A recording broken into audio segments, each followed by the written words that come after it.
Chapter 501 Monster. Usopp became the famous sword Narara. He just hoped that Chopper could get the number 2 key back quickly. Speaking of Chopper, let's switch the scene back to Chopper here. Weeto was just kicked out of the refrigerator by Bing Bioon. Bioon is everywhere, damn you. A deceitful person like you should be hanged. Weeto cursed at the refrigerator. In Chopper's opinion, it was stupid. Weeto also noticed Chopper. You, the dear man, are still here, then I will deal with you first. Lying in the mountains for 1,000 years, sitting on the sea for 1,000 years, living in the wind and rain, walking the way of immortals. Finally, I can cultivate life, return the human body, from the hair, internal organs, to the sweat hair on the toes. I can penetrate my consciousness at will as long as the mind is united, the whole body is under control. Although there is no food to convert, it is enough to execute you. Weeto didn't make a move. And he was talking a lot again. Chopper picked out the key points. Even hair can penetrate consciousness. I seem to have read about it in a book. It's called Consciousness Training. Your hair wriggles like an octopus. This is the effect of this ability. This is not what Weeto wanted to hear. Oh my, you actually said I was an octopus. How rude. I am a mighty lion. Mighty majestic. When Weeto said this, Bing Bioon in the refrigerator almost continued, a galloping horse. Some DNA moved. Let's get back to business. Weeto finally made a move. Life return hair binding technique. The hair became like an octopus claw and could be freely extended and retracted. It wriggled and grabbed Chopper. This is Weeto's usual method of trapping opponents. This is the trick that trapped Nami just now. Chopper immediately turned into a deer and ran away. It would be bad if I get caught. Yutori used the shaving technique to flash and stuck to the ceiling, looking down at Chopper and using finger gun Q. The metal Zen stick hit the ground. And the ground cracked. Chopper thought to himself that it was a good thing he dodged it. Yutori fell down and attacked Chopper's back frantically. Finger gun Q. Q. Q. Here comes the stacked Q. But the deer form is when Chopper is the most agile. He dodged all the attacks of Weeto. But Chopper also knew that he couldn't defeat Weeto just by dodging. Gritting his teeth, he transformed into a big man and punched Weeto in the face. Iron block. However, after hitting it, Chopper's hand was hurt even more. It hurts. Chopper now understands that he can't beat Weeto without using wrist strength enhancement. However, with Chopper's current strength, he will lose consciousness if he eats 3 blue balls a day. The first one is completely mastered.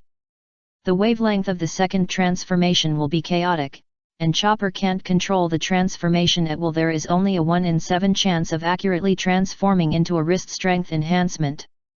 Chopper hit him in the face with a punch. Weeto was very angry. Even though he was not seriously injured, he felt insulted. I will string you up. Lion Birch. Flames appeared on Weeto's metal staff. With this layer of flame buff, he could use finger gun Q to attack, and he could also shoot the flames generated on the metal staff at the opponent. Chopper turned and ran away, eating the second blue ball, but the transformation failed every time and he was constantly hit by Weeto. You animal, you are really difficult to deal with. Life return lion finger gun. Weeto used life return to transform his hair into many hands with fingers extended, and attacked instantly at the same time, using a series of ring finger gun. After this move, Chopper fell to the ground with several bloody holes on his body. The lion's bloody mouth doesn't know what mercy is. Week shouted, feeling that he knew how powerful I was. Chopper lay on his side on the ground although he was in pain. He knew that this was his last chance and he had to seize it. Week smashed down with a Zen stick. Chopper dodged, but still failed to transform into wrist strength enhancement. Lion Birch. Week chased and hit. Chopper dodged and the transformation failed. He dodged in succession and transformed 3 times, but still failed to transform successfully. What's going on? Why can't I transform? My body can't hold on any longer. Chopper was panting with fatigue. Other transformations also require physical strength, and time is running out. Hurry up and transform into wrist strength enhancement. As the words came true, Chopper successfully transformed into wrist strength enhancement this time. Wow, success! When did it happen? Never mind, bet everything on this move. Chopper merged his hooves and approached Yudo. Lion finger gun. Yudo's lion finger gun smashed down. Chopper's eyes were firm. He didn't avoid it at all, because he was not afraid. Even if he coughed up blood, he had to rush to Yudo. Yudo felt something was wrong and immediately used iron block steel. Chopped hoof Sakura blowing snow. This was Chopper's self-proclaimed strongest move. He used the chopped hoof to hit Yudo many times, leaving many cherry blossom-like hoof prints on Yudo's body. The power was so great that Yudo, who was using iron block steel, was also blown up. The invincible iron block was broken again. Fall down, this is my strongest attack. Yudo was beaten to spit blood and retreated. Chopper fell to the ground, hoping that Yudo would fall down. However, Yudo still survived. Although he was seriously injured and blood covered his face, he still stood up. Ouch, ouch, such beautiful cherry blossoms flying. I can't stand it anymore. Lions roar, 5 thunders strike my head. Yo-yo-et. Lions roar thunder. Yudo re-kicks Chopper up, then punches him to the ground, shaking the ground into pieces. Then he chases him. Rush kicks Lotus. A special extended skill of storm kicks, which sends out a large number of slashing waves, but the power is not as high as the full rush kicks chaos. It is the difference between continuous attack and burst attack. Life return hair binding technique. After a series of attacks, Yudo re-ties up Chopper and intends to take a fatal blow. Bing Bioon, who is secretly observing, grabs his arm to prevent himself from attacking. Everyone needs to grow up, and he can help for a while, but not for a lifetime. Come on, Chopper. Bing Bioon knows that Chopper is going to activate the form of the out-of-control monster. He appears here to help Chopper calm down after defeating Yudo. Wei Tori sang another song, but the words were different from Chun Yin-ching's, so this move was called Life Returns Lu Yin-ching. However, the moment the metal Zen stick hit him, Chopper's body changed back to a big man, and instantly broke free from Wei Tori's hair. When falling from the air, Chopper ate the third blue ball. Even if Dr. Kulha told him the seriousness of this, after eating the third blue ball, Chopper would become a monster, a real monster. Chapter 502 I Am Everywhere. Recalling Dr. Kulha's warning to himself in his head. Within a day, the third blue ball would turn him into a monster that would not recognize his relatives, would lose consciousness, could not control himself, would keep running wild and destroying, and finally die of exhaustion. However, at this point, Chopper had no choice. In order to defeat Wei Tori, in order to get the key and rescue Robin. When he fell seriously injured, Chopper ate the third blue ball, and only prayed in his heart that no one else would come to this room. Almost instantly changed, like a balloon inflating. Chopper, who was small in size, became huge in an instant, like a giant. He looked like a human beast type, with horns on his head and hair on his body. His leg strength, weight, fur, wrist strength, and wrestling strength would all be strengthened. He was extremely powerful. But unfortunately he couldn't control it freely now. Wheatus' nose was running in shock, but who knew that Chopper would turn around and leave without paying any attention to him? Wheatus felt looked down upon, so he held the metal Zen stick tightly and flew up with a resolute moon step. Rainfoot Lotus. A storm kick kicked Chopper in the back to tickle him. Chopper slowly turned his head back, and Wheatus didn't even need to chant this time, but directly poked out the metal Zen stick, Lu Yin. Bang! Before the word love came out, Wheatus was slapped to the ground by Chopper, and then he was beaten wildly. When Chopper stopped, Wheatus had already lost consciousness, and Chopper grabbed Wheatus' head and continued to walk back. The third CP9 was broken. Zoro and Usopp are still running away. Although Usopp has turned into the famous sword Narera, he will lose 0-1 Usopp every time he swings it. Zoro can't attack and can only run away and resist. So, Usopp is still shouting. Chopper hoping that Chopper can get the key back quickly. And Chopper, now holding Week, walked to the balcony of the Justice Tower. He is now confused and only knows to find Zoro and Sniper King. He has forgotten who they are, but knows that he must find them. So he walked to the balcony and prepared to climb the Justice Tower. But at this time, a pair of shoes appeared in front of Chopper, stepped on the ground with a click, and his sight moved up. It was naturally Bing Bioon. Chopper, you choose to wake up, or I help you wake up. Bing Bioon said with a smile. Chopper stared at Bioon with lifeless eyes, and threw Wei Tori to the main island of Judicial Island. There, Frankie's family and Barry and other boatmen had been captured. After all, they were only more than 50 people. And it was impossible for them to deal with thousands of guards of Judicial Island. The guards couldn't believe that Wei Tori was thrown over. He is one of the officers of CP9. Impossible, he was thrown over. He is seriously injured. What happened over there? Back to the Judicial Tower. After Chopper threw Wei Tori out, he raised his palm and slapped Bing Bioon. Bing Bioon dodged. However, Frankie, who had just climbed up, only saw the giant Chopper and was slapped down immediately. What the hell is going on? Frankie complained. When it fell, combined with the appearance of the monster, guess. Is he the reindeer? Impossible. Turning around, with a bang, Frankie fell to the ground with his face, but the front was steel, so it was no big deal. When he got up, facing the sea, he saw that the giant Chopper was thrown down from the top of the tower and fell into the sea. What? Frankie was dumbfounded. What happened? Just now, when Frankie was photographed. Chopper and Bing Bioon on the balcony. The only mental ability Bioon has now is the low-level hypnosis copied from Zhang Jiao, a subordinate of CLO.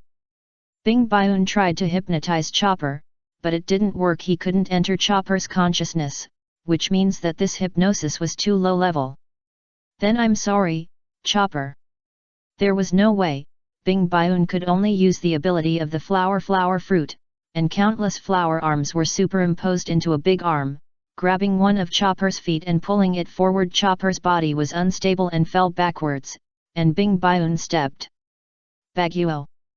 Baguo chopped with his hand knife, and Chopper was shaken up, but because it was a clone, the power was not enough to shake the now giant Chopper into the sea. Then Bing Bioon stepped on his feet and flew, spinning, and stepped on Chopper's back with his feet. With a move of 9 heavens thunder, the air pressure technique burst out, and another round of impact. This time the foot bone shook Chopper to the sea surface, and fell down at a high speed, which was the scene that Frankie saw. Although Frankie was surprised, he immediately thought that Chopper was also a capable person. Isn't it the end if he falls into the sea? Then he wanted to jump down to save Chopper, but at this time Bing Bioon came down. No need, Big Iron Man, someone will save Chopper. Long-haired man. Why are you here? Aren't you following Nico Robin? What happened to the rowing just now? What happened to the wishing elf? Frankie turned into 100,000 wise.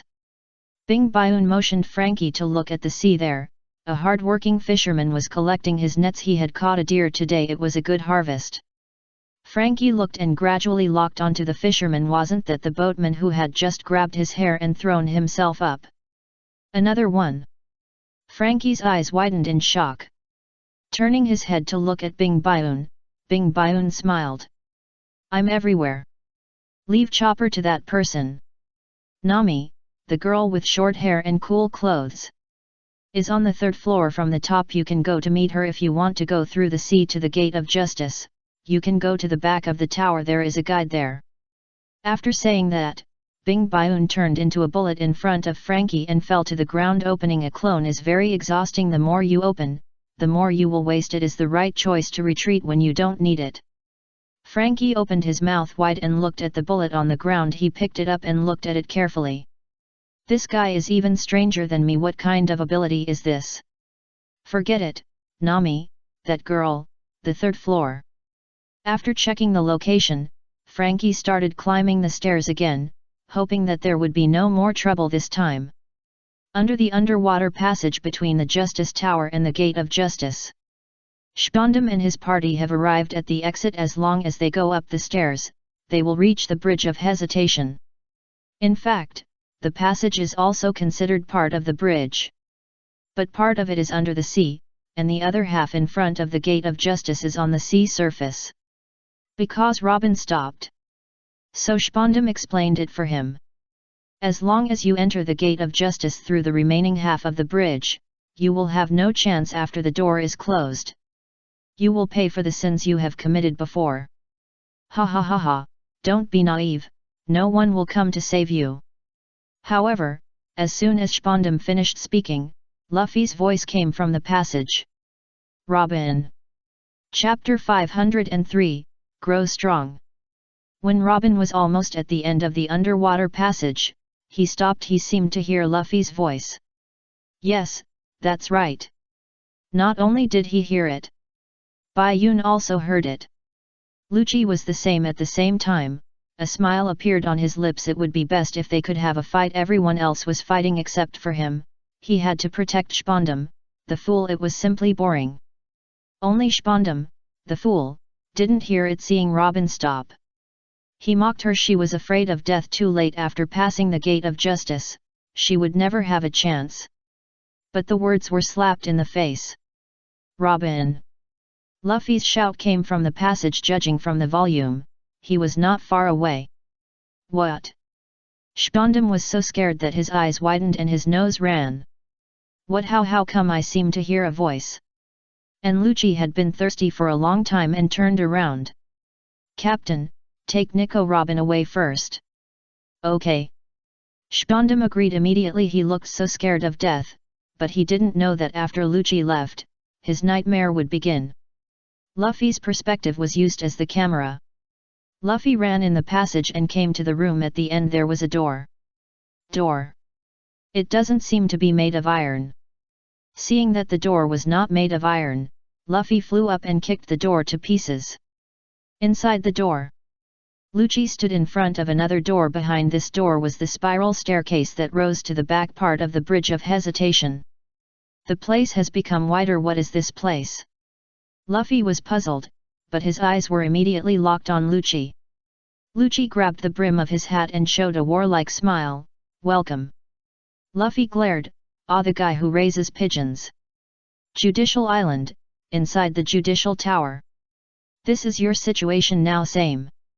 In Gabra's room on the 4th floor, Zoro, Sniper King vs Keiko, Gabra. Gabra and Keiko have Key 1 and Key 5. The 5th floor, the 3rd floor from the top mentioned by Bing Bayun and Frankie, is Khalifa's room. Nami vs Khalifa. Khalifa holds Zoro and the Sniper's life-saving key, Key 2. And the Key 3 of Week was stolen by Nami from the beginning. Oh no! It was stolen. Frankie is climbing the stairs to Nami with Key 4. In the room of the support of the Bridge of Hesitation. The duel between the generals of both sides. Luffy vs Lucci. Sanji was washed by Khalifa and leaned on the reception floor on the 1st floor. At this time, a pair of feet appeared in Sanji's field of vision. He wanted to look up to see if it was an enemy or a partner, but he had no strength. Khalifa's fruit ability is still very buggy. It can even wash away the power. The touched feet can't even stand up, but it is also very simple to contact. The domineering is higher than the fruit. The domineering color and armed color can top the fruit ability. If there is no domineering, then just rinse it with water. Oh my, Sanji, how did you become so smooth? Is chivalry really more important than life? Hearing this voice, Sanji knew it was Bayun, this annoying oh my tone. Bayun. Yeah, it's me. There is always persistence in life. This is my persistence. Sanji replied. The forest mask Bayun held a shower in his hand and poured it on Sanji. I don't understand, but we are partners, I support you. Then grow strong, Sanji flower. As the water from the shower fell on Sanji, the invisible golden foam was washed away, and Sanji's body returned to normal, no longer slippery. Growing up. Sanji stood up suddenly, feeling full of strength. Forest Mask Bayun didn't expect Sanji to be so supportive of this line. Ahem, 1. Sanji's way to revive with full health is to smoke a cigarette. He knows Bai Yun also smokes, so asking is polite. No, I'm in a good mood now. Sanji is accompanied by cigarettes no matter what. Bai Yun smokes one cigarette at most when he is in a bad mood. After all, he was influenced by Beckman when he was a child, so it's hard not to smoke. Sanji hummed, then lit a cigarette himself, exhaled, and revived with full health. 2 CP9s have been dealt with now. Chopper and Frankie dealt with them. Nami is still fighting Khalifa, a duel between ladies.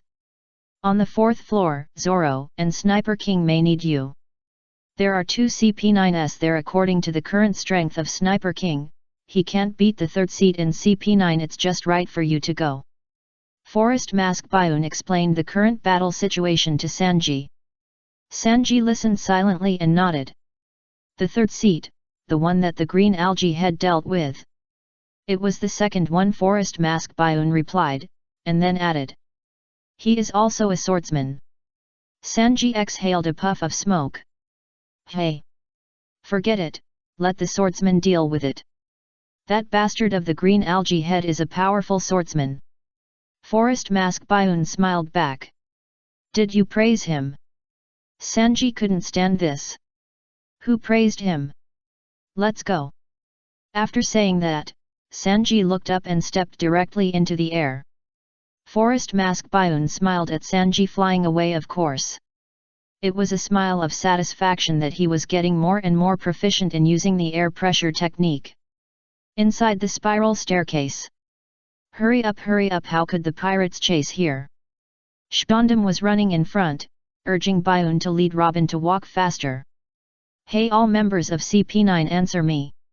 Why are there pirates here? What are you doing? Hey! Shpondam didn't forget to blame CP9 while walking, but no one answered after pressing the Den Mushi in his hand. Bayun knew what was going on, but he didn't stop it at first, because the bomb was the island and territory of the world government, so it was good to bomb it. Robin panicked. Wait a minute, what's that in your hand? The one in Shpondam's hand and the one used to talk to CP9 was the golden Den Mushi that summoned the Demon Slayer order. Yellow gold. This idiot confused the golden Den Mushi with the ordinary Den Mushi. At the Navy headquarters, the silver Den Mushi that received the order from the golden Den Mushi rang. Bulu bulu bulu bulu. The entire communication room was instantly boiling. The silver Den Mushi received the signal. The location is Judicial Island. Call the 5 vice admirals near the destination quickly. No, judging from the distance, it will be faster to go from the headquarters. It will arrive in 30 minutes. Quick, gather 10 warships immediately. Admiral Aokiji has issued the Demon Slayer order. Chapter 504. Bayun is a person who listens to advice. After the Navy headquarters received the summoning signal of the Demon Slayer order, they began to gather the forces of 10 warships in a mighty manner, and they will be able to reach Judicial Island in about 30 minutes. On the Judicial Island side, Shpondam, who summoned the Demon Slayer order, couldn't believe it himself. Damn, it's bad, this is the sub-Den Mushi. How could I be so careless and press the golden Den Mushi? I actually launched the Demon Slayer order. Shpondam's voice was transmitted to the entire Judicial Island broadcast through the sub-phone at this time.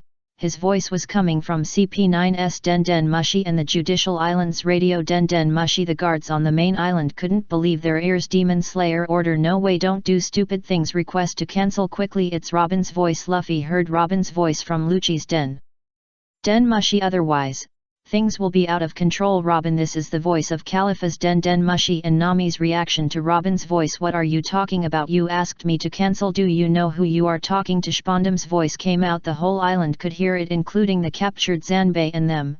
What is this? Broadcast? Wahahaha, that's good. Launch the demon killing order. There's nothing wrong with it. Shpondam was surprised and said so. Bayun and Robin looked at him and wanted to say something nonsense, but Bayun loosened Robin's hand, which was not holding him hard. Yes, that's good. I'm the chief of the government. Code number 9. In order to send you to the government smoothly, I launched the demon killing order, there's nothing wrong with it. No matter what happens here, we can kill all the pirates here in the end. As Robin, who has experienced the demon-killing order, he felt ignorant when he heard Spondam's words. What nonsense are you talking about? That kind of thing is definitely not that simple. That kind of attack is cold and ruthless. This judicial island will be reduced to ashes. Whether it is buildings or people, the whole island will. Speaking of this, Robin couldn't help but choke up. In order to achieve the goal, it is a nightmare-like concentrated bombing that will sacrifice everything. This is the demon-killing order. Because you don't know what happened in O'Hara 20 years ago. You ignorant bastard. This is the first time Robin cursed someone, and she called Spondam a bastard. The word bastard felt wronged. Spondam didn't care at all, but looked like he was planning a strategy. Ah, enough for the world government, it's no big deal. That bastard Cody Fram burned the design drawings of Pluto. So you are the only clue to the ancient weapon. This is related to the combat power that can overturn the times. If we can eliminate without fail those idiots who want to take you away.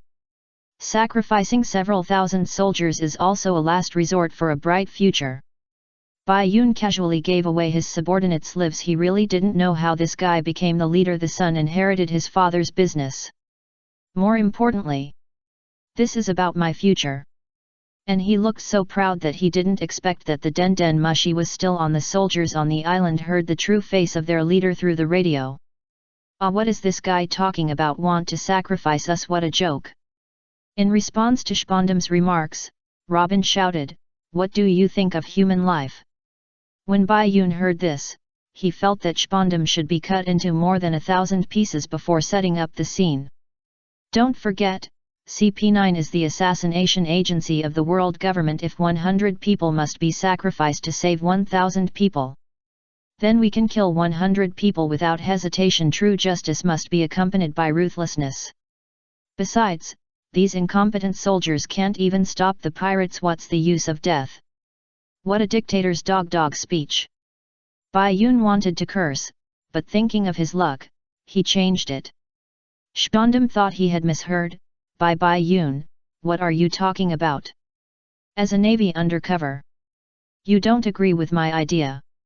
What Navy undercover? Who? Bai Yun? Long-haired Bai Yun is a Navy undercover. The guards received shocking news again. Zanbei took it seriously. What? Long-haired Bai Yun is a Navy undercover. No wonder he stayed with Nico Robin but didn't rescue him. And everyone in the Straw Hat Pirates, of course, knew that this was just Bai Yun playing a trick on Spondam. Bai Yun is a Navy undercover. You said Luffy is the grandson of a Navy hero, which is very likely. You should care about your own reputation first. Den Den Mushi will spread your words. Bai Yun pointed at the Den Den Mushi in Spondam's hand. Spondam finally reacted. What damn, did everything I said just now get out? Actually I'm Straw Hat Luffy. Spondam tried to cover up the truth. But the guards were not stupid. Who are you kidding? Robin ignored everything and went straight to the Den Den Mushi and shouted, hoping that Luffy and the others could hear it. Everyone leave this island quickly. Judicial Island is about to be bombed by the Demon Slayer order. Everything on the island will be wiped out. Seeing this, Spondam gritted his teeth and slapped his palm. Stop talking. But before he could hit his hand, he was caught by Bai Yun at the same time. Bai Yun swept the sub-Den Den Mushi fell from Spondam's hand, and the sub-Den Den Mushi rolled down the stairs and broke directly, and the call was instantly disconnected. Bai Yun, you! Pa! Spondam was suddenly slapped by Bai Yun and fell on the stairs. He was stunned. What are you doing? Are you crazy? Long-haired Bai Yun? Don't think you can hit me just because you are Garp's man. Spondam shouted. Bai Yun is a man who listens to advice, and then slaps him. Pa! Otherwise, I'll say you're stupid, Spondam, the commander of CP9. I do know Vice Admiral Garp, but unfortunately, I'm not his undercover, I'm a real pirate. Long-haired Bai Yun. What? Spondam didn't know how many words he said, his eyes were wide open, and he couldn't believe what he heard. Chapter 505 Just a Joke. What, this is impossible. Bai Yun said that he was not an undercover agent but a real pirate. Spondum couldn't believe it. He put a pirate next to him. Isn't this the same as tying himself to a time bomb? No. Impossible. Spondum turned around and climbed up with his hands and feet. Don't come over. Long-haired Bai Yun. I'm telling you, I'm from the world government. If you dare to touch me, the world government will not let you go. Bai Yun stepped forward and smiled. You seem to think too highly of yourself, Spondum. Who do you think you are? Will the world government go to war for you? Besides, even if I don't touch you, we have already made a feud with the world government. Touching you again is just adding some bonus. Spondum turned around immediately after hearing this and stabbed out the elephant's sword. Get out of here! Ivory assault! Spondum thrust out his elephant's sword, and Frankfurt's elephant head with the long blade transformed from its trunk and the ivory stretched out and stabbed Bai Yun. But Bai Yun just raised his hand calmly and slapped it, and the elephant's head tilted. The elephant's eyes were slapped and only the clearness was stupidity, as if it couldn't believe that it had been hit. Ha ha ha! But Bai Yun suddenly laughed. Just kidding, Mr. Spondum, CP9's boss. Bai Yun's mood swings made Spondum confused. What? Bai Yun spread his hands and shrugged his shoulders, explaining. I've said before that I'm very into the role. Before the Straw Hat Pirates are dealt with, I'm a member of them. I won't agree if you attack Nico Robin casually. So, I'm just fulfilling my obligations as a partner and reminding you not to use force casually. Of course, if the Straw Hat Pirates lose, you can do whatever you want. After saying so much, Bai Yun just wanted to beat Spondum to vent his anger. Do you understand, Mr. Spondum, the chief of CP9? Bai Yun asked. Spondum's mind was in a mess. He couldn't figure out what was wrong with Bai Yun, but he thought, I should understand. So now continue to escort Nico Robin. Bai Yun nodded, looking like a teachable child. That's right. But you can't attack casually. However, after entering justice, it means that the Straw Hat Pirates have lost, so I won't care at that time. Then he helped Spondum up. You can understand me, right? Everyone has a little quirk. I am too into the role, Spondum replied with a fake smile. Haha, I thought to myself, if I say I don't understand, I'm afraid you will slap me again. Damn it, when this is over, I will definitely report you and let you go to the Navy to clean the toilet then. Let's keep going. Bai Yun pointed to the front, then walked back to Robin, continued to hold her, and whispered, we have to wait until everyone gets the key back. Believe in everyone, Sister Robin. Robin didn't understand. If you beat Spondum down now, wouldn't it be the same if we go back to find them? But Robin didn't say anything. Although Bai Yun sometimes has a childish mentality, just like Luffy. He is always reliable and always looks like he knows everything. Combined with Bai Yun's previous words about seeing the future, eye of seeing the ancients, Robin chose to believe Bai Yun, and could only choose Bai Yun now. Back to the island after the broadcast ended, the guards started to run away, not caring about Zanbei and the others. Saving their lives was the most important thing. Luffy and Lucci started fighting. Luffy wanted to go over, but Lucci wouldn't let him. The reason was very simple. Luffy, who didn't use the second gear, could fight with Lucci. But he couldn't threaten Lucci at all. Even after being punched, Lucci still smiled. The fight between Luffy and Lucci won't be decided soon. Now they haven't used their ultimate moves, but they are just testing each other. Switch the screen back to other people. The 5th floor of the Justice Tower, Nami vs Khalifa. It happened so suddenly. If you stay here too long, you will die. Khalifa said so after learning that the Demon Slayer order was coming, but there was no fear on her face. Nami said, if you want to escape, hand over the key first. And Khalifa's answer was to shave and flash behind Nami and hug her. I'm sorry. I wanted to play with you slowly for a while. But I have to evacuate quickly too. Nami's eyes were exposed on Khalifa's fingers, her eyes full of surprise and panic. Oops. I saw Khalifa's hands roaming Nami's body, touching every inch, and finally the fruit ability was activated. Gold bubble. Khalifa left and saw that Nami had turned into the same appearance as Sanji, with smooth and shiny skin. So round that she couldn't stand, and her attack was halved. As for Nami, who seemed to be a lamb waiting to be slaughtered, Khalifa stepped over and penetrated directly. It's a phantom. Mirage weather. This is a trick in which Nami uses the cold air to change the density of the air, which can cause abnormal refraction of light under significant conditions, refracting her own phantom, thereby disrupting the enemy's judgment. Everyone in the Straw Hat Pirates has their own way of fighting, and using the weather is Nami's way of fighting. I'm here. When the sound came, Khalifa turned around and shot out with the finger gun, and then passed through. It's a phantom again. Where are you come out? Although the phantom affected Khalifa, Nami also knew that she would not be able to get the key if she continued like this, and if she didn't go back in her current body, it would be difficult to walk. What to do? Nami was thinking secretly as the phantoms were broken one by one. Khalifa would find her and she had to find a way. Foam. Gold bubble. Speaking of bubbles, Nami remembered what Bai Yun said to him when they were on Rocketman. Foam, just wash it away with water. At that time, Nami was still wondering why Bai Yun told her this, who didn't know that the foam would just be washed away with water. It turns out that Bai Yun is reminding me how to solve the current situation. He can really see the future. Bath. After understanding how to solve the problem, Nami immediately ran to Khalifa's bath, but fell down. Khalifa turned to look. So you are here. You can't even stand still, so you might as well surrender. Knock me away if you can. I've never hated foam on my body so much. Nami replied forcefully. Khalifa smiled back. You still dare to be stubborn, then I will help you and let you fly to the sky. Chapter 506 Weather Forecast. With the defeat of Owl and Natsuri, 2 keys were obtained, but there were still 3 keys left.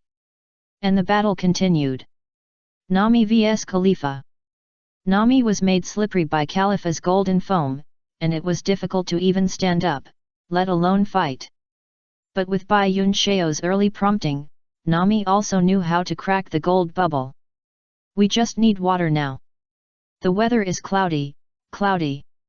Nami raised the weather stick and released the cloud.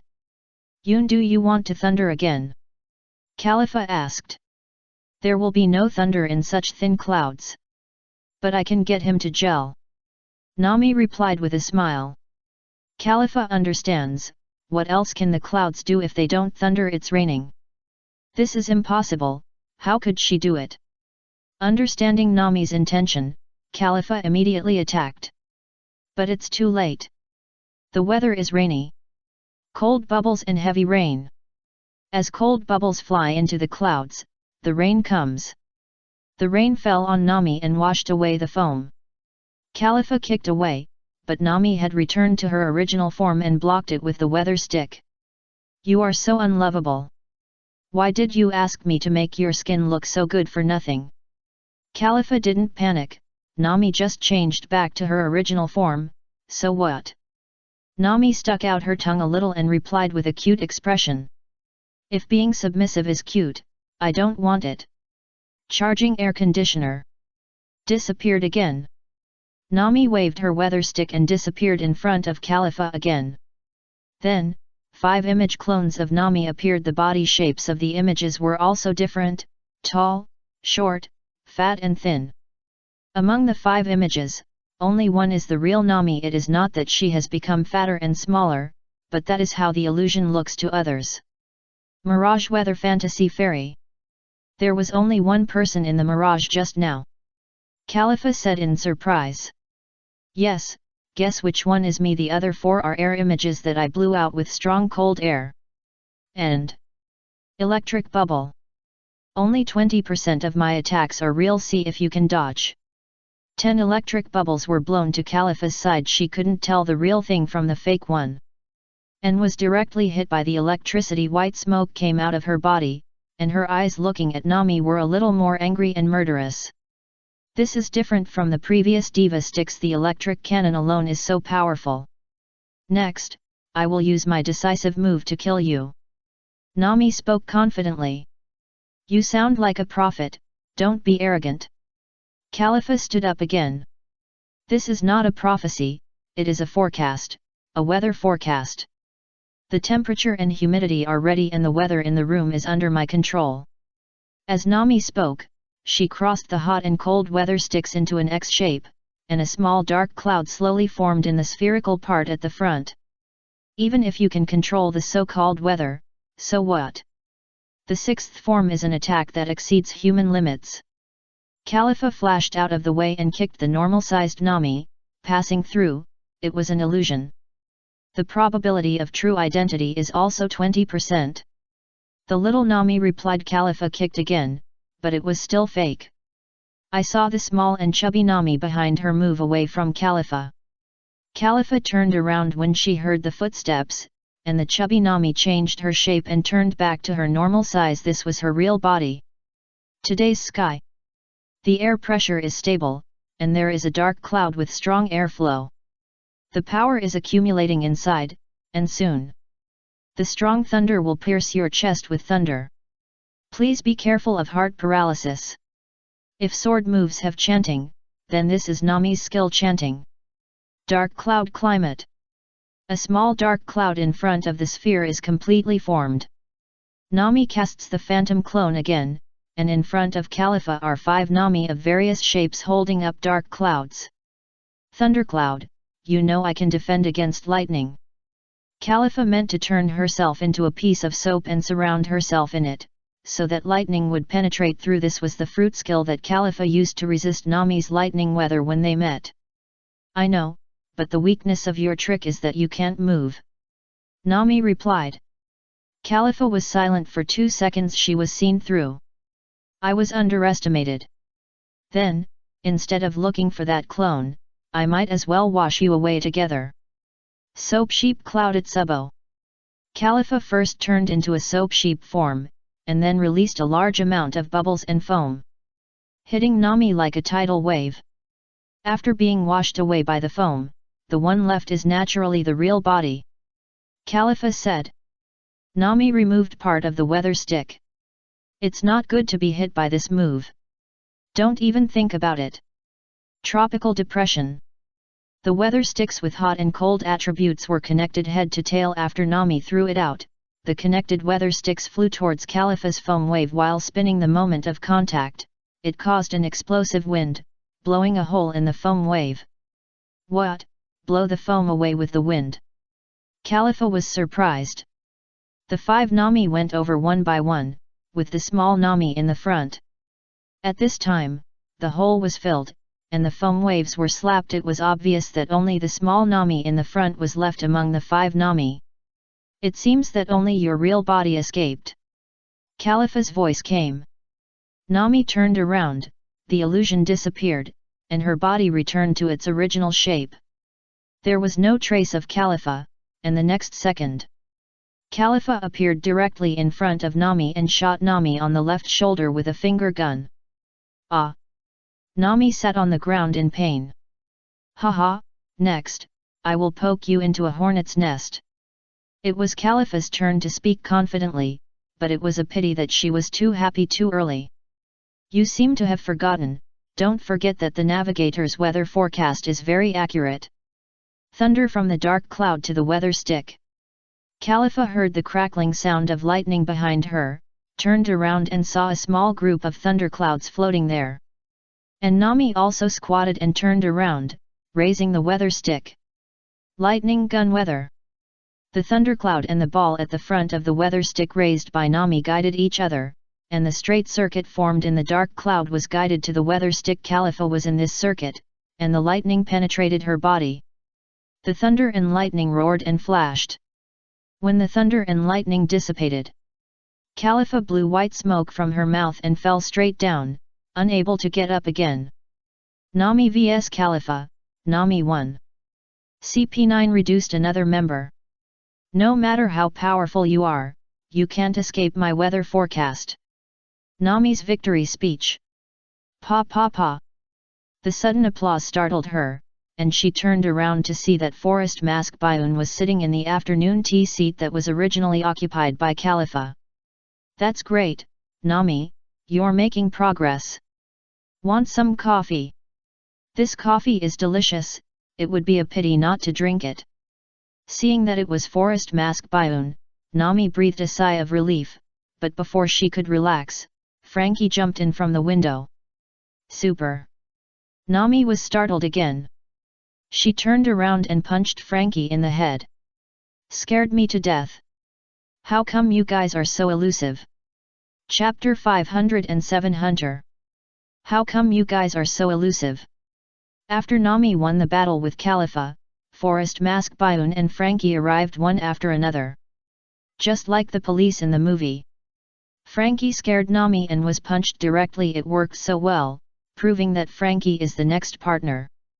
Moreover, Frankie, a gangster, apologized. Sorry. A wishing elf, no long-haired man. Why are you here? How many of you are there? Lying on the ground, Frankie saw Forest Mask Bioun and jumped up in surprise. Why are you everywhere?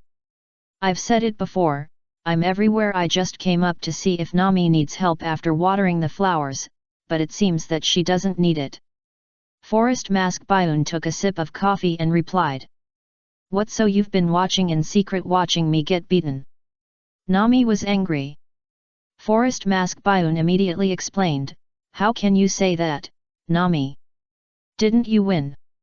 This is your opportunity to grow, and it's your determination to show that you want Sister Robin. I'm not watching you get beaten, I believe you can win. Look, you won, great. Forest Mask Bioun would say that. Nami accepted this reason, but she was still arrogant. Humph, of course.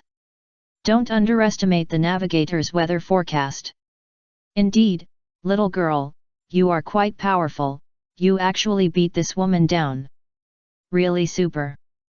Her key is very important, it is key number 2. Frankie used the process of elimination to conclude that key number 2 was in Khalifa's hand. Speaking of keys, I was just about to look for them. Nami replied, and then ran to Khalifa's side, violently tearing her clothes to find the key. Frankie gave a thumbs up, it's really erotic. Forest Mask Bioun drank coffee and said, don't look at anything indecent, don't look at anything indecent. It means, don't look if it's not etiquette, but now he sits very straight to show respect. Is this etiquette? Is it okay to look while drinking coffee? No problem at all. Found it. After a while, Nami found the key and raised it. The key was so dazzling under the light, it was Usopp's life-saving straw. Seeing this, Forest Mask Bioun put down the coffee, pulled a towel, stood up and walked over, threw it down. And the towel covered Khalifa. So, what should we do next, both of you? Forest Mask Bioun came to Nami and the others, and the three of them began to discuss the next plan. How many keys have you got now? Nami asked. I only have key number 4. Frankie took out the key he got from the owl. Well, I have keys number 2 and 3. Frankie just said that key number 2 is the key to unlock Zoro and Sniper King's handcuffs, so key number 2 is ruled out as the key to Robin's handcuffs. Okay. Nami gave key number 3 to Frankie. Frankie, you take key number 3 and 4 now to catch up with Robin and the others. Regardless of whether these 2 keys are the keys to unlock the handcuffs, you go first, and we will deliver the remaining 2 keys in time. I'll give key number 2 to Zoro and Sniper King, and let them separate first. It's a perfect plan.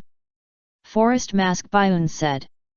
Frankie took key number 3, leave it to me. However, even if Robin is rescued, the suspension bridge connecting this tower and the main island is damaged.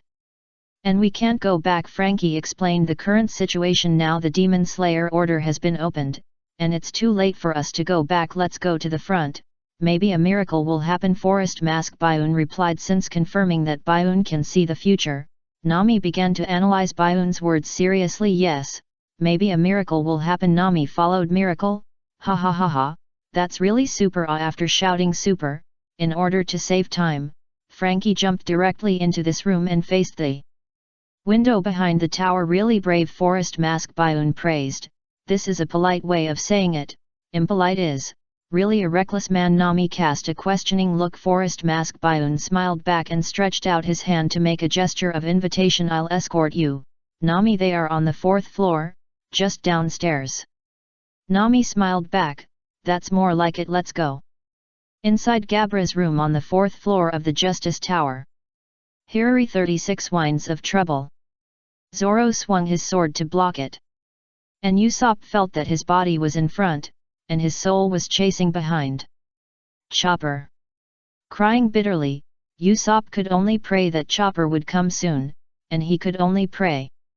However, he didn't know that Chopper was now in an idle state. Oh my, it's so lively. Suddenly a voice came, breaking the situation of the 4 people in the room. From this tone, you don't need to guess who it is.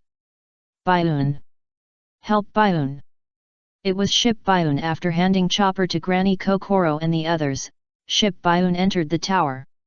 When Usopp saw Bioon, he immediately asked for help. He knew that Bioon was reliable. Who knew that? Ship Bioon shrugged. Sorry, Usopp, I don't have the key either. Your style is pretty good. Stop kidding. Usopp felt like I wanted to escape, but couldn't. Long-haired Bioon. You are here, where is the commander? Gabra asked. He is still alive. You guys, you really believe everything I say? Should I say that my acting is good, or that you? Funan Bioon pointed to his head and shook his hand. And the meaning was self-evident. So, the Navy undercover is playing tricks on us. Keiku said. Otherwise. I do know Vice Admiral Garp, but I am not his undercover. Fun Bioon replied. Who knew that Gabra would not get angry but laugh? So, you are the prey. 80 million heads. These 2 are for you, Keiku. After that, Gabra flew towards Fun Bioon. Keiku was silent for a while and continued to chase Zoro and the others. And Gabra flew over, but Fun Bioon dodged it with a flash. What a big dog! It's a wolf. Gabra's answer reminded Bioon of some bad memories, the evil short video BGM. After answering, Gabra did not continue to attack, but sat down, threw the key to the ground, and sat down himself. Actually, I don't like killing people, because I hate blood. Go to the key, go to Nico Robin. Fun Bioon smiled back at Gabra's words. You are really kind. Then he bent down to pick up the key. Gabra smiled triumphantly and attacked instantly, 10-finger gun. However, Chuan Bioon was faster and his figure was in a flash. Gabra's attack missed, and Funa Bioon actually stood on his hand. The wolf will make you careless and eat him again. But, stupid wolf, you can't recognize who your opponent is. I'll take the key, and I'll leave the person to you, Sanji. Funa Bioon did a backflip and retreated. Gabra felt the wind coming from behind, turned his head immediately, and then took Sanji's kick head on, and flew out with blood splattering. Who are you, bastard? Sanji grabbed the cigarette with his thumb and index finger and replied, Hunter. Chapter 508 The Gate of Justice is opened. Sanji. Every time Usopp came, he would shout, hoping that he could have the second key. Unfortunately, Sanji didn't have it either, and he laughed at their appearance. Ha ha ha ha, Usopp, green algae head, your appearance is really ha ha ha ha. Shut up. Zoro and Usopp turned into shark faces and shouted. Still laughing? Do you have any conscience? Usopp was disappointed again. Sanji's reaction showed that he didn't have the second key. But at this time, Nami and Forest Mask Bioon came down from the 5th floor with Usopp's hope. Sanji, you are here too. How did you recover? And, Bioon, you are here again. The word again is very essential. Although Nami and Forest Mask Bioon came, Usopp couldn't shout after experiencing disappointment again and again. However, Just when he was disappointed, Nami's voice reached his ears. Let's not talk about this for now. Zoro Longnose Pu. This is the second key, take it. Nami threw the key directly. The key was slowed down in Usopp's eyes, emitting the dawn of hope, and he was moved to tears. Nami Byun, I love you so much. Zoro didn't say whether he loved it or not. Well done, he fought with Keiku and retreated to catch the key with the force. Click. Dang dang. The handcuffs fell to the ground and Zoro and Usopp finally separated. Haha. It's finally untied. Keiku said with a smile, it would be boring for Zoro to keep running away like that without fighting him head on. It's good to be able to untie him. And Zoro smiled, but it was a casual smile. He held the knife with both hands and felt great. Stop grinning there, you will regret it. The opportunity is once lost and it will never come again. You missed the opportunity, world government. Zoro's words naturally meant that Keiku and the others did not seize the opportunity to deal with him and Usopp when they were locked up, so wait for regret. Really, a lot of time was wasted. Zoro sighed. That's right, at such a critical moment, you two are actually making a mistake here. Nami scolded. Zoro and Usopp pointed at each other. It's all because this kid is too stupid. You two are idiots, go grab the key. Nami was so angry that her face turned into a shark. And without Zoro making a move, Keiku had already taken the lead in attacking. Storm Kick Line. A special storm kick extension skill, which gathers the force of the kick when the foot is slashed, and kicks hard at the enemy. The storm kick slash shot out is like a straight line attacking forward. Zoro dodged sideways and attacked forward. Won't your long neck drag you down? Taunting and attacking. Zoro slashed horizontally. I saw Keiku's neck shrink back in the middle, and then he dodged Zoro's knife. Don't worry about it, I have gained the powerful power to freely control my neck. And Keiku also attacked. It can also be turned into a bullet. Finger gun, nose gun. Keiku's head, which had retracted, shot forward in an instant, attacking with the square nose of a giraffe in the form of a human beast. With the power provided by the long neck, it was quite powerful. Feeling the power of this move, Zoro immediately blocked with 3 cross swords. The nose hit the blade, and the air wave exploded. Usopp and Nami, who were watching the battle, were blown off balance. What a strong impact, you can feel it just by standing by. Forest Mask Byun and Ship Byun, who stood next to Nami and Usopp, respectively, were indifferent. Zoro took advantage of the situation to throw Keiku's nose aside, and Keiku's nose fell down, and the boulder was directly penetrated, leaving a square hole. The rock was pierced with a square hole. His nose is much more powerful than Sniper Pu's nose. Nami exclaimed. Usopp complained, don't make meaningless comparisons. And who is Sniper Usopp? How long do you want to see? Gabra watched the battle between Zoro and Keiku, thinking that Keiku could use it freely on the first day of eating the fruit. And Sanji reminded him that I'm still here. Gabra turned back and looked at Sanji with disdain. Are you also a member of the Straw Hat group? That swordsman has at least 60 million bounties. And you haven't seen the bounty list. And you're an unknown person without even a bounty. Do you think you can beat me? The two people in Sanji's Thunder Point were defeated by Zoro, and now they have no bounty, so they are unknown people. With veins popping out on his forehead, Sanji could tell what kind of person Gabra was at a glance. You're not much better. You deserve to be the third seat of CP9. You look stupid. Gabra's face darkened instantly. He and Sanji stepped on each other's Thunder Points. The third position, Jabara, does not admit that he is weaker than Keiku. The conversation between Sanji and Jabara, Nami, and Usopp's attention was drawn to them. By the way, Sanji, how did you recover? Nami asked. Sanji recalled the words growing up and couldn't help blushing. Ask Bai Yun. But, Miss Nami, you said you fell in love with me. Sanji turned around, his eyes turned into hearts, and he squirmed like an octopus. Nami shed a drop of Wu Yu, ignored him, and was about to ask Bayun beside him, but her eyes suddenly became terrified. Sanji! Get out of the way! Iron block wolf bullet!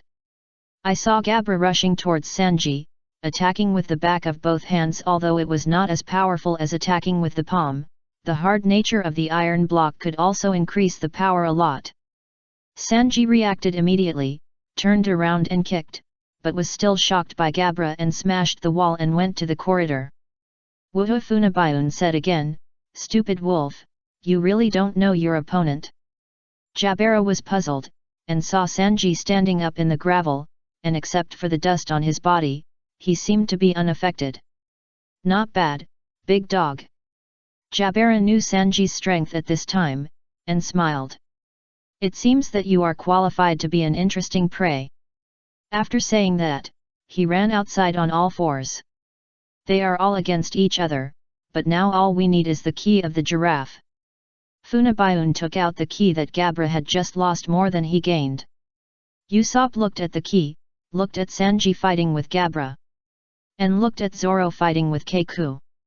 The fight was fierce, back and forth, and he couldn't help but feel disappointed with himself for such a strong strength. Yeah, it's up to Zoro next, and of course, Sanji, even though the key has been obtained. The two Bayans could feel the disappointment in Usopp's tone, and smiled at their own disappointment. Next, it was time for Bayun's psychology class. At this time, Nami exclaimed again. "Look, the gate of justice is open." Chapter 509. Only the moment when his bullet penetrates your head. Look, the gate of justice is open. Through the big hole in the wall, Nami noticed that the huge gate of justice had opened. Once that gate is opened, after Robin passes through, the sea behind. It's the nest of the Sea Kings that we can't pass through, and deeper is Impel Down and the Navy headquarters. Robin will be taken to a place where we can't rescue him. Nami was panicked. How could she not panic? She was the person in the Straw Hat Pirates who knew the horror of Impel Down the most besides Bayun. Didn't Luffy catch up? Nami didn't want to believe this fact. No, Nami, Luffy caught up, but was stopped by Lucci, that pigeon-raising bastard. But you can rest assured, I'm with Sister Robin. Don't worry, just hand over the key, I won't let Sister Robin pass through this door. The forest mask Bayun said, and Nami suddenly realized, yes, Bayun is still with Robin. Then why don't you bring Sister Robin back? Nami asked. Can Forest Mask Bayun answer that it's because he wants you to defeat these experience packs to grow. The matter of saving people is to save first, but when there is a guarantee, Bayun doesn't want everyone to lose this experience. So, Forest Mask Bayun replied mysteriously. Believe me, Nami, the miracle is on the bridge, we are waiting for your arrival. Before you arrive, Sister Robin will be fine, and Luffy can also defeat the pigeon-raising bastard. And we can retreat safely, I promise. This time, I promise with my own personality. Bayun was so serious that Nami couldn't help but feel relieved. You promise? I promise. Okay, I believe you, because we are partners. Me too. Nami and Usopp replied. The Forest Mask Bayun smiled back, wait for Zoro and Sanji to defeat these two, and then we will meet with me and Sister Robin. Yeah. Nami nodded and sat down on the ground. She was tired. The battle with Khalifa was not easy. Usopp was still a little disappointed. His dream was to become a man on the sea, but Zoro and Sanji were fighting, and he could only watch. The two Bayuns could see it, and they looked at each other. Of course, they knew themselves best. Forest Mask Bayun nodded, and Funabayun patted Usopp on the shoulder. You king of strike. Usopp. Who is Usopp? You can just call him Usopp. This was Usopp's psychological answer. Anyway, don't be disappointed, boy, everyone has things to do and things they can do. You can't beat those two yet. So Zoro and Sanji will do it, and what Zoro and Sanji can't do, you need to do. Go. Funabayun handed over the number 1 key he got from Gabra. Usopp was stunned for a moment when he looked at the key. Bayun took the key and gestured in the direction of the Bridge of Hesitation. Usopp understood instantly that this was to let him send the key to the Bridge of Hesitation by sniping. But, Bayun, you're... Shut up. Usopp wanted to say that Bayun's sniping ability was better than his, but Funabayun suddenly roared, scaring Usopp. Remember, Sniper King, you're my friend. Usopp's father Jesus told me that a sniper can admit that another person's sniping skills are strong, but he cannot say that he is weaker than him. The only time you can say that you are weaker than him is when his bullet penetrates your head. This is the truth Jesus told Xiao Bayun when he was a child. Beckman, the real master, said that this is just talking tough. Jesus was so angry that he had a gun and bullet competition with him on the spot. Do you understand? Fanfiction said. Usopp felt these words deeply penetrated his head. It was simply the Bible. I can only say that they are worthy of being father and son. I understand a real man acknowledges the strength of his opponent and his partner, but will not lament his own strength. Instead, he strives to become stronger. I understand. I understand. Usopp took the key, turned around and left the room, climbing up the stairs. Fanfiction raised his eyebrows. He originally wanted to use the air pressure technique to take him up directly, which would be faster, but seeing how excited he was, it would be better to run a few steps to vent. You still talk the same way, Bayun. Nami said. I'm telling the truth. Fanfiction replied. Then he exchanged a glance with Forest Mask Bayun, meaning that this place is up to you. I will go to the top floor to help Usopp. Fanfiction walked out of the room, flew into the air with a pressure technique, surpassed Usopp, and reached the top floor of the Justice Tower first. I will assist Usopp in that. I will stay here and protect you, Miss Nami, how about that? Forest Mask Bayun said. That's great, you stay close to me, don't let me get affected.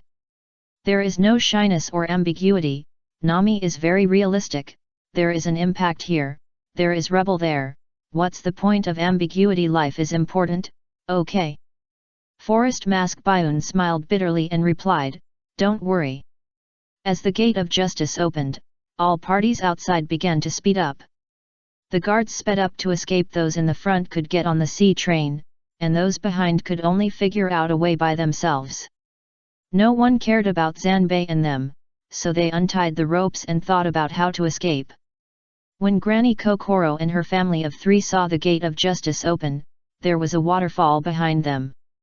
And the bombardment was coming. They could not stay under the tower any longer, so they immediately entered the passage and rushed to the Bridge of Hesitation. If they could not escape there, the front was unknown, but at least it was better than standing stupidly on the island and being bombarded. And Timney escaped when they arrived. They did not forget to draw the sign on the wall so that those who came later could recognize the way. Really, except for a certain Peach, the children in the pirate world are all pretty good. Frankie was in front of Granny Kokoro and the others. Not long after he entered the passage, the gate of justice opened, and Granny Kokoro decided to enter the passage.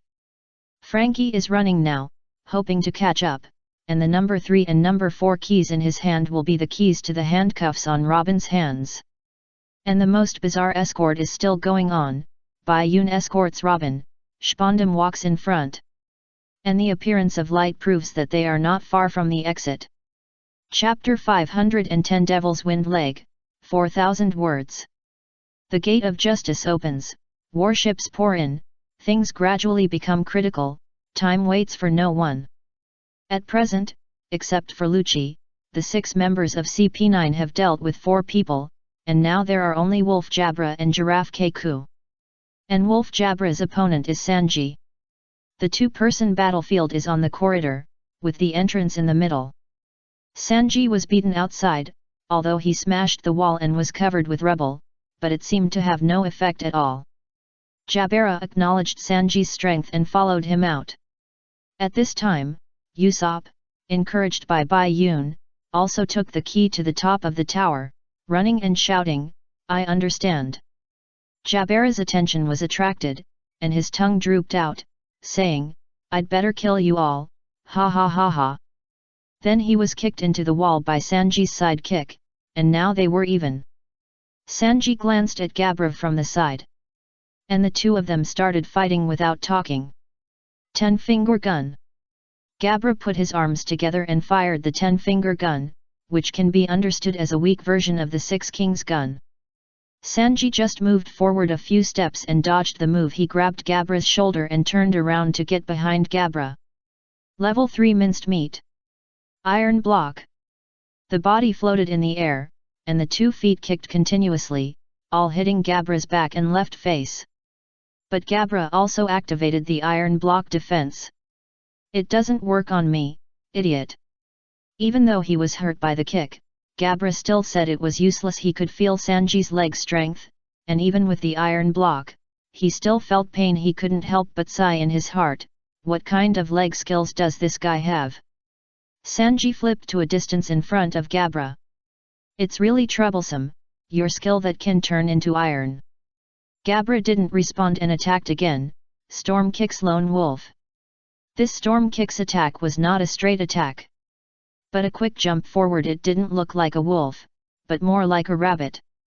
Sanji dodged by stepping into the air, approached Gabra, and kicked in a series of kicks with both feet. The cooking began. Shoulder, tenderloin, loin, flank, belly, upper thigh, tail, thigh, calf.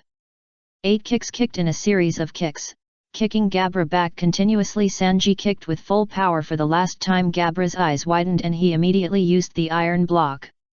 Iron block fist. Veal shot. The first 8 kicks were just appetizers, and the last kick combined with the first 8 kicks was the main course. Sanji bent over and kicked out with his right foot. Even though Gabra was driving the iron block, he was kicked back 3 or 4 meters, but it was a pity that it was not enough to remove the iron block. He told you, your kicks don't work on me. Iron block wolf fangs.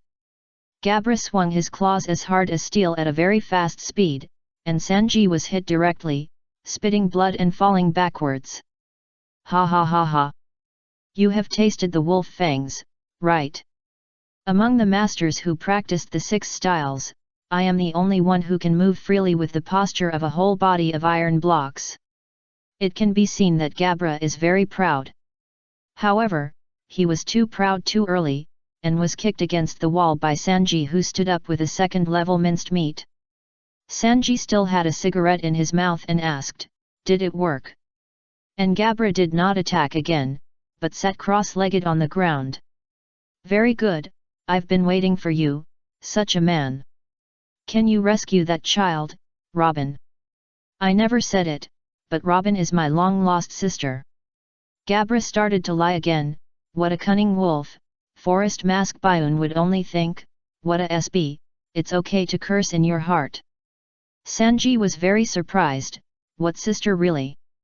Of course you don't know, because I have never mentioned this to anyone else. So you can't blame me for not knowing.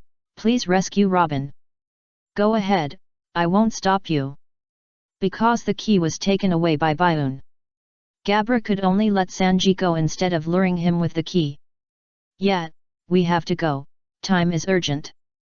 Sanji agreed with a clear and stupid face, and then turned around. Gabra instantly showed a smug smile and raised his wolf claws. And like Sanji, his expression became serious when he turned his back to Gabra. But, of course, I lied to you about this. Gabra grabbed with his wolf claws, but missed, and hit the ground. Sanji flashed and came above him. He raised his right foot and chopped it down, hitting Gabra's head and knocking it into the ground. Gabra felt extremely insulted and pulled his head out with blood on the corners of his mouth and nose. Sanji landed in front of him with a gloomy look in his eyes. Sister Robin, is she your biological sister? Idiot! You lie without thinking. You bastard!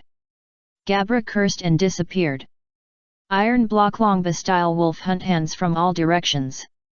Gabra used the longbow-style figure that was as fast as a dragonfly touching the water to surround Sanji and kept jumping. In an instant, he grabbed Sanji with his hands with sharp nails. The speed was so fast that the physical claws turned into a slashing force like rain kick.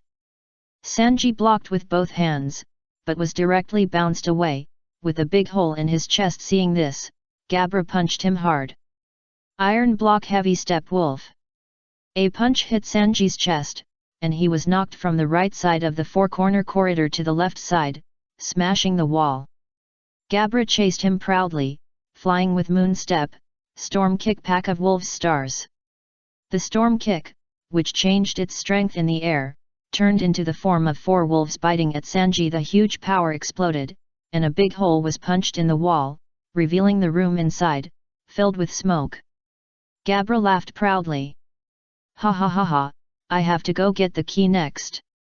However, the law of smoke without injury was followed, and the smoke dissipated. Although Sanji was injured, he was still standing. You're still alive. Sanji smiled back. I don't plan to be killed, nor do I plan to let you go. Ha ha ha, let me go. Are you sympathizing with Robin? Being impatient will only expose your flaws. If you have time to sympathize with that unfortunate stupid woman, you might as well think about how to save your own life. Gabra was rubbing Sanji's nerves. Sanji couldn't stand others insulting women, and he couldn't stand it even more, scolding the women on their ship. He laughed in anger and said, "Watch your mouth. If I get angry, I will get hot." Sanji was seen spinning on the spot, with his solace rubbing against the ground by means of high-speed rotation. The calf of his right foot generated high temperature and turned red. And the heat wave rolled. What, the foot turned red? And Sanji raised his fists with both hands and raised his right foot. This is the pre-movement posture of the Devil's Wind kick. The high temperature kick, plus its speed, plus Sanji explained, and then instantly kicked Gabra in the abdomen. The fire shone, and under the huge force, Gabra flew out directly. Its destructive power is like a demon, so it is.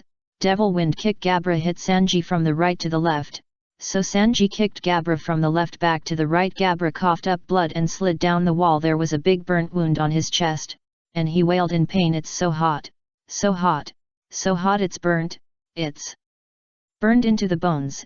It hurts so much. Damn, what kind of leg technique is this?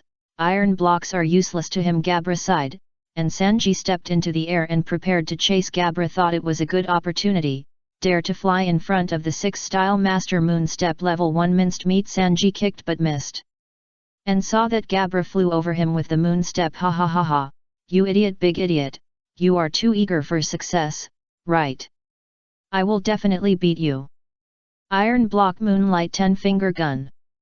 Jabera used his feet to push against the wall to gain momentum and flew away with this force.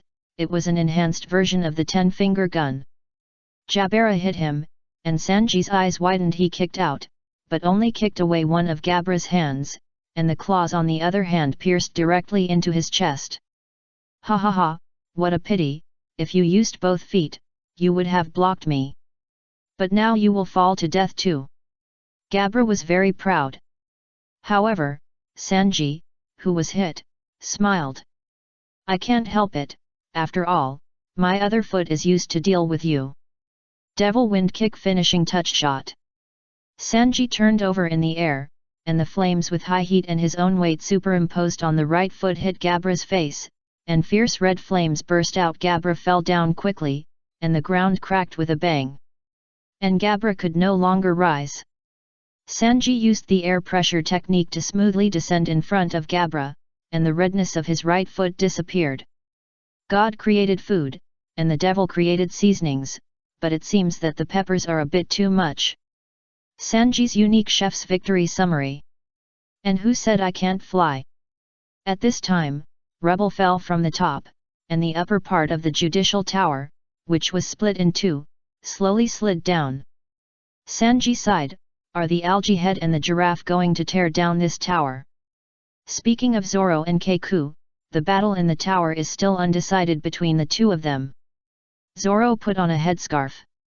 Hand over the key quickly if you can't catch up, it's equivalent to failure. 2 sword style, 2 cuts. Zoro held the sword with both hands, horizontally, and the blades were aligned up and down. What, will you become stronger if you wear a headscarf? Keiku complained. The forest mask Baiun in the audience nodded, really? That's the main body. if everyone is counted as the main body of the object. Luffy is a straw hat, Byakuya is a bracelet, Zoro is a headscarf, Sanji is a shoe, Nami is a weather stick, Bailey, Usopp is a slingshot, the nose doesn't count as an object, Chopper is a Rambo ball, and Robin does a book count. Zoro himself said, "That's hard to say. Go upstairs." Holding the knife with both hands in reverse, Zoro slashed from bottom to top. Keiku moved his neck backward to avoid it, and Zoro jumped up and slashed with both knives. "You should go upstairs."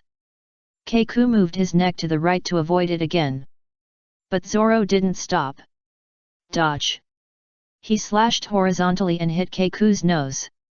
Seeing this, Zoro slashed down with his knife at an angle, and used the cassock slash at 45 degrees. Sand pattern. Keiku's neck is very flexible. And he dodged it by shrinking his neck. "Your blind spot is in the air," Keiku said to Zoro in the air. "Kirin, comma." Then Keiku stretched his neck and slapped Zoro in the form of a whip. Zoro was thrown to the ground, but saw Keiku's neck folded down.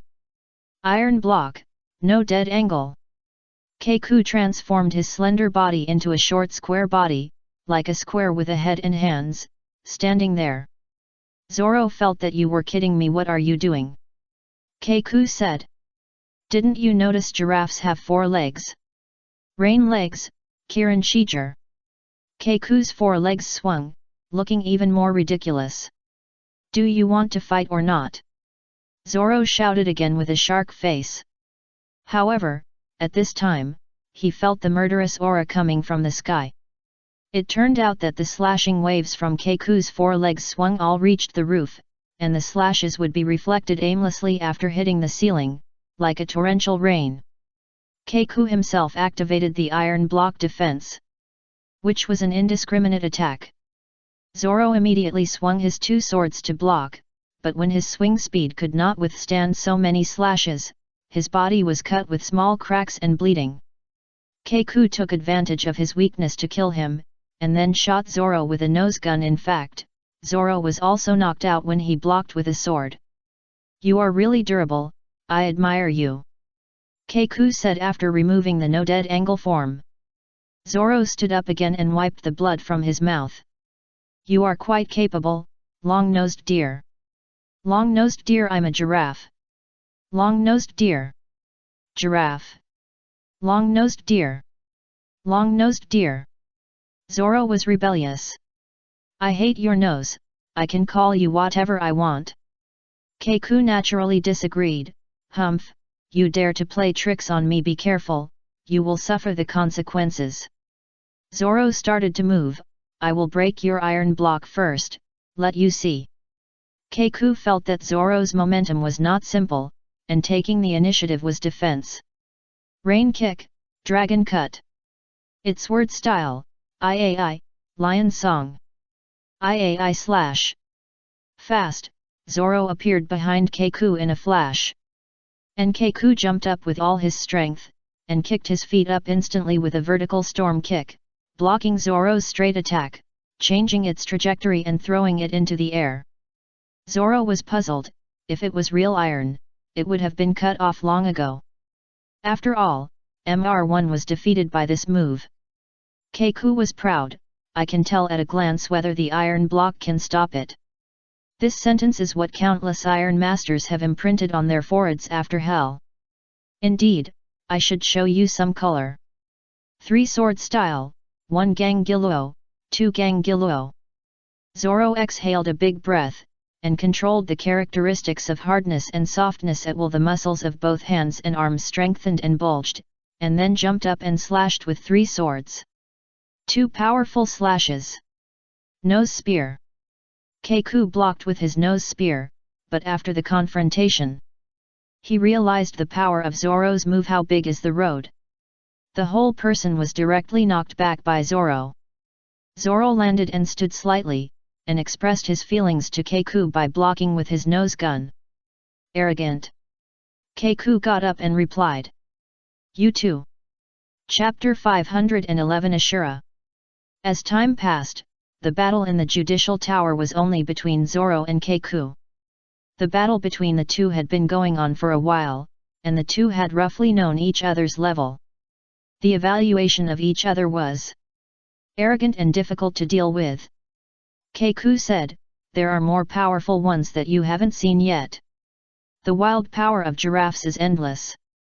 Zoro exhaled, "Hey, don't just talk, pull it out if it's a mule or a horse. You don't have to tell me, I can do it too. Open your eyes and look at the power of giraffes." Giraffe turret. Keiku first fixed his limbs on the ground, and then compressed his long neck inward. Ultimate nose gun Kirin 10,000 shooting oars. Keiku's neck was quickly ejected in a curved form and hit Zoro. Zoro opened his eyes slightly and dodged sideways. Keiku's neck brushed past him and hit the ground, directly creating a big hole. "Humph, didn't I say that this long neck is your weakness?" Zoro raised his knife to chop Keiku's long neck, but Keiku's body shrank back along the neck. "That's not necessarily true." Ray kick spiral blade. Keiku jumped up, and instantly spun at high speed and applied twisting force, which would make the muscles of the body change into a spiral-like tense state with the neck stretched to this side. He turned his body and the whole person spun to Zoro's side, and the slashing would also explode like a spiral. Zoro blocked with his two swords, but was still kicked backwards, so he used the force to do a few backflips to distance himself. After standing firm, Zoro said, "What kind of animal are you?" Keiku turned around and continued to use the giraffe turret. "I won't let you escape this time." But the next second, Keiku's forelegs became longer. Keiku knew what was going on. "Oh no, my neck shrank too hard and my legs were pushed out. What a messed up structure your body is. It's just like a pasta machine that puts flour in and noodles out from the bottom." Zoro couldn't help but complain again. This was the first time he had met such a strange opponent. Pasta press. Keiku unexpectedly thought that this name was good, and it was also unexpected that his foot was pushed out. "I'm not naming your move for you." Zoro replied, "What do you mean by a satisfied expression?" Keiku didn't care, just used it. Pasta press. Keiku's hands and feet retracted a little bit recently, and with a flash of his body, Keiku slashed at Zoro with both hands again. Zoro locked his eyes and blocked with his sword. "Sorry to keep you waiting. If your hands and feet can retract freely, you can swing the sword as you please. I am a four-sword swordsman, so I can use the power of the giraffe as I please. You will lose," Keiku said as he swung the sword to attack. Although Zoro was beaten back, he liked the current sword fight more than those strange moves just now. Zoro began to fight back, "Even if the giraffe is strong. Even if your neck can stretch freely and is in the way. Even if you are a four-sword swordsman." Zoro slashed with a fierce sword, interrupting Keiku's attack. Looking up and glaring, he said, "Nothing can prove you can defeat me." Three-sword style, leopard, koto, jade.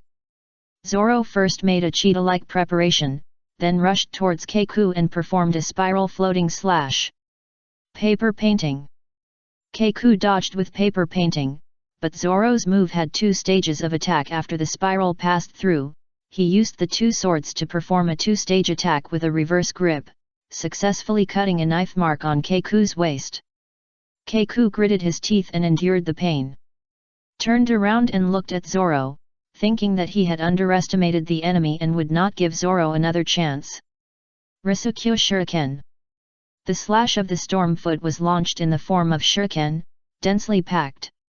Zoro swung his double swords to block, and Keiku took the opportunity to chase. Kirin Wanshi Lu. It hit Zoro's double swords violently, and the huge force made Zoro bleed. Keiku succeeded in one move and chased with a combo. My neck can also turn into a whip. Whip bamboo forest. Keiku swung his long neck from top to bottom to hit Zoro in the form of a whip, and Zoro was pressed to the ground. Zoro rolled sideways to avoid it. And Keiku's attack was not over yet. Fierce bamboo forest. The enhanced version of Whip Bamboo Forest, from quickly swinging the long neck from top to bottom to hit the opponent in the form of a whip, to many times. The nose kept hitting down, and the attack was intensive. Zoro could only block, but could not seize the time to attack. I won't give you a chance to breathe. 4 sword skills to send you on the road. Reverse scale. Keiku swung the knife in his hand vigorously. Zoro blocked it with his 2 swords. Keiku then quickly swung his 2 swords and used his leg storm kicks to attack Zoro. Zoro felt the power and was beaten back. Compared to the fruit ability he obtained on the first day, Keiku's swordsmanship is stronger. Damn it bastard, Zoro roared, and instantly as if he had grown 3 heads and 6 arms, the 9 swords interrupted Keiku's attack and pointed the tips of the swords at Keiku. I didn't see it wrong. Nami exclaimed as a navigator, her eyesight was still good. Of course not, I saw it too. It was him, it was him, it was him, our hero, Little Noah. A question mark popped up above Nami's head. What are you singing, Little Noah? Forest Mask Bioon shrugged and replied. I think Little Noah is more rhyming than Little Zoro, Roranoas Little Noah. Seriously, I saw it, I was right. He was more violent than the ghost, but he tamed it in just 1 day and integrated it into his sword skills. Of course, not only Forest Mask Bioon and Nami saw Zoro's sudden change, but Keiku, as an opponent, felt it the most. He sighed in his heart, what's going on just now? For a moment, he looked like a 3-headed, 6-armed demon. Zoro said the same thing, you are too arrogant. Referring to Keiku's idea of taking Zoro away. Keiku narrowed his eyes, in that case, I will use the strongest storm leg / Joduin that cuts off this tower and split you in half. Give up, this is different from the performance just now. Zoro adjusted his posture, you are the one who should give up. Ghost Chi 9 Swords Flow Azura. Zoro directly opened the 3-headed, 6-armed form condensed by ghost energy, like a devil. Koro was shocked. He didn't expect Zoro to be able to master it to this extent, that is, he could use the murderous ghost energy at will. But Keiku was more confident in his storm leg / Wonderful. Wonderful, but it's too late. It's too late for you. Zoro replied. Before you brag, dodge this / first, Keiku replied, swinging his feet violently, launching a huge circular slash on Nami's side. Forest Mask White used the sword he picked up to block on Zoro's side, facing the flying slash. Zoro did not dodge or defend. Attack is the best defense. 6 swords were swung left and right, directly turning the slash into mist. What, you turned my slash into mist? Keiku couldn't believe it. Zoro didn't care about his surprise and kept walking after all the hardship. There is happiness my sure way. Ghost Chi 9 Swords Azura 1 Mist Silver instantly passed through Keiku, 9 swords slashed continuously, and blood was everywhere on Keiku's body behind him, and his eyes rolled back, falling backwards.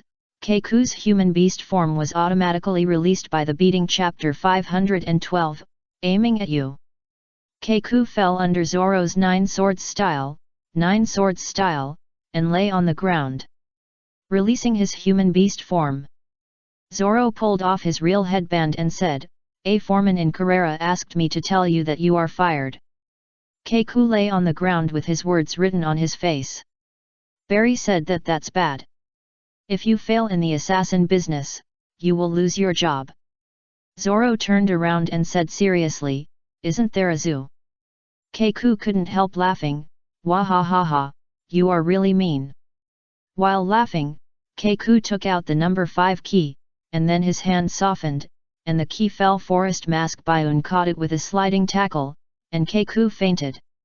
All collected Forest Mask Bioon stood up and shook the keys in his hand. Zoro tied the headband to his arm and nodded.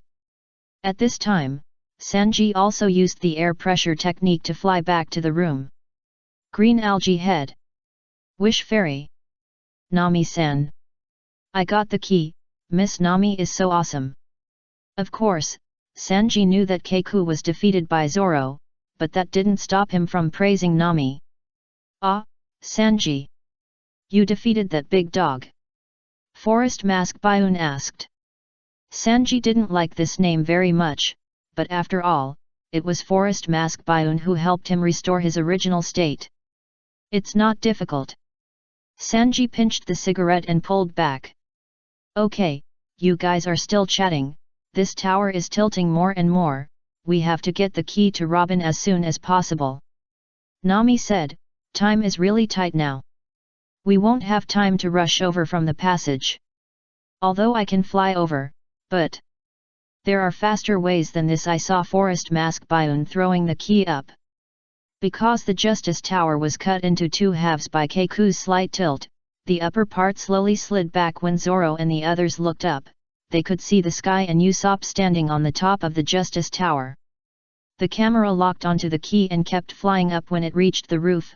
Usopp's side, Funabayun, reached out and grabbed the key. Leave it to you, Sniper King. Okay. After handing the key to Usopp, Funabayun jumped off the edge of the protrusion, leaving the stage to Usopp. This was his highlight moment. Usopp was filled with chicken soup by Bioon, and now he is also very motivated.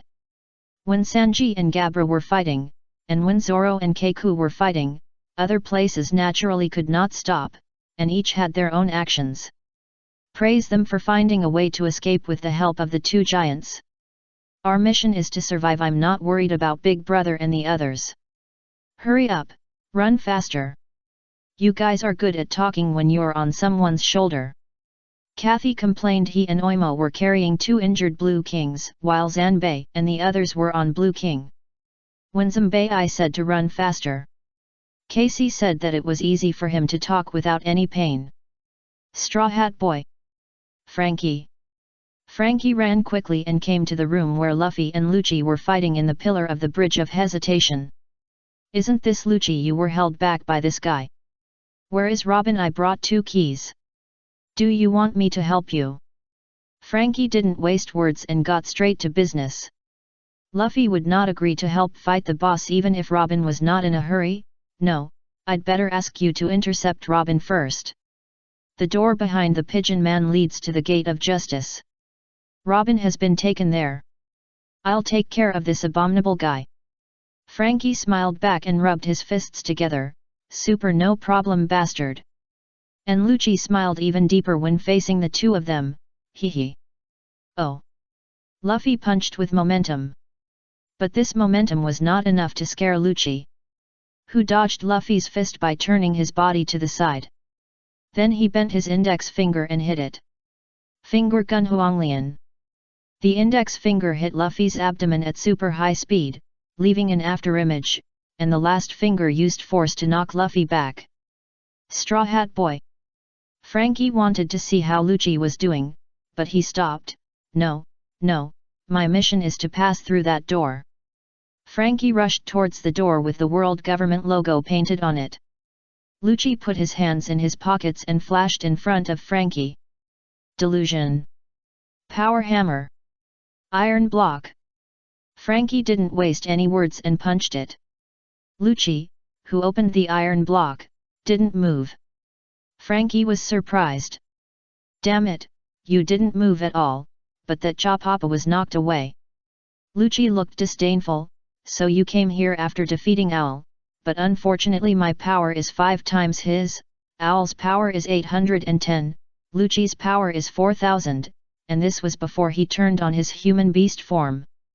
Lucci only punched Frankie in the abdomen. And Frankie was shocked to bend over and spit blood. You can defeat Owl, which means you are really capable. You can be considered a Superman, but, go to hell. Lucci raised his finger and was about to attack. Rubber. Suddenly, Luffy's voice came, accompanied by a powerful force, which startled Luffy and Frankie. Turning around, I saw Luffy with steam all over his body, his palm facing Luffy. Sometimes, when people point their palms at you, they are not asking you to stop, but aiming at you. Jet pistol.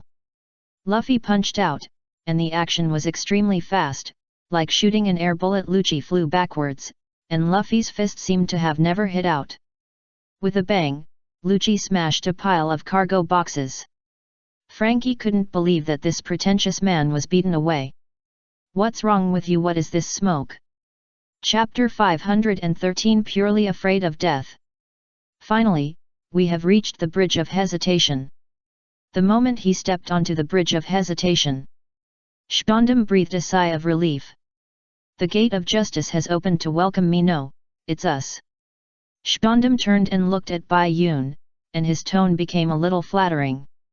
Bai Yun, as long as we pass through that door, we will become heroes in the navy and the world government. The bridge behind the door is also rising, waiting for the hero to pass through. After listening to Spondum's words, Bai Yun loosened his hand that was pretending to hold Robin down, and looked at Spondum. Bai Yun couldn't pretend anymore, and there was no need to pretend here. Ha ha ha ha, I'm dying of laughter. Spondum, are you scared? Bai Yun now called Spondum by his name, not even willing to call him the chief of CP9. What Bai Yun, what are you talking about? Spondum replied unwillingly. The reason why Bai Yun said Spondum was afraid was because his legs were shaking. He didn't know whether he was more excited or unwilling to believe the facts. Unwilling to believe the facts. What facts? The fact is, Spondum, when I slapped you, you knew that I had been playing tricks on you from the beginning to the end, right? However, you are only this far away from your dream of promotion, and I said to continue escorting, so you naturally have no choice but to agree. You don't want to believe that I am a pirate, the pirate Longhair Bai Yun. You are so stupid to keep a pirate by your side, just like tying a time bomb to yourself. You are afraid of death, afraid that your dream of promotion will be shattered. You can only deceive yourself, or pray that I am really an undercover in the navy. You just breathed a sigh of relief because you saw the navy and the warships on the opposite side, and felt that you were saved. You told me that I was a hero again, just to appease me and let me go over and fall into the trap. Am I right, Spondum, the stupid commander of CP9? After Bai Yun said this, in Spondum's eyes, Bai Yun's eyes shot red, and the shadow behind him seemed to become a fanged devil. Guan was full of momentum. And Spondum was so scared that his legs were shaking. He turned around and ran, not caring that the bridge was still unfolding. He ran and shouted at the guard's contact phone bug in his hand. Bai Yun is a pirate. Long-haired Bai Yun is a pirate. Kill him, kill him. The navy guards guarding the gate of justice listened to Spondum's words, but they didn't understand. They knew to fight pirates. But what does long-haired Bai Yun mean by a pirate? Why are you so surprised? Isn't he a pirate? Regarding Spondum's escape, Bai Yun acted calmly, raised his hand, changed the bracelet into a pistol, and fired without aiming gun. The bullet flew out with heat waves and instantly hit Spondum's left calf. The pain made him cry, his expression twisted, and he fell down. My leg. At this time, the bridge was fully opened, and the road to the gate of justice was neatly displayed in front of Spondum.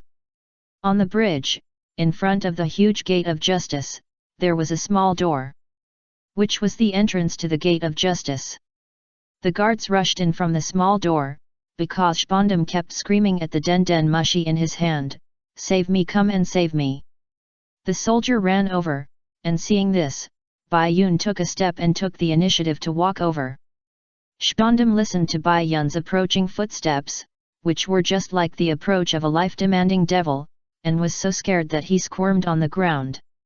Don't come over. Come quickly. Now for Spondum, one side is hell and the other side is salvation. Because Bai Yun was strolling, while the soldiers were running. Although Bai Yun was closer to Spondum, the soldiers were still approaching Spondum. Sir. The leading soldier said sir, and then Bai Yun flashed and surpassed them in an instant, and came to Spondum's side, stepping on his back. At this time, the soldiers were still 3 or 4 meters away from Spondum. Sir. Long-haired Bai Yun, you have been surrounded. Just surrender. The soldiers raised their spears and pointed them at Bai Yun, still saying the same old and useless words. Bai Yun responded, pushing his feet hard. You can shoot, anyway, I have a shield. No, don't shoot.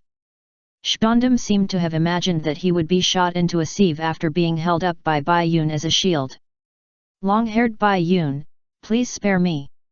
If you kill me, the world government will fight you to the death. The Demon Slayer order is right in front of us. I can promise you that I will let your Straw Hat pirates leave Judicial Island safely, as long as you spare my life.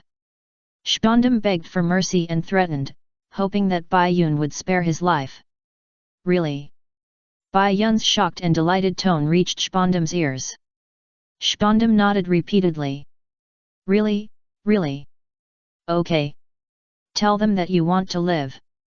Bai Yun grabbed Shpondam's hair and lifted his head.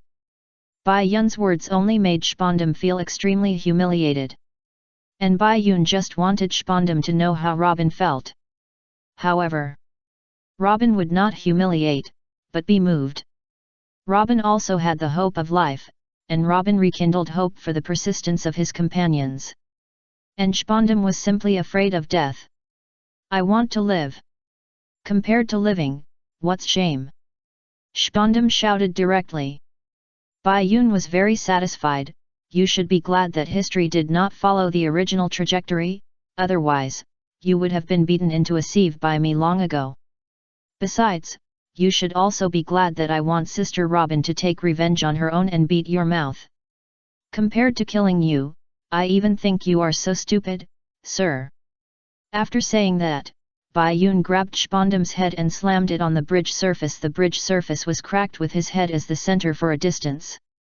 And Bai Yun also kept his word and let Shpondam live, and his figure retreated to Robin. Don't act anymore. Robin asked.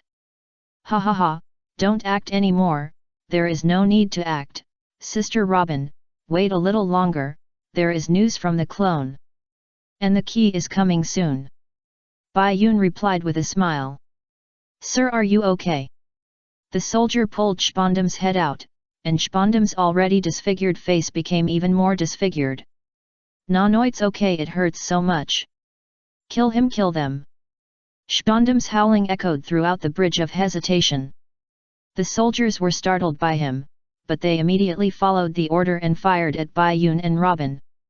Bai Yun's bracelet turned into a knife, and he swung the knife with a residual shadow, intercepting all the bullets and cutting them in half. Shanks and Hawkeye's swordplay feedback. Even if Bai Yun has never practiced swordplay, his swordplay now is not simple. Chapter 514. Just treat it as playing a music game. What is your steam? Frankie was surprised by Luffy's sudden increase in strength. He actually knocked Luffy out in an instant, and was even more surprised by the steam. He thought, "You kid is also a cyborg and powered by steam." Luffy sat up, covered his forehead and remained silent, not knowing what he was thinking. Luffy did not answer Frankie's doubts, but replied, "This won't last long, I'll deal with this guy, you go over and give the key to Robin and Bai Yun first. I believe Bai Yun will not let Robin be taken to the gate of justice now, we only need the key." Luffy's thinking is still very clear. "Okay, Straw Hat Boy, use this trick to teach this guy a lesson." Frankie replied, and then ran to the door. Lucci stood up and instantly turned into a human beast form, turning into a leopard man, and said with a gloomy look, "I said, I won't let you pass. Wow, you are also a devil fruit user." This was the first time Frankie saw Lucci transform. "I'll kill you first, Frankie." Lucci flashed towards Frankie, but Luffy was not slow either, and instantly blocked Frankie. The two looked at each other. Rubber jet whip. Luffy directly a second gear rubber whip kicked Lucci to the point of vomiting blood, and kicked him back to the pile of broken cargo boxes. Lucci stood up again. If he was so easy to deal with, he would not be the boss this time. "Don't forget, Straw Hat Luffy, I used this trick to knock you away at Carrera Company." Finger gun. Lucci attacked quickly, but his finger poked nothing. Luffy appeared behind him. Lucci sensed it and turned around immediately, then caught Luffy head on. Rubber jet rocket launcher. This time, Lucci was hit to the other side. There was no one guarding the door, so Frankie ran over. "Hey, Robin will be handed over to Bai Yun and Frankie." Luffy exhaled and continued to fight Lucci. Luffy hit Lucci with a second gear rocket, but he still looked fine. I was careless, I didn't expect you to have such power. But, it's very good. But you seem to be out of breath, is it because of the steam? For Luffy now, it takes a lot of energy to open the second gear. It's just like Bai Yun opening 6 clones before he learned the armament color and Garp's physical feedback. Okay, Luffy wins a little. As long as I can beat you. This is Luffy's answer to Luffy's question. Luffy smiled. A bloodthirsty and war-loving smile. Then you have to work harder. The guards on the island who had not yet escaped saw the gate of justice completely opened, and couldn't help but exclaimed. Look, the gate of justice is completely opened. During the battle between Luffy and Lucci, Frankie's breakthrough, and Bai Yun's fight against Spondam, the huge gate of justice was completely opened. The appearance was very shocking, as if there was another world behind the door. Too scary. I heard that it will not be fully opened until the warships of the Demon Slayer Order pass through completely. Let's run away quickly, otherwise, we will die under the gunfire of the Demon Slayer Order. The Demon Slayer Order is coming soon. And Frankie also went to the spiral staircase with the key and rushed to the bridge. Robin, wait for me. Long-haired man, you have to hold on. However, Frankie didn't know that the protagonist Bai Yun, who he said hold on, was simply very leisurely on the bridge. It's so boring. Too weak. Everyone had a good fight and stretched their muscles. You guys. Excuse me, you are all garbage. Bai Yun said to Spondam and the guard navy opposite with a serious face. The more serious the face, the more insulting it is. Asshole, shoot him, kill him, I don't believe he can stop him for long. Spondam shouted, and another wave of bullets came. Bai Yun sighed, forget it, just treat it as a music game. Holding the hilt with both hands, he separated them and held 2 swords in his hands. Bai Yun swung the sword quickly, sparks flew, and the ground was full of bullets that had fallen and broken into 2 halves. You can do it again. After a round of bullets, Bai Yun said with sarcasm. Spondam was furious. Don't be complacent. You will die under the gunfire of the Demon Slayer Order. Everyone will. The fact that our sacred flag was shot down by you pirates will also disappear under the cover of the Demon Slayer Order. Just like the riot launched by the giant navy 20 years ago, ha ha ha ha. When Spondam mentioned the giant sorrow, Robin's eyes widened uncontrollably. Why did Spondam know sorrow? Spondam caught Robin's expression. You are surprised, Nico Robin. Do you think I know nothing? I know everything about the riot of Haguvar D. Sorrow, the former Vice Admiral of the Navy headquarters, your mother Albia, and everything that happened in O'Hara. Because someone told me that the person who set foot on the demon settlement in O'Hara, made their crimes public, and activated the demon killing order was the then CP9 leader and my father, Spandine. Robin's mind suddenly remembered the appearance of Spandine, and it merged with the figure of Spondam in front of him. It was indeed very similar. That sentence others were sentenced to death, and their smug expressions were exactly the same. Ha ha ha. He told me that all the residents of O'Hara died at that time, but the government missed a kid who escaped by chance. That's you. For 20 years, you have been vigilant all the time, and you can't believe those money-hungry guys. You have been racking your brains all the time to survive. I can't believe how you have survived these 20 years. To this day, yes, you have a partner who truly cares about you. At this point, Spondam glared at Bai Yun with resentful eyes, and then turned to be proud. But it's useless. Ha ha ha ha, you will eventually die under the fire of the Demon Killer Order. The Demon Killer Order is invincible. Nico Robin, if you refuse to be used by the government, then die together. Die, you will all die. Spondam laughed, and Bai Yun was about to speak when an explosion occurred behind him. Frankie stepped on the mine at the entrance of the bridge. Ha ha ha. Someone else is coming, but the mine is enough to kill him, ha ha ha. Spondam was even more proud. Bai Yun still looked at him as if he was a fool.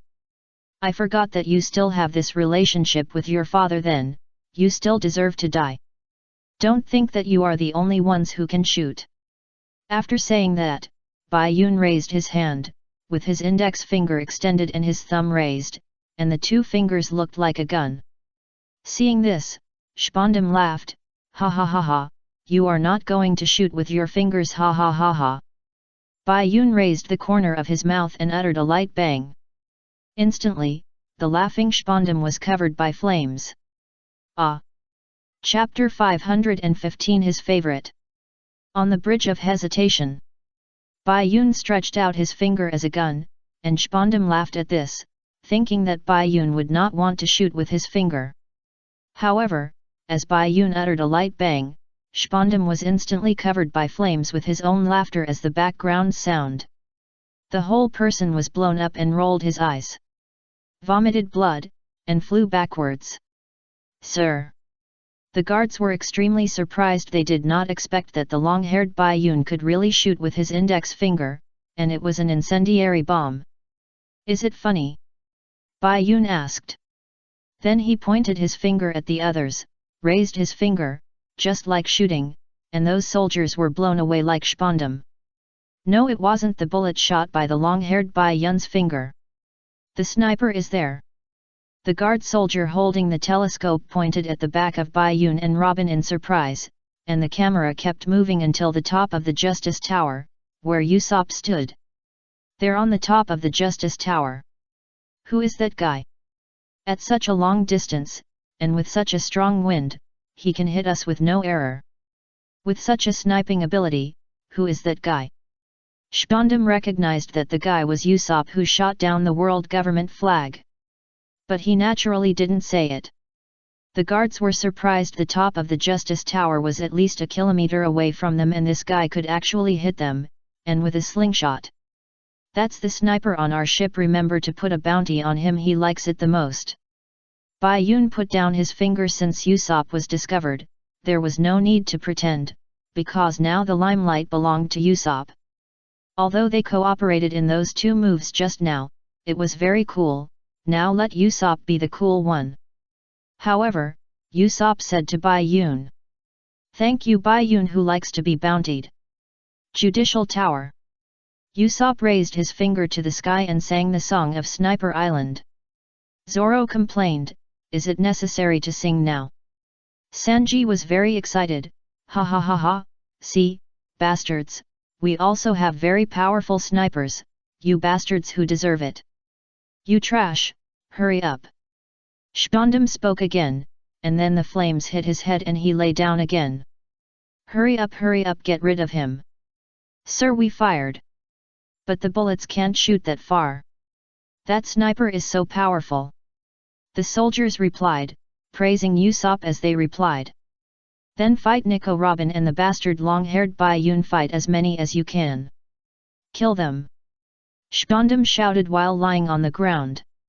The gate guards immediately obeyed the order, raised their spears and fired again, but Bai Yun did not swing his knife this time, and the bullets came with a clang clang clang sound.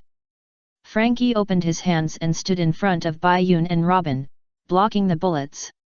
"It's early, Frankie, I'm almost tired to death," Bai Yun said. Frankie smiled back, "I see you are quite leisurely, and your clothes are all clean. Are you okay, Frankie?" Robin asked. After all, Frankie blocked the bullet with his body. "I'm fine, after all, I'm made of iron, so mines are useless to me."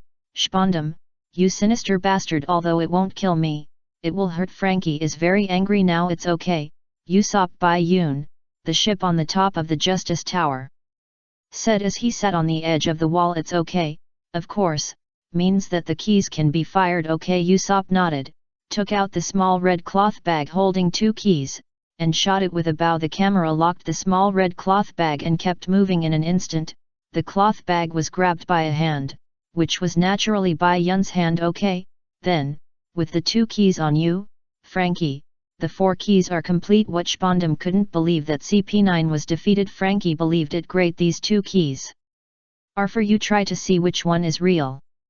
Frankie still stood in front of Bai Yun and Robin, and threw the 2 keys in his pocket to Bai Yun. Bai Yun caught it, opened it, wrapped it in cloth, and held 4 keys in his hand. Well, let's try from number 5. To be honest, Bai Yun had forgotten such details. The key was the real key. There were 4 keys in his hand, 1345. He could try from number 1 or number 5. This is called the order. Click. It opened. Unexpectedly. Number 5 was the correct key and it opened at once. What it turned out to be a real key. Spondam had been thinking naively that they were holding fake keys before, but now he was hit hard by reality. He was panicking, but Bai Yun was in a good mood. Good luck. Welcome back, Sister Robin. Bai Yun didn't touch the handcuffs at all. Wait a minute, insert the key, just turn the key. If he touches it, all the clones will disappear instantly. The handcuffs fell to the ground. Robin stretched his hands back in front of him, looking at his freed hands. There was a little sense of unreality. How is this possible? Have you defeated all the CP9 in the spell-casting tower? This is impossible. You must have used some tricks to steal the key. Spondam was unwilling to believe that his Superman subordinates were defeated. It's super awe. Frankie felt very happy and took out the contact phone bug to tell everyone on the other side the good news. Hello, Long Nose, I'm Frankie. Nico Robin's handcuffs have been opened. Well done. Great. Everyone in the judicial tower cheered at the same time. Robin said to the phone bug in Frankie's hand with tears in his eyes. Thank you, Long Nose. If you want to thank someone, wait until everything is over before you thank them. Go thank those who risked their lives to snatch the key for you. You will always be one of Luffy and his friends now, just go ahead and fight. Usopp's voice came back from the Den Den Mushi. Woo, that's really good, this bastard. Frankie was moved to tears again. It seems that Usopp, who has let go of the Mary, can still speak. He's right, Sister Robin, now, do what you want. Robin wiped away her tears and nodded, okay. Then, Robin stretched out her hands and crossed them. 6 wheeled flower blossoms, slap mouth. 6 arms stretched out from Spondam's body, and madly output to his left and right faces. Sounding like a clapperboard. Oh my god! Pa pa pa pa pa! This is the price you have to pay for insulting the people of O'Hara. Robin shouted. It's okay for Spondam to insult her, but if he insults everyone in O'Hara and Sorrow, he deserves a slap in the face. Chapter 516 One Person vs Demon Slayer Order. Through everyone's efforts, Robin's handcuffs were also opened. However, in fact, Bai Yun could have used the replica of the wax fruit to open Robin's handcuffs from the beginning. But as he said before, this is everyone's adventure, everyone's experience of becoming stronger, and we have to face the future. The battle here cannot be said to be a bad thing. Moreover, if you use the wax fruit to open it directly, it's like playing a game. After going through the adventure and collecting the items required to pass the level, you haven't used them yet, and the game system reminds you that someone has already opened it and you can pass it directly at that moment. The excitement and happiness of passing the level plummet. Let's get back to business. After Robin got rid of the handcuffs, she used the fruit ability to slap Spondam in the face. She wanted to do this a long time ago. Frankie also used Den Den Mushi to get everyone to the Bridge of Hesitation and find a way to leave, or maybe wait for what Forest Mask Bai Yun said, a miracle will happen. Okay, got it, Sniper King, come down quickly. In the judicial tower, Zoro and the others received the message and responded. Sanji immediately called Usopp down and prepared to slip away. Usopp was about to respond when he heard something. I seem to hear something. Did you hear it, Bai Yun? I heard it. Fun. Bai Yun nodded and replied. As soon as he finished speaking, a big explosion was heard on the sea. Spondam looked at the explosion site in surprise, with his curly hair burnt black by the flames and his face swollen by the fan. Could it be a bombardment from the warship destroyed the defense fence? In the judicial tower. In Gabra's room, Zoro and the others also saw it through the hole in the wall. The fence surrounding Judicial Island was blown up. What a violent explosion! A few more warships are coming. Such bombardment is about to rain down. Zoro and Sanji sighed. The Demon Slayer order is like this, it uses endless firepower to flatten everything on an island. The forest mask Baiun said. This sea was just rumbling with whirlpools, and even warships couldn't pass through. Now the whirlpools have disappeared. It must be because the huge gate of justice has opened. Those whirlpools are formed when the ocean currents are blocked by the huge gate. Nami analyzed. But no matter what, let's run away. After calmly analyzing, Nami began to panic. What is Miss Nami talking about? Sniper King, come down quickly, we are starting to retreat. Sanji looked up and shouted for Usopp to come down. And Usopp, who was on the top, reflected in his eyes at this time, the 5 flying shells. With a few bangs, violent explosions broke out on the judicial tower. The upper part of the judicial tower, which was cut in half, was blown directly into the waterfall in front. Usopp! Zoro, Sanji, and Nami exclaimed with wide eyes in a hurry. They didn't care about disguise and called Usopp directly. Sanji's cigarette fell out of his mouth, and his eyes were full of disbelief. No way! Hey Usopp! It's so sad you only care about Usopp, not me, right? The voice of Funabayun came out. He was seen carrying Usopp and slowly falling from the sky, returning to Gabra's room, which now had no ceiling. Because of carrying, Usopp was almost strangled to death by the collar. Why am I carrying it? In Usopp's impression, Bayun always carried people like a princess. Luffy, Zoro, Sanji, and Nami all did, but why did he carry clothes? Because someone is waiting for you in your hometown, Funabayun replied. Usopp's hometown has a young lady named Kaya waiting for him, although the two have not confirmed their relationship. It is almost the same. Bayun said that this is the difference between me as a single dog and how I treat couples. If you can save you, you are lucky. For those who are not in a relationship, he can be cheap in any way, no need to avoid suspicion. If the other party has a boyfriend, girlfriend, and you still hug him, her, like a princess, then it's unique. As for why he hugged so many people, Bayun said again, I just want to give them a home. Omega, after all, who doesn't like handsome men and beautiful women? I've strayed from the topic, let's get back to business. I hope you're all fine. Sanji said this in response to Funabayun.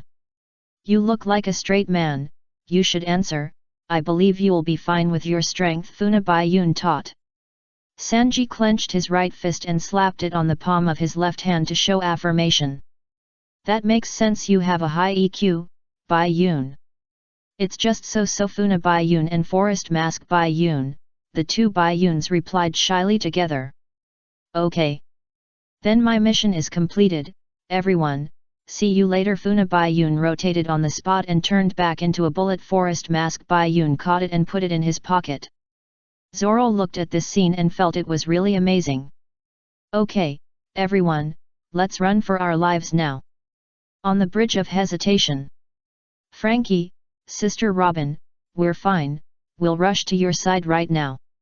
Hearing the voice coming from the Den Den Mushi, Frankie and Robin were relieved. Putting the Den Den Mushi away, Frankie said, let's deal with these guys here first. Can you fight? Can you fight? Of course, he asked Robin. Frankie didn't think that Bayun couldn't fight in his energetic state now. Robin put one hand on his waist and exhaled, and the queen-like Robin was back again. Of course. Yes, it's the last breakout level. You guys deal with these minions, I'm going to play big. Bayun said. Big what big? Frankie was puzzled. Demon Slayer order, 5 lieutenant generals, seemingly unlimited firepower. How many strong men have been killed in this? Everyone is having a good time, I have to have a good time too. One person vs Demon Slayer order, it's interesting to think about it. Bayun's bracelet changed into a flintlock rifle on his shoulder compared with a pistol, holding a knife. This is his most serious look. He is the best apprentice that Beckman thinks, although he has only one apprentice. Let's go, you don't have to worry about me. I'm not stupid, I won't fight them head-on, I just interfere with them to reduce the artillery fire to cover you." After saying that, Bai Yun stepped up and took the initiative to fly to the slowly approaching warships. Shpondam opened his mouth wide and couldn't believe what Bai Yun did. What's the difference between this and seeking death? It's better if he dies, stupid, damn bastard. You too. Soldiers, attack. Chapter 517. But I still know him.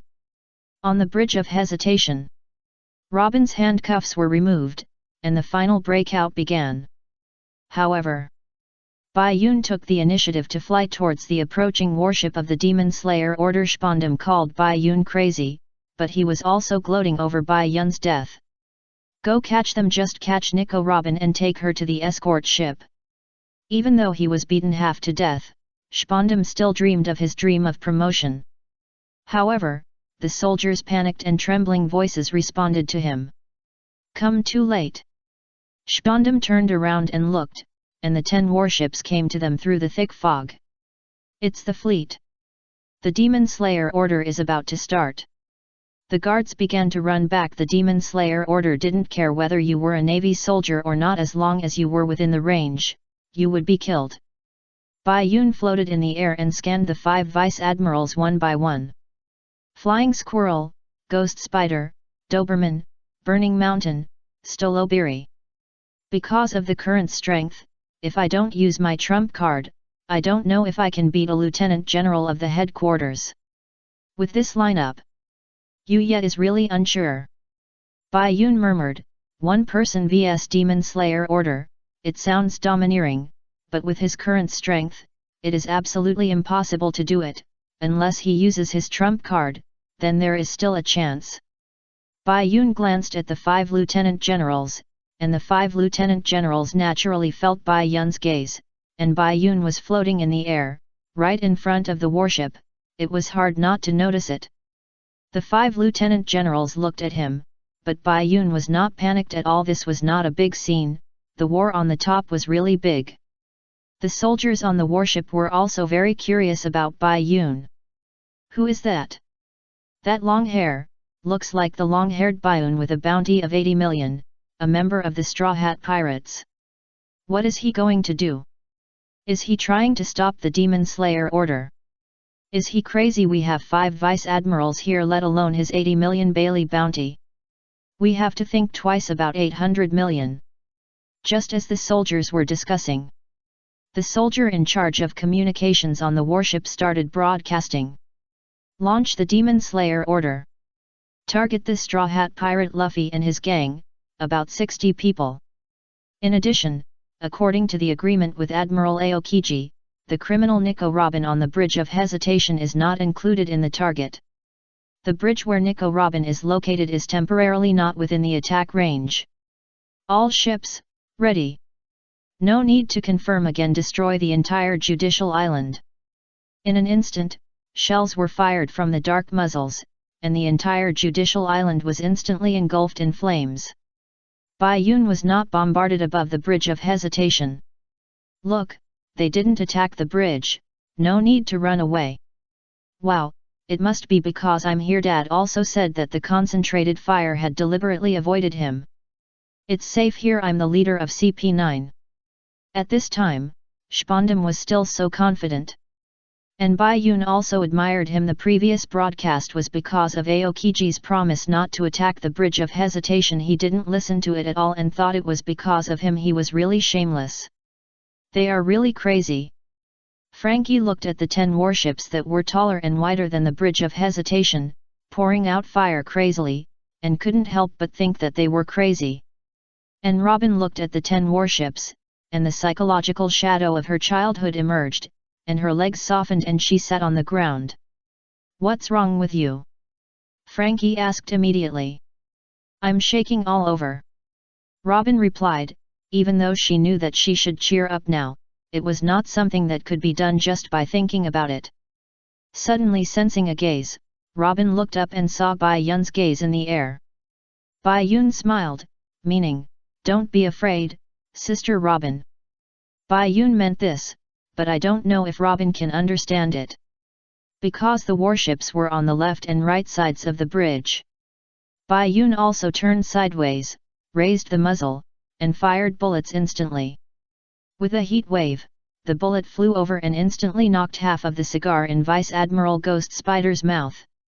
"You are provoked, Ghost Spider," Vice Admiral Hua Shaishan said, with a smile that seemed to have a mocking taste, but he wore that smile from beginning to end. Ghost Spider was silent, glaring. According to the rules, when carrying out the bombing mission of the Demon Slayer Order, the Vice Admiral cannot leave the warship unless the warship is destroyed. But looking at Ghost Spider's steps, it seems that he wants to ignore the rules after all. He was provoked by a little ghost. But he didn't expect that this little ghost was even crazier than him and actually flew towards his warship. Enemy attack, enemy attack. The enemy is the pirate Long-Hair White Luck. Shoot. Ghost Spider's adjutant immediately gave an order, but Ghost Spider spit out a breath of white air and replied, "No. It's not necessary. I'll do it myself." Then he drew out 2 knives from his waist. Bai Yun landed, Ghost Spider flashed, and the 2 knives came to Bai Yun and chopped down together. Seeing this, Bai Yun immediately blocked with both hands holding the flintlock rifle. Dang! With a clang, the deck under Bai Yun's feet cracked and he stepped down, 1 foot sank into it, and he almost lost his balance. The Vice Admiral is worthy of being a Vice Admiral, the strength is different. I have heard of your name for a long time, Vice Admiral Ghost Spider. Do you know me? Ghost Spider was very surprised that a novice pirate from the East China Sea who had never been to the New World would know him, and he had been carrying out missions in the New World during this period. Although there is no big news about you in the newspaper. But I still know you. Bai Yun replied, it was true, but why did Ghost Spider feel so harsh when he heard it?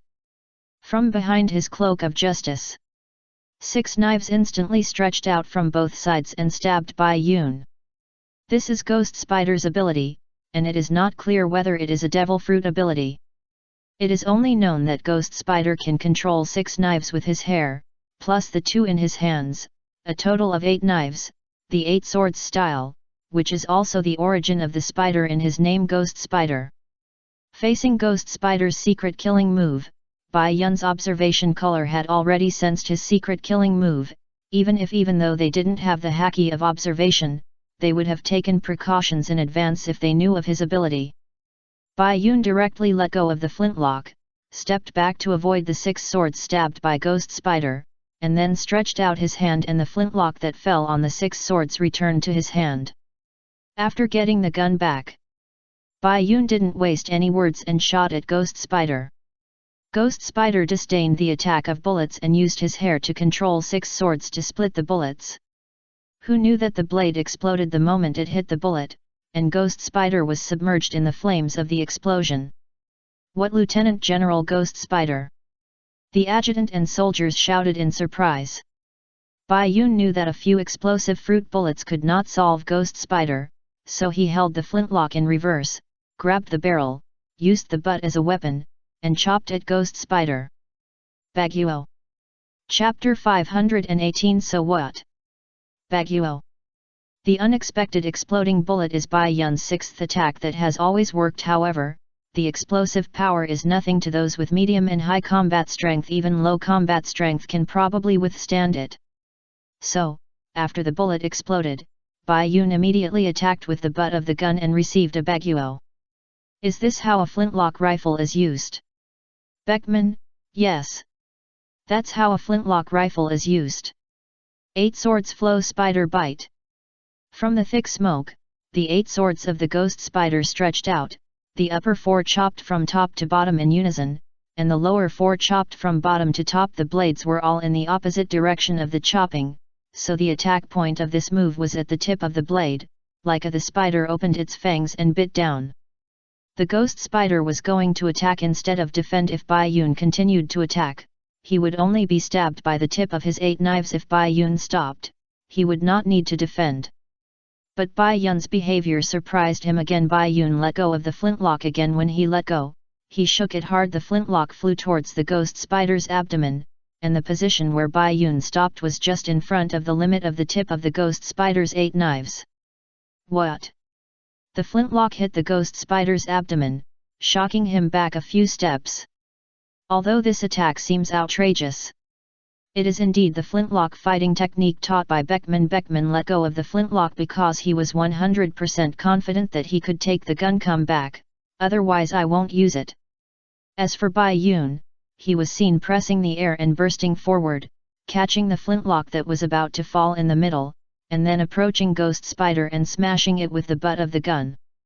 After being hit by a move, Ghost Spider did not underestimate Bai Yun anymore, and chopped down with 2 knives in his hands to block the butt of the gun unexpectedly.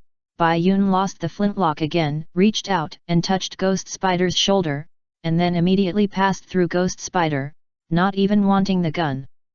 Ghost Spider didn't understand Bai Yun's operation, but after Bai Yun lost the flintlock, he immediately smashed the flintlock and stepped on it with 1 foot. Originally, he wanted to crush the barrel directly, but he didn't. Ghost Spider pretended that he had no intention of crushing it, kicked the gun forward with 1 foot, and turned to look at Bai Yun, who was unarmed. But Bai Yun was not panicked at all, and even smiled. As mentioned earlier, if Beckman's flintlock was lost, he had 100% confidence to get it back. As for Bai Yun, he was not 100% confident, but he was sure to get it back. He just stretched out his hand, and the bright silver flintlock lying on the deck behind Ghost Spider turned into a white light and flew back to Bai Yun's wrist, turning into a bracelet again. Ghost Spider frowned. What kind of weapon is this? A technological item? Even though he is a vice admiral, he has never seen such a technological item in the Navy. Not bad, I'll go to other vice admirals to ask for advice, Vice Admiral Ghost Spider. Without saying a word, Bai Yun stepped into the air and flew to the warship of Vice Admiral Hua Shaishan next door. Ghost Spider was silent, the 6 knives behind him retracted. And the 2 knives in his hand were also put back into the scabbard. Not being able to leave the warship is one thing. When he went to fight on the warships of other vice admirals, he looked down on the vice admirals above. If Bai Yun was a figure at the level of the 4 emperors or the 7 warlords of the sea, the 5 of them would have surrounded him long ago. However, Bai Yun is now just a novice pirate in a not-so-famous novice pirate group with a bounty of 80 million. If it is spread that the 5 vice admirals of the group are hunting down such a person, they will lose face. In this regard, they are not as good as Akainu. If Akainu encounters you, he will kill you directly regardless of whether you are a novice or not, even if the newspaper says that one of his admirals is chasing a novice pirate. He doesn't care. The Demon Slayer order is activated. A battle is taking place at the Bridge of Hesitation. And everyone on the main island is not idle either. Under the underwater passage to the Gate of Justice, Forest Mask Bai Yun, Zoro, Sanji, Nami, and Usopp also entered it and began to rush to the Bridge of Hesitation. In front, Kokoro's family had already run to the end. But at this time, sea water poured into the passage. Kokoro's family smelled the smell of sea water and turned around and ran, not caring about her granddaughter Timney and the cat and rabbit Quinby. "Grandma, what's wrong?" Timney asked in confusion. Kokoro replied, "While running, sea water is pouring in, run back quickly." Then Timney heard the sound of sea water behind him, turned around and saw the sea water run quickly. Quinby meow meow meow. As for why the passage suddenly flooded with sea water, it depends on Lucci and Luffy, who were fighting in the exit pillar inside the pillar. The room where Lucci and Luffy were fighting, Razor Lucci performed a fusion skill of Moon Step, and shaving the speed was the same as shaving, but on the basis of shaving, it enhanced the flexibility of its own movement, and formed a sharp knife-like track in the air when approaching to attack Luffy. However, Luffy in the second gear was still faster, dodging Lucci's attack and coming behind him, punching Lucci in the abdomen in the air, and Lucci vomited blood and flew out and lay down. Luffy himself was too tired and fell to the ground upside down. Luffy stood up immediately, but the steam disappeared, which meant that the second gear was released. Lucci also stood up, holding his abdomen. Moreover, after being hit by Luffy, Lucci also understood the principle of Luffy's second gear. It turns out to be something similar to stimulants. Turn your feet into pumps to speed up the blood circulation in the body if it is a normal person's body. The heart will not be able to withstand such a high blood pressure and will rupture. If the internal organs and blood vessels are rubber, it doesn't matter. Although your ability has indeed improved greatly, your physical strength can hardly support such a great pressure. This is not a smart way, it will cost you your life. This is an ability that only rubber people can use. Did you come up with it yourself? If someone else told you, then he probably hopes you die. Shut up. Luffy couldn't help but speak when Lucci slandered Bai Yun. When Bai Yun told Luffy the principle and method of opening the second gear, he also told Luffy that with Luffy's current strength and physique, opening the second gear will indeed consume physical strength. Excessive physical loss will affect the length of life. Even if he trains his physique to support the second gear later, the loss will still not be made up. Luffy knew it, and Bai Yun also told him that he should not open it if he could. But it was Bai Yun who told me the second gear. He wanted to rescue Robin just like me. He definitely doesn't want me to die. Even if it will cost my life. But for the sake of my friends, so what? It's better than watching my friends being taken away. Chapter 519. He really has the demeanor of a great general. As time goes by, the Judicial Island dungeon has reached the final breakout and Demon Slayer level.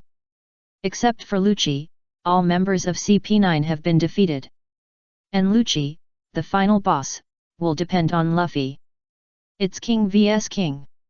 Faced with Lucci's statement that Gear 2 will affect his lifespan, Luffy's answer is, so what? It's better than watching my friends disappear strong. As long as I can do it, I will do it. You expect too much of yourself. Lucci retorted. He didn't like Luffy's attitude that he could do anything. Did you hear the explosion just now? It was the warship of the Navy headquarters testing it. In a few minutes, the concentrated bombardment will begin. All your companions in the Judicial Tower will die there. Even if they are lucky and find the underground passage leading to here. Ray kick.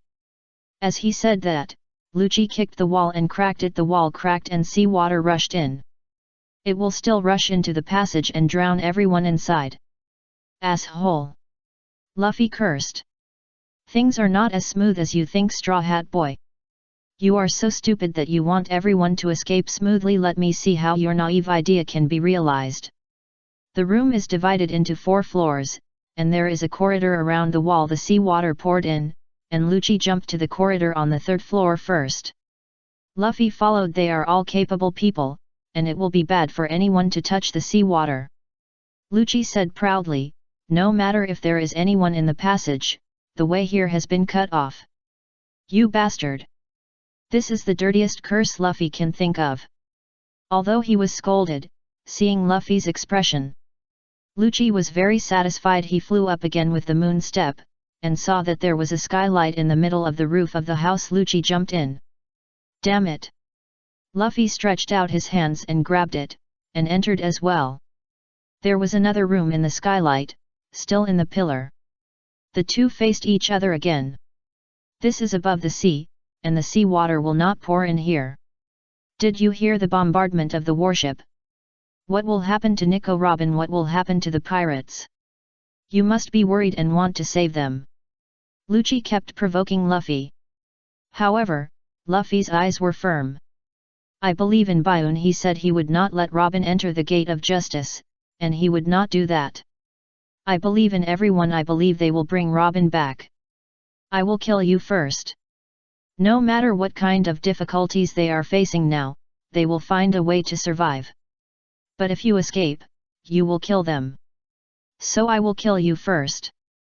Lucci kept smiling. Hee. You really have the demeanor of a general. I really want that stupid commander to listen to it. But it depends on whether you have the ability. If you die, the result will be the same. After saying that, Lucci attacked immediately. The razor was still approaching quickly in the air, and Luffy dodged the leopard claw's finger gun, and then rolled twice to distance himself. Lucci then used the storm kick. Storm kick leopard tail. A spiral slash like a beast's tail flew towards Luffy. Luffy was cut on the waist, and blood-splashed Lucci took the opportunity to approach quickly and kicked. "Do you really think you can beat me?" Seeing this, Luffy used his feet as a rope to wrap around Lucci's feet. "If I don't beat you, I can't protect them." Rubber spinning bullet. Iron block empty wood. Iron block empty wood. Lucci's iron block is to bounce back the opponent's attack, and the more powerful the attack, the stronger the attack, the stronger the opponent is. The stronger the counterattack will be. The fist of an ordinary person will be destroyed in an instant, of course, unless the opponent's strength is strong enough to break his defense line. Luffy's fist is not up to that level yet, but it is different with the hardening of armament haki halfway through. Bang! Luffy punched down, and with a bang, Lucci's eyes widened, and the invincible iron block was broken again. The figure retreated, blood hung from the corner of Lucci's mouth, and he gritted his teeth to fight back. Flying finger gun pull. Lucci bent his finger and shot an air bullet from his sharp nails, which can be called a shooting type finger gun. The bullet flew out of the air and accurately hit Luffy's right shoulder. Luffy's shoulder was hit as soon as he retracted his fist, and his body was knocked down. This punch is good if it is combined with the stimulant state. It is really powerful, but it's not enough now, so how long can you hold on? Straw Hat Boy. Lucci looked at the fist mark on his chest. He knew the power of armament haki, but it seemed that Luffy's armament haki had not yet reached the level of being able to control it at will.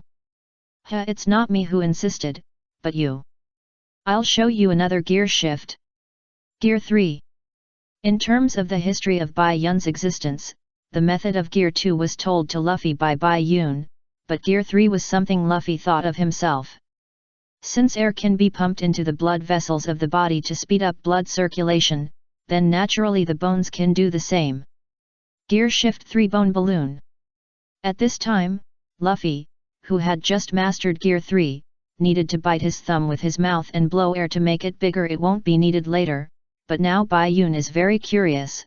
Why do you need to blow the hands but not the feet? I advise you not to bluff. Iron Block. Lucci watched Luffy blow up his hands. How hard can it be when it is inflated so even if the iron block was pounded many times? Lucci still believed in it, of course. Apart from the iron block, he had no other defensive skills. Rubber giant gun. However, under Luffy's underestimation, Luffy punched and the wall broke, and Luffy blew up the upper part of another pillar. The 5 lieutenants of the Demon Slayer Order, with Bai Yun's current strength, are not arrogant yet to the point where the Vice Admiral could not be seen clearly. Bai Yun fought with them because he felt that they were all skill cards that could be replicated. At present, the skill of controlling hair to fight a Vice Admiral Ghost Spider has been replicated, which may be very suitable for his long hair. And of course, all 5 Vice Admirals cannot be here. When Bai Yun and Vice Admiral Ghost Spider were fighting, 3 warships came to the front of the Judicial Island, so that the Judicial Island could be blown flat. And the Vice Admirals leading the team were Vice Admiral Flying Mouse and Vice Admiral Stolobiri. Zanbei and the others came to the main gate at this time and happened to meet them. It can only be said that they were very unlucky. Having said so much, let's return our sight to the Bridge of Hesitation. After Bai Yun replicated Vice Admiral Ghost Spider, he found Vice Admiral Hua Shaishan. Hua Shaishan did not have much reaction to Bai Yun's visit, but smiled at Bai Yun. Vice Admiral Hua Shaishan was seen smiling almost all the time, even on the battlefield. Bai Yun also looked at Hua Shaishan, with a cigar in his mouth, his smiling eyes always closed, a thick brown beard on his chin, and a samurai sword on his waist, which seemed to be a swordsman. Bai Yun was not familiar with Hua Shaishan, although he was called a gentle general and a role model for soldiers. But Bai Yun didn't know what justice he insisted on. Gentle general, pay attention to the general, he is gentle to soldiers and subordinates. But it is unknown to pirates. Chapter 520 I don't want to have a haircut yet. Hello, long-haired Bai Yun. I heard Vice Admiral Garp mention you. Bai Yun planned to copy all the 5 Vice Admirals who led the Demon Slayer Order. After copying Ghost Spider, he came to Vice Admiral Hua Shaishan's warship. Unexpectedly, Hua Shaishan took the initiative to speak, and he knew him because of Garp. I've heard that Vice Admiral Hua Shaishan is a gentleman and a role model for Navy soldiers. Mr. Garp mentioned me to you, so it seems that the rumors are true. Bai Yun replied, if others are polite, he will be polite. Haha, that's all flattering, what gentleness or not.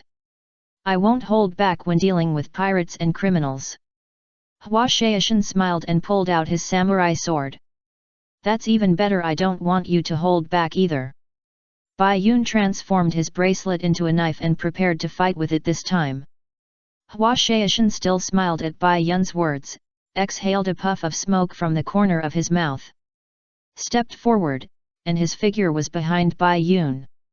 I saw a hole in Bai Yun's clothes on the right waist as if it was burned by fire, and a burnt blood mark appeared on his waist. This was the result of Bai Yun's quick reaction and moving to the left, otherwise the wound would not be so shallow. Good strength. With your strength, 80 million is too little. Hua Shaishan tried this move, and Bai Yun was able to react and dodge, so he knew that Bai Yun's bounty was less. Have you mastered the two-color domineering? If you have the Conqueror's Haki, I will not let you go today no matter what. Hua Shaishan asked. You think too highly of me. I don't have the Conqueror's Haki, and even the two-color domineering is just a little bit of fur. Bai Yun is very humble. Even if it's just a little bit of fur, it's much better than most of the novice pirates in the first half of this grand line. Hua Shaishan was telling the truth for a novice pirate like Bai Yun who had never even been to the New World. Now that he has mastered the two-color domineering, he has surpassed 99% of the novice pirates. Well, you're right, I'm very powerful, so, when we meet, say hello to Mr. Garp for me. Bai Yun nodded to Hua Shaishan's praise, saying, you're right, yes, I'm very powerful, among the novices, I'm very powerful. Haha, you know, you can come if you want, but it's not that easy to leave if you want. One sword style, fire stab. Hua Shaishan attacked again with a smile. Bai Yun followed almost instantly, and the sword moves he made were exactly the same as Hua Shaishan's when he was dodging just now. Bai Yun took the opportunity to touch Hua Shaishan, otherwise he wouldn't have been hit. Bai Yun's most powerful skill now is still speed after all, it's a combination of air pressure, silent steps, and shaving. How can it not be fast? The two exchanged positions, and Bai Yun's clothes on the left waist were burned and torn.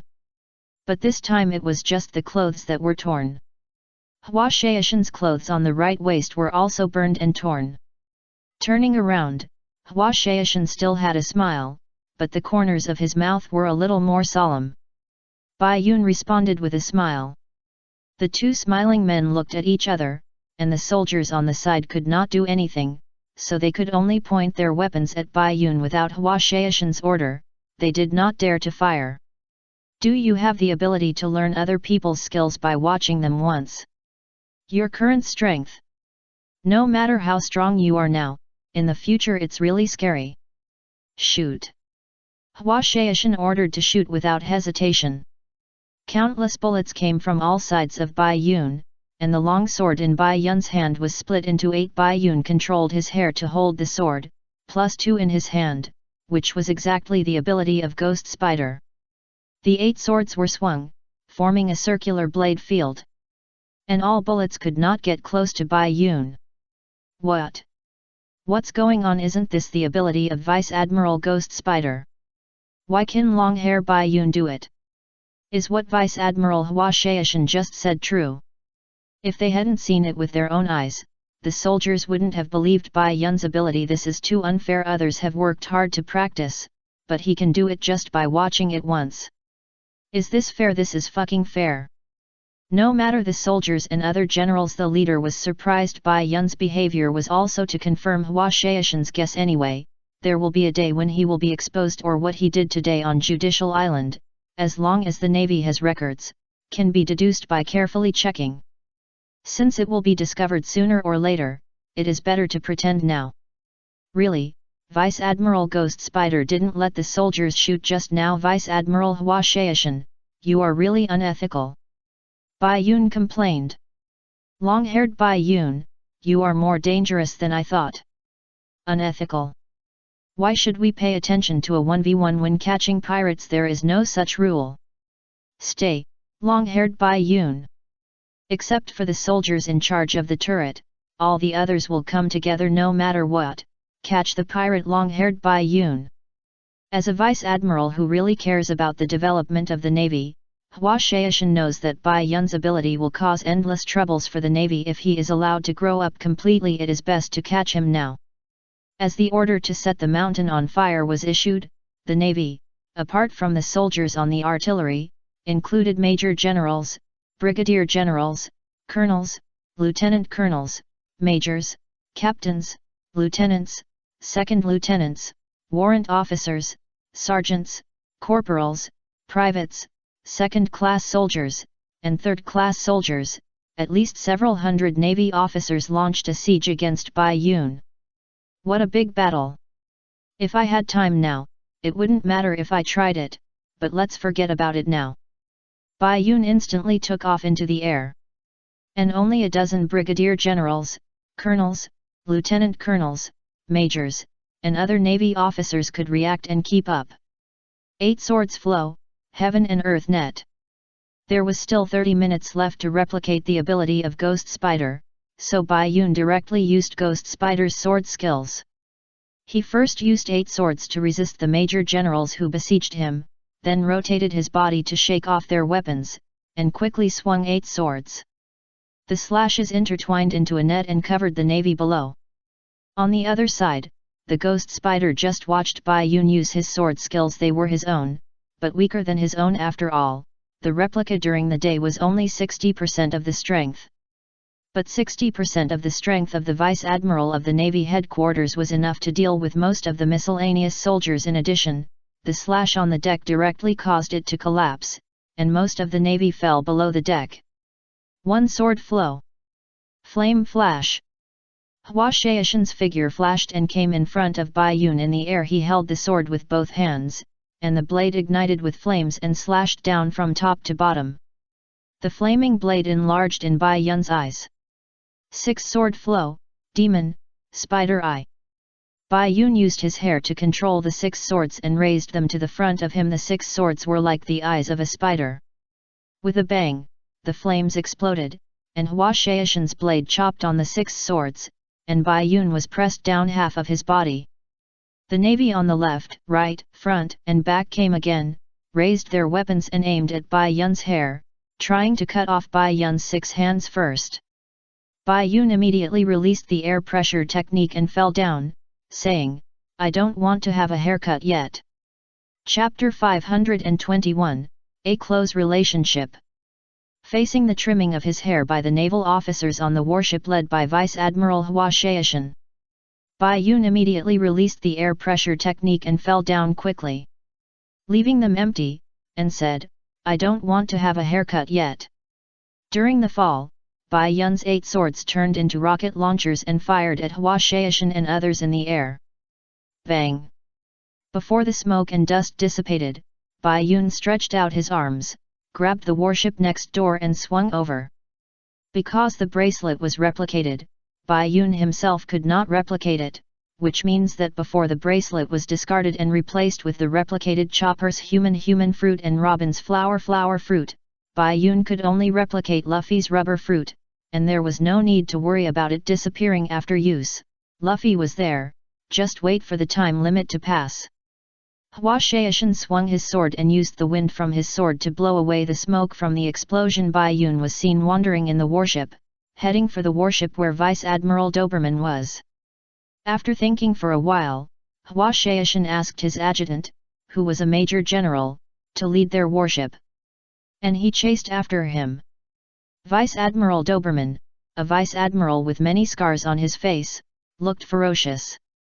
Bai Yun didn't know much about him. The only thing he knew was that during the war at the top, he was the immune to the face fruit ability of Shanks, and he challenged Shanks when Shanks wanted to help Whitebeard collect the body. To dare to challenge the 4 emperors, you must be either extremely stupid or have some strength.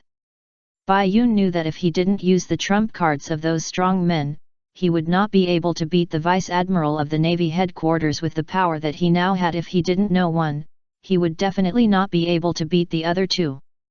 However, strictly speaking, how can the ability to copy the fruit not be considered Bai Yun's own strength? As long as you can win and run, it doesn't matter what's yours or others. Come to me. Doberman's eyes condensed, looking at Bai Yun who was coming. Although there were no vice admirals on other warships, Bai Yun still had to work hard to get rid of the Major General, so he couldn't come so quickly. So, before Bai Yun came, a soldier asked, "Vice Admiral, should we go to the Bridge of Hesitation to capture Nico Robin?" Doberman's answer was, "Let her go." Then, in the soldier's confusion, he talked about Lucci's past. 15 years ago, when Lucci was 13 years old, a kingdom that was one of the member countries of the world government was invaded by pirates. 500 soldiers of the kingdom were defeated and captured. The pirates used these 500 soldiers to threaten the king. The world government sent Lucci to solve the problem. Lucci sneaked into the warehouse where the pirates were holding the 500 soldiers and killed all of them. When the pirates heard the news and rushed to the warehouse, there was only one boy standing on top of the pile of corpses. The angry pirates immediately rushed to Lucci, fired, and was hit by 5 cannons on his back. Since then, these 5 scars have become his mark at that time. Lucci only suffered skin injuries because he mastered the iron block. After being hit by the cannon, he walked out of the smoke and immediately ran towards the stunned pirates. He picked up the pirate leader with his left hand and poked many blood holes in his body with his right hand. He solved the crisis of the kingdom alone and entered CP9. After entering CP9, Lucci took dark justice as his mission and was regarded as the strongest killer in the history of CP9. He was called the cold killing weapon. Bai Yun just wanted to say, if Lucci is the strongest in CP9, then this CP9 is really nothing. Also, justice is justice. What is dark justice? Does justice agree to use the word dark to describe himself? If it's not forbidden, I'll praise him a little. Ka ka ka. Bai Yun came to the warship, and the sound of guns kept ringing. Nonsense, the pirates have boarded the warship, and the soldiers are not setting up their guns. Are they applauding to welcome them? Doberman looked at Bai Yun. Bai Yun was smiling. And Doberman felt that this smile was different from Hua Shaishan's. It was obviously a smile, but it seemed to carry a hint of ridicule and contempt. CP9 is nothing, but you are so arrogant. Don't fantasize, you can't save Nico Robin. Doberman replied he just saw the fight between Bai Yun, Ghost Spider, and Hua Shaishan from a distance. Although Bai Yun could fight with the 2 lieutenant generals, Doberman knew that Ghost Spider and Hua Shaishan had not really fought. Otherwise, it would be impossible for Bai Yun to leave so easily, so he still thought Bai Yun was an arrogant kid. You learned the skill of hitting with the butt of the flintlock from Beckman, the vice captain of the Red Hair Pirates, right? Do you know him? Otherwise, I don't think you can escape from them. Doberman asked. As a vice admiral, the flintlock fighting technique used by Bai Yun and Ghost Spider just now was all in Doberman's eyes. After all, it was the Vice Admiral who made the move. And it was hard for them not to sense it. When Beckman was mentioned, Bai Yun recalled the appearance of the old smoker in his mind, and spread his hands to express his feelings. I don't know that old man who loves to smoke and pretends to be a gentleman. Bai Yun's words made Doberman raise his eyebrows. Bai Yun dared to say this, which made him more certain that he had a close relationship with Beckman. You actually came here, Hua Shaishan. Doberman ignored Bai Yun and looked at Hua Shaishan, who followed Bai Yun. Hua Shaishan has a good relationship with other people in the Navy because of his jack-of-all-trades personality. Doberman's words did not mean that he was angry with Hua Shaishan and looked down on him, but rather that he was questioning why was it so bad for a rookie pirate with a bounty of 80 million. Even he, who was in charge of the warship, left the warship to chase him. However, when he was 80% sure that Bai Yun and Beckman were related, Doberman felt that it was reasonable to treat Bai Yun, a rookie pirate, in this way. But he also knew the morality of the Red Hair Pirates. If Bai Yun was really related to Beckman, he would be caught or die, and the Red Hair Pirates would probably make a big fuss. Beckman, make a big fuss even if I die, I will beat the Navy headquarters into a sieve. Long-haired Baiun is more dangerous than we thought. The bounty of 80 million is too little. You saw it just now, Hua Shaishan replied. He just didn't want Doberman to see the battle between Ghost Spider and him and Baiun just now. Oh, I feel embarrassed if you praise me like this, Vice Admiral Hua Shaishan.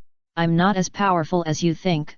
You really don't have to chase me across the ship. Baiun said that if Hua Shaishan also came, he would have to use his trump card to escape from the hands of the two vice admirals, or defeat them. Just when Hua Shaishan was about to make a move, Luffy's third gear fist was punched out.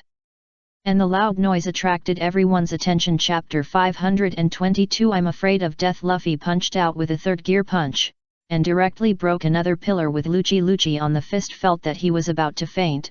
This wouldn't work. He immediately bit his tongue to keep himself awake, and then thought of the sea under him. Did he lose just like that? Who knew that when he fell, he didn't fall into the sea, but lay on something solid? It was the deck of a naval warship, and a warship happened to be coming to the position where he was punched out. Who is that? A beast? No, it's a person with special abilities. He flew over from the other side of the bridge, and I seemed to see a huge hand. As a killer of the world government, Lucci's face would not be known by many assassins, and these soldiers who were discussing him naturally did not know him. Listening to the chattering of the soldiers and the flags flying in the air, Lucci also reacted and thought, it's the deck of the warship. There's hope. Standing up, Lucci released his beast form. The soldiers were startled and immediately raised their guns to him. Who are you? I'm asking you a question. Idiot, put your gun down. Colonel. At this time, on this warship without a vice admiral, a colonel spoke up to stop the soldiers from raising their guns to Lucci. He is Rob Lucci from CP9. Ah, what? I'm sorry, spare my life. When the soldiers heard the name Rob Lucci, they were so scared that they fell down and dropped their spears. Perhaps Rob Lucci's madness was sick. They had all heard about it, and were afraid that this madman would kill them in a fit of anger. Shut up, you're making so much noise. Lucci took off his shirt, revealing the scar on his back, which further proved his identity. As soon as he opened his mouth, the soldiers immediately obeyed and covered their mouths. Rubber rocket. At this time, Luffy flew out, and because the air in his fist was squeezed into his body, Luffy now looked like a balloon. What else flew out? It's Straw Hat Luffy with a bounty of 100 million. We're rich. Fight. The soldiers immediately opened fire, dreaming of their dreams of getting rich. However, the bullets hitting Luffy were useless. Luffy raised his right leg high and stretched it out, and the air in his body was squeezed onto his right leg, and his right leg instantly grew stronger. Rubber giant axe. With one step, the entire huge warship stepped directly in the middle, and both sides were lifted up. Wow, is he a giant? The soldiers fled in panic. Lucci jumped onto the mast to avoid Luffy's kick, then flew close to Luffy. When he got to Luffy's side, he had already transformed into a complete beast form, a leopard, and opened his mouth to bite Luffy's right hand. Blood splattered. Awoo, wow, be careful, the mast is broken. It's going to fall. The fight between those two is too outrageous. When the strong fight, the spectators always suffer. Lucci was not injured, but the soldiers were chased and hit by the mast and broken wood. After Lucci dodged Luffy's attack, he followed up with a finger gun and flicked it, hitting Luffy's shoulder, and then instantly behind Luffy. The attack became higher, but the speed decreased. Lucci pointed out Luffy's shortcomings of being fooled, so Luffy's fourth gear later had the speed of the second gear and the power of the third gear. After taunting, Lucci kicked Luffy off the deck with one foot, and then followed up with another move, Reikyaki Kai Bird. Kicked out a bird-shaped slash of slashing feet, which was very wide. The slashing cut directly cut the iron plate covering the Navy warship that was more than 100 meters wide and tens of meters thick. Luffy put away his third gear foot and slashed it close to his feet. If he was slower, his foot would be cut. It was a close call. I almost got cut in half. Luffy breathed a sigh of relief, and Lucci, who was standing in the air, smiled smugly again. Bai Yun and the three vice-admirals watched the fight between Luffy and Lucci. Seeing that the warship was already damaged a mess, Ghost Spider picked up the Den Den Mushi receiver without hesitation. Rob Lucci will not die. All gunners on the ship aim at the number 4 warship, and start shelling in 5 seconds. The soldiers around him couldn't believe it when they heard Ghost Spider's order, Vice Admiral, you are not kidding, there are more than 1,000 of our people on it. Bang! Ghost Spider also took out his gun without hesitation and shot the soldier who opened his mouth. The soldier wailed in pain. But Ghost Spider said indifferently, if a moment of hesitation leads to the escape of the criminal, how will you face the future? Fire! The flames engulfed the number 4 warship where Lucci and Luffy were. On the warship where Doberman was sitting, Bai Yun watched this scene. Is this justice? 2 vice-admirals, in order to catch a pirate. You bombarded your own people. How many of your soldiers are there? How many soldiers are strong enough to withstand the bombardment? Of course, I don't pity them as pirates. Your navy soldiers died. I think I should laugh, right? Bai Yun asked a soul-piercing question. Goblin supports Akainu's absolute justice, so he can do it. Hua Shaishan obviously does not belong to the absolute justice faction, he is silent. Doberman looked at the fierce and evil, and hated pirates. Even the 4 emperors were so disgusted that they couldn't help but scold him for bombarding his own warship. Goblin, that lunatic. However, it was just a curse. There were no confidants or people of his on the number 4 warship, so he certainly couldn't have an enemy with Goblin because of this. Just a curse. How many lives are at stake? Grandpa Garp, I still can't understand. Bai Yun sighed. This pirate world is in chaos, but it's none of his business, just like what he said when he refused Garp's request to become a pirate. Grandpa, I'm afraid of death. I don't want to offend those powerful pirates. Besides, I don't want to have a day when I'm stabbed in the back by my own people or die at the hands of my own people because of the so-called justice. Chapter 523. That's true. Justice, this justice, I'm afraid only the strong are qualified to talk about justice. This rotten world, I'm here, and I'm not interested in changing it. Of course, you can also curse me. Who are you? You say change and change. Who do you think you are? If Luffy's pursuit interferes with your justice and the world, then I will help him. There's no reason, because he is my brother and the captain. This is our justice. Pirates are disgusting, and thieves are thieves. It's so funny some people think so. Then I can only say, yes, you are right. Of course, no pirate would say that he is a good person. Isn't this an insult to himself? Okay, after saying so much, we will definitely leave safely today. No matter what. 2 vice-admirals. This is what Bai Yun said after seeing the Ghost Spider bombarding their own warships. To put it simply, the world is rotten, but it has nothing to do with me. I just need to live my own life and be with my partners and brothers. You come to attack us, then we will fight back. It's that simple. It's important that I won't offend others if one person doesn't offend me. I can feel the low pressure, but Hua Shaishan still has a smile on his face, as if he only has this expression. No matter what you say, long-haired Bai Yun. You can't leave today, including Nico Robin. You are a pirate, we are the Navy, it is natural for the Navy to arrest pirates, right? And Nico Robin, his existence is a crisis to the world, this is for the world. Stop talking nonsense, Vice Admiral Hua Shaishan. If you want to catch me, you have to show your real ability. Are you coming to Vice Admiral Doberman? Bai Yun was very confident and arrogant. And he started to provoke the 2 vice-admirals of the Navy headquarters.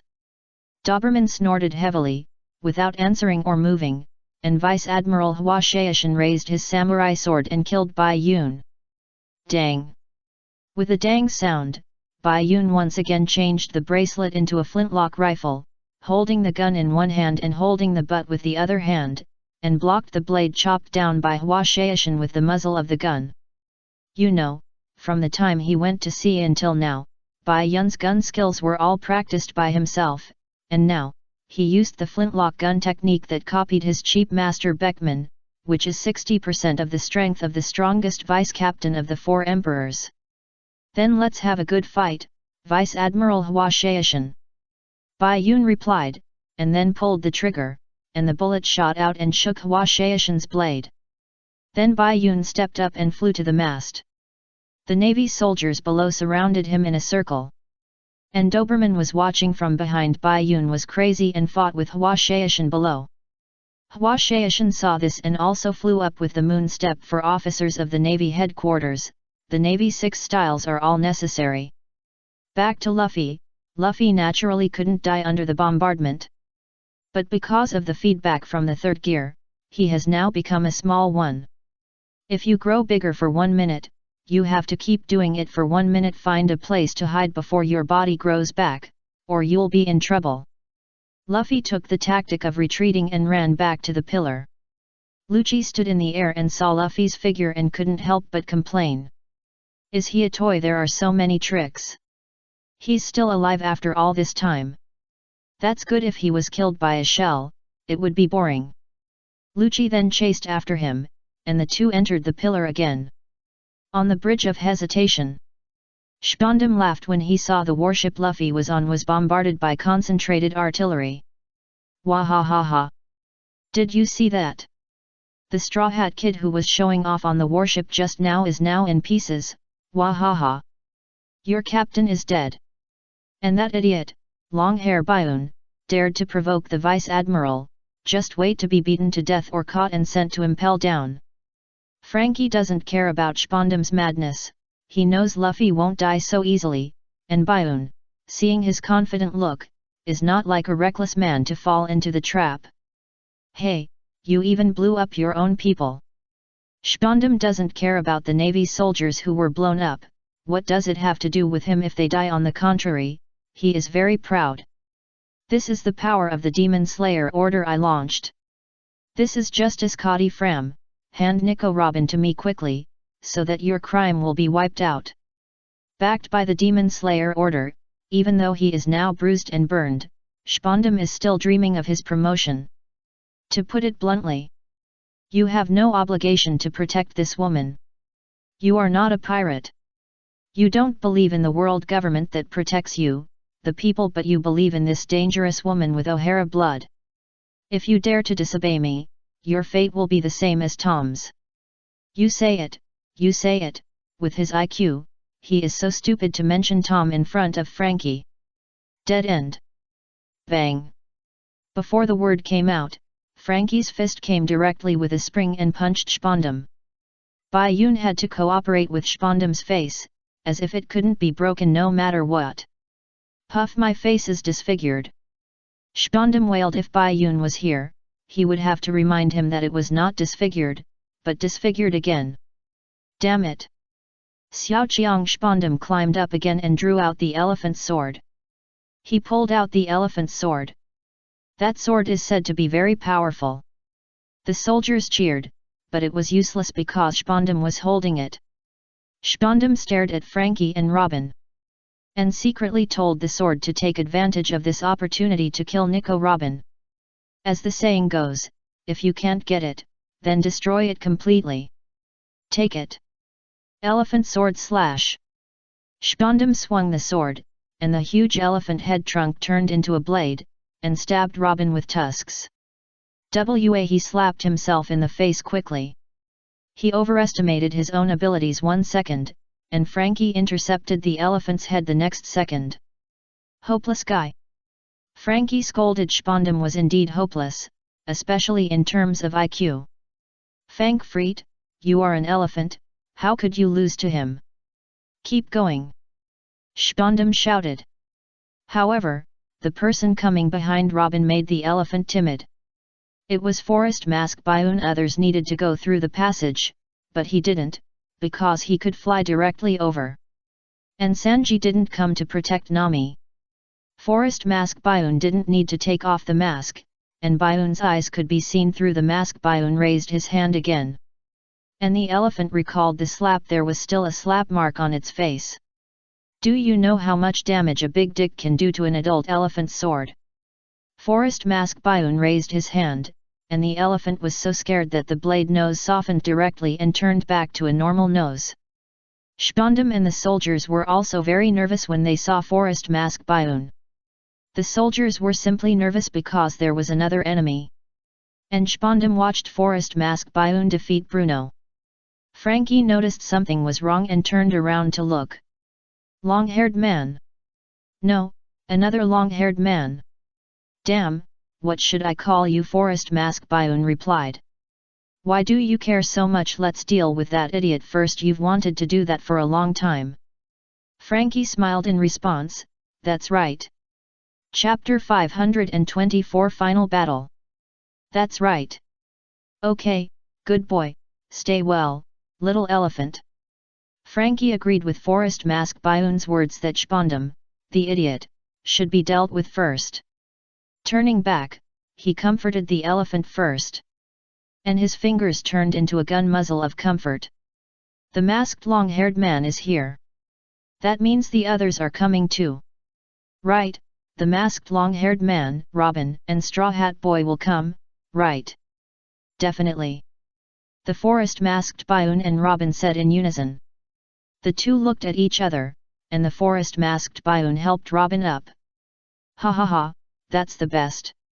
I said I put everything on them. Spondam. I never thought there would be such a day, if I was strong enough at that time. I will save Mr. Tom no matter what. The world only knows the immortal myth of Judicial Island and the power of the world government. But the Straw Hat Boys broke this myth. For a partner, everyone is determined to be the enemy of the world government. It's so refreshing.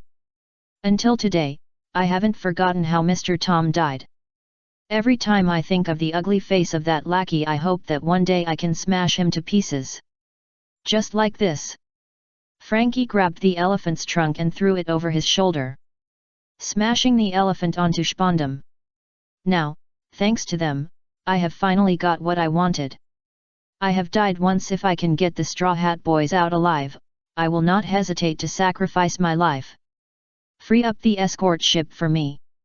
I will clear their retreat route. Weapon left fist. Frankie fired bullets with his left fist to clear the soldiers in front so that he could move forward and get the escort ship. Forest Mask Bioon asked with his eyes. Robin nodded, and Forest Mask Bioon let go of the hand that was supporting her. Robin took a step forward, raised her hands and crossed them. I will come too, I'm fine. It's different now than O'Hara back then. I have nothing to be afraid of, because I'm no longer alone.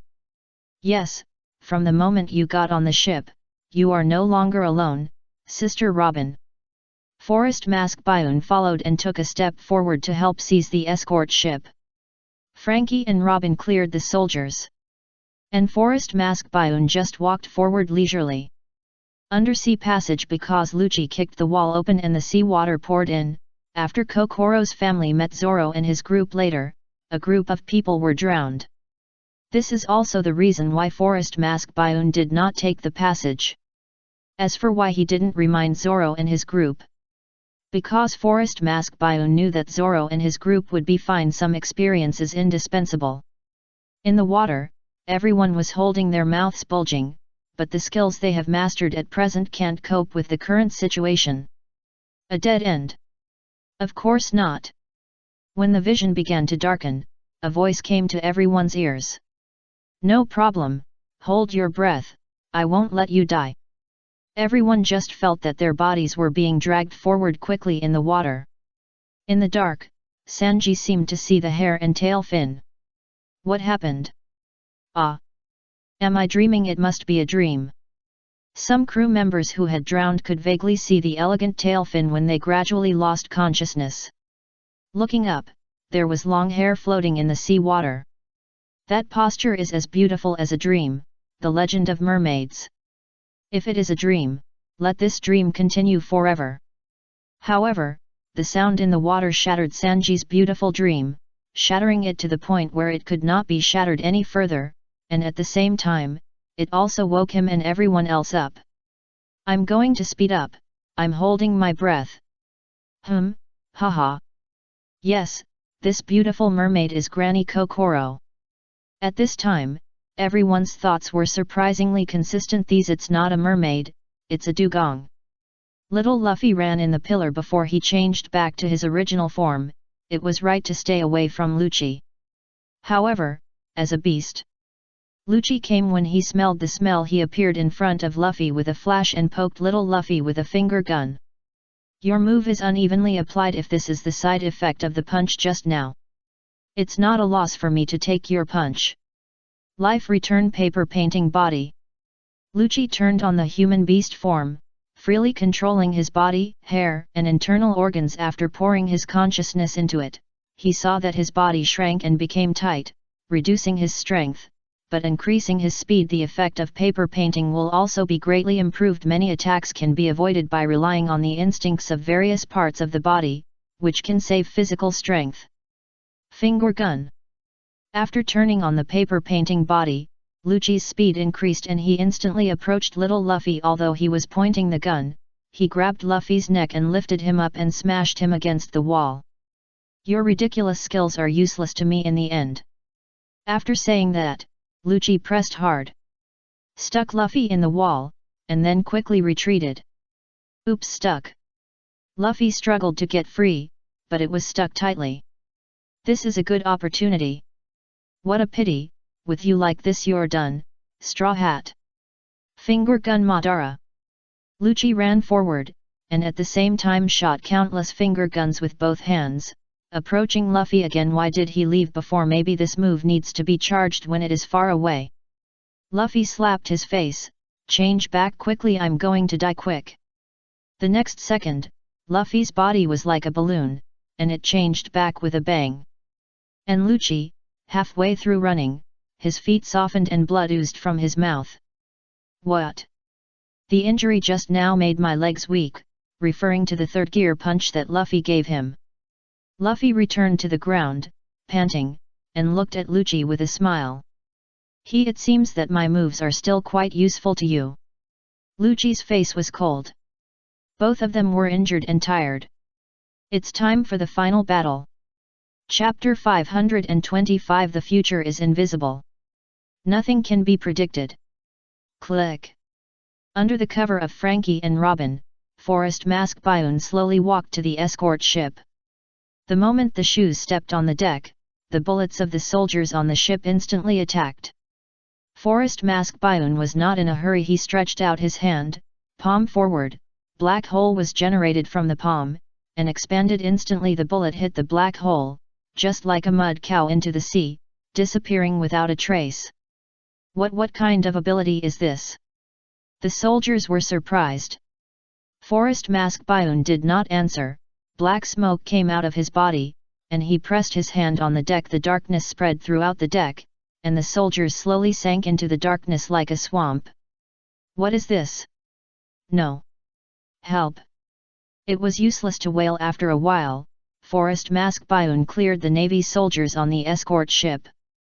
Frankie and Robin came later and saw the clean white deck. They thought they were seeing things. Oh my god, masked long-haired man. What is your dark ability? It's so scary. But if a friend can master it, it's super. Robin knew that this was the ability of the dark fruit. After all, Blackbeard betrayed her when she was still under Crocodile as the chief intelligence officer of Baroque Studio. Robin soon learned about the incident of the Whitebeard pirates attacking Blackbeard. Because Crocodile was very concerned about the Whitebeard pirates. I don't really like this ability, although it is really useful for clearing soldiers, Forest Mask Bioon replied, then stretched out his hand and pointed to the left side of the warship. Black smoke shot out along his hand, and a black vortex floating in the air appeared on the sea surface on the left side of the warship. In the vortex, the Navy soldiers swallowed by the darkness were thrown into the sea one by one like dumplings. And the howling sounded one after another. Can it be released? What will happen if it is not released? Masked long-haired man Frankie asked curiously. It won't take long before it will be squeezed into meat paste, just like the crusher you use to deal with scrap ships. Forest Mask Bioon said. Such a terrible thing. Calmly indeed. After entering the dark space, you will feel that the world is merging and compressing yourself. If you are strong enough, you can hold on if you are not strong enough, you will be crushed to death if you are strong enough, you may directly break the dark space out, or you will not enter at all. That's really scary. Luckily you're a teammate. Okay, you've cleaned it up, so now it's time to wait for the Straw Hat Boys to arrive. Frankie said. However, as soon as he finished speaking, he heard a rush of water. Not only him, but Forest Mask Bayun and Robin also heard it. Forest Mask Bayun knew what it was. But Frankie didn't. He walked to the side of the boat and was about to look down. I won't let you die. Wow! Granny Kokoro jumped up instantly and gave Frankie a visual shock from the front. Even though Forest Mask Bayun was prepared, the shock was still great. Think about what Granny Kokoro looks like, and then turn her into a mermaid costume. My god, this is not a mermaid, this is a deep-sea alien. Of course, this is just what I think in my heart. Granny Kokoro saved everyone, so no matter what she looks like, she is everyone's lifesaver. Puff. Okay, some water has been vomited out. It seems that he was greatly stimulated before and was in a coma. He didn't drink much water. It's just that Chopper's injury is a bit serious now. He has touched the water. We have to wait for the water to dry before we can treat the wound. Generally speaking, everyone is fine and will not die. As Chopper is one of the injured, only Forest Mask Bayun came to diagnose everyone. Haha. That's great. But what caused them to be unconscious? Granny Kokoro asked, and Frankie, who was hit at close range just now, said, "It's you." Granny Kokoro pretended not to hear it and looked at Robin while putting on her clothes. The partner that guy is going to save is you. We met on the sea-moving vehicle, I remember. I didn't expect it at that time. You guys can do such a big thing. But I didn't expect him to say he wanted to be the Pirate King, which made me laugh to death. But now it seems that maybe it can really happen, ha ha ha. Robin smiled back. The future is unpredictable, nothing is certain, Granny Kokoro, just like Mr. Tom didn't know Roger would become a pirate. The Forest Mask Bayun replied. Frankie said, "Put on your clothes first, old woman." Ahem. Ms. Namai, are you okay? Usopp, Zoro, and Sanji woke up first. Frankie complained, "You guys are really strong." Not bad, you're all still alive." Granny Kokoro was very relieved, but when she spoke, the three turned their heads and looked. And their eyes bulged out in fear, and their tongues swam like snakes. Wow, back to reality. Mermaids don't really exist. The rumor that the mermaid looks like a mermaid but is actually a dugong is really true. Shut up, she didn't say she was a mermaid, don't give up your dream easily. Sanji didn't want to believe that the beautiful mermaids in the pictures and legends didn't exist, or if they did, they would look like Granny Kokoro. I'm the white fish mermaid from Fishman Island. But Granny Kokoro replied with certainty. Don't say it. I have an objection. Mermaids should be more. Sanji pounded the deck, unwilling to accept the fact. Usopp recovered a little and asked, I've never seen a mermaid with legs. After mermaids are over 30 years old, their tail fins will split into 2 legs to adapt to life on land. They are a very mysterious race.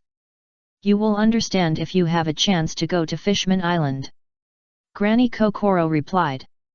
Usopp seemed to understand. Really, it is said that when a cat lives for 100 years, its tail will split into 2 and it will become a monster. Sanji stood up when he heard this. Oh, you are a cat monster. Granny Kokoro is angry. Are you polite?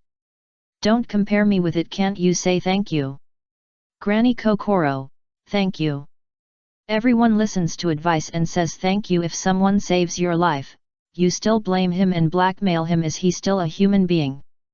Ha ha ha, you're welcome. Letting others thank you, and then saying you're welcome, what is this? This is the way of the world.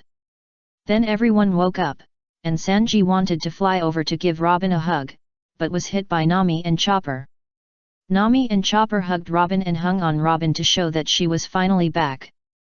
Zoro is not good at expressing emotions, Tsundere.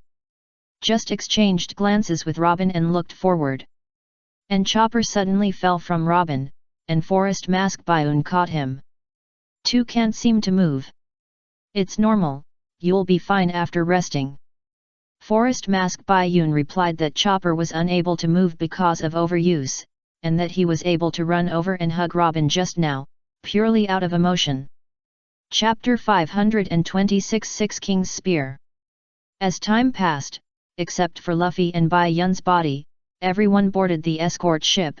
Oh no, now it was the escape ship. It seemed to be the end, but in fact the storm had just hit.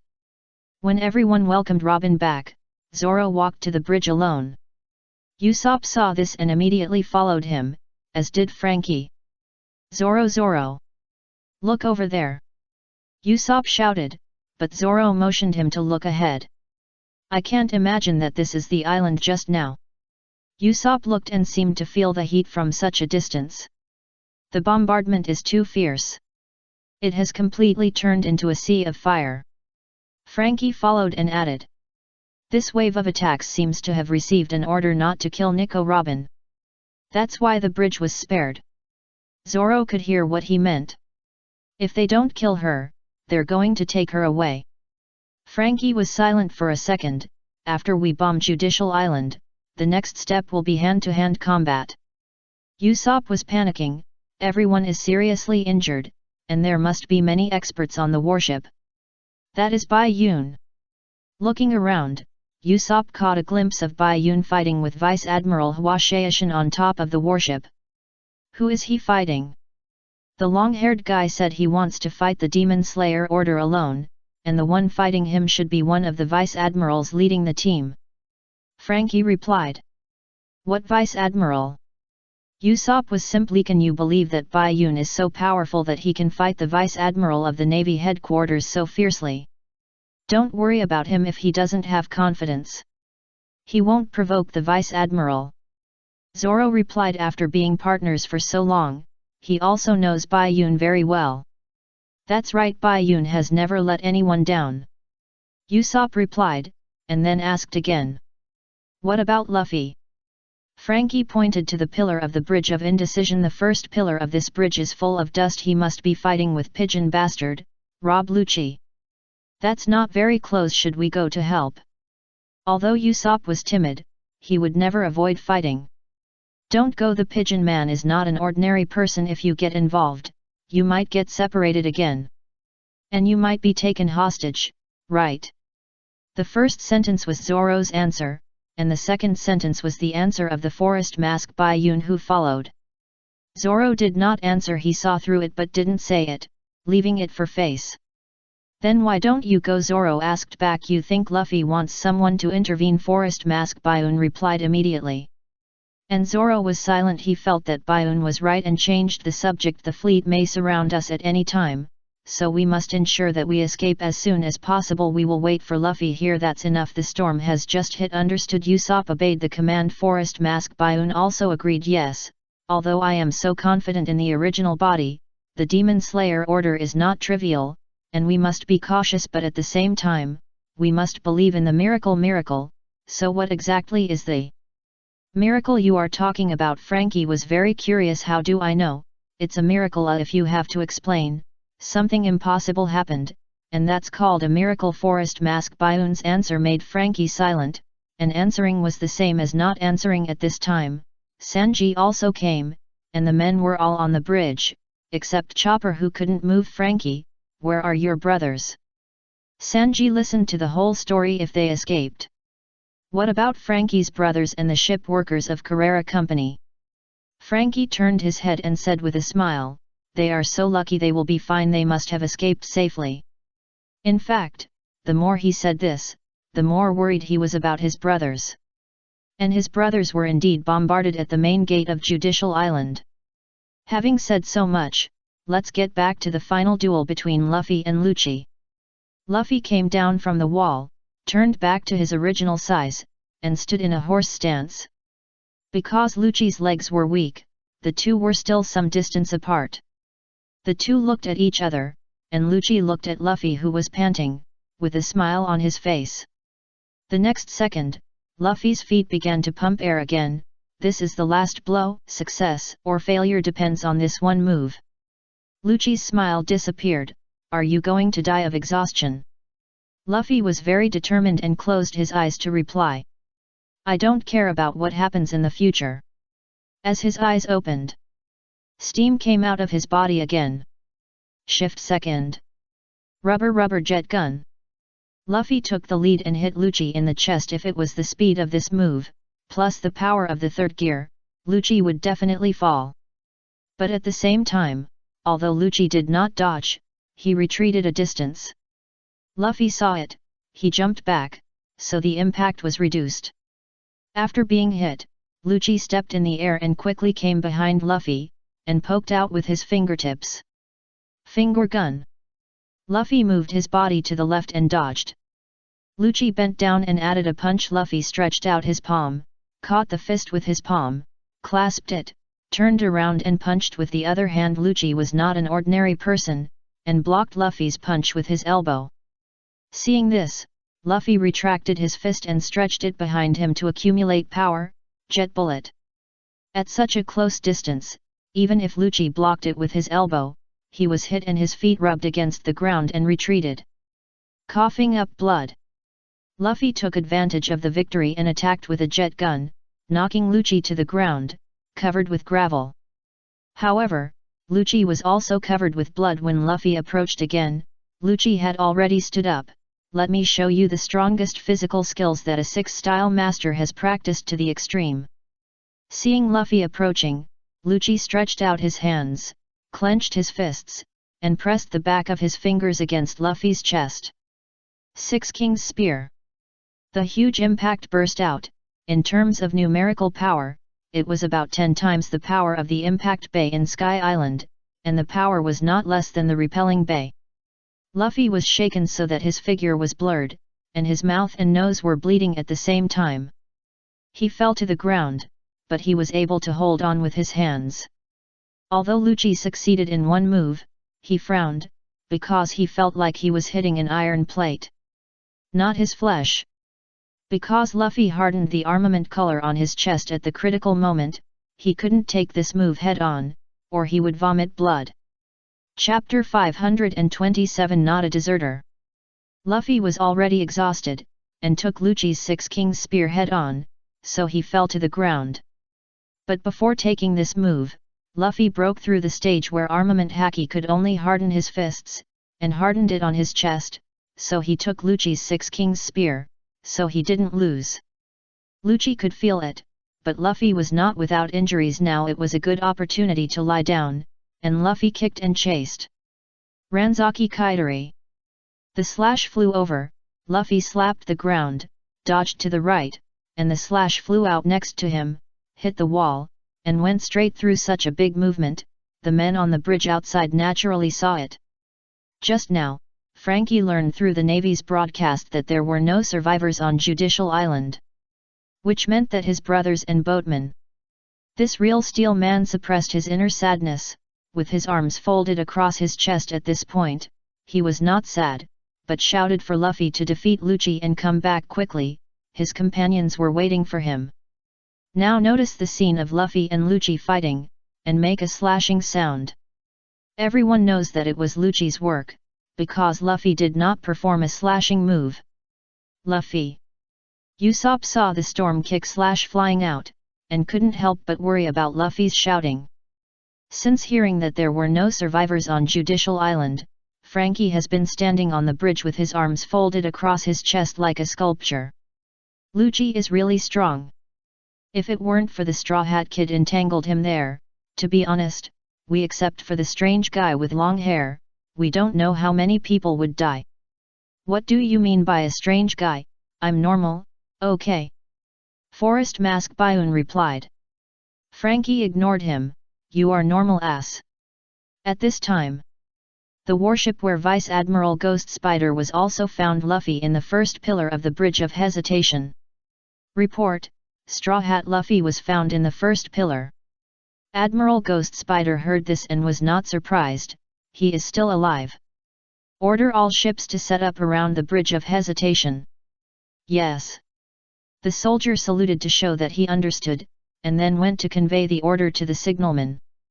Back on the bridge, Usopp heard Frankie's words and couldn't help but guess, that kid won't die. You are a fool. Zoro and Forest Mask Byaun said in unison. Usopp was startled, and saw Forest Mask Byaun turned his head and said with a smile on his face. Don't have such thoughts, forever, remember Usopp's friend, the Sniper King.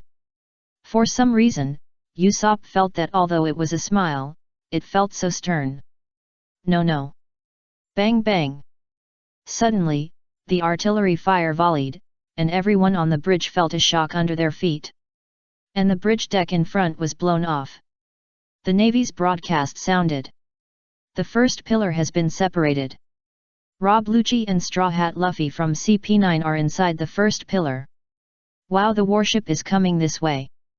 Timney shouted on the escort ship. The warships of the Demon Slayer Order are much larger than the escort ship, and there are 7 warships surrounding them, which makes the pressure full.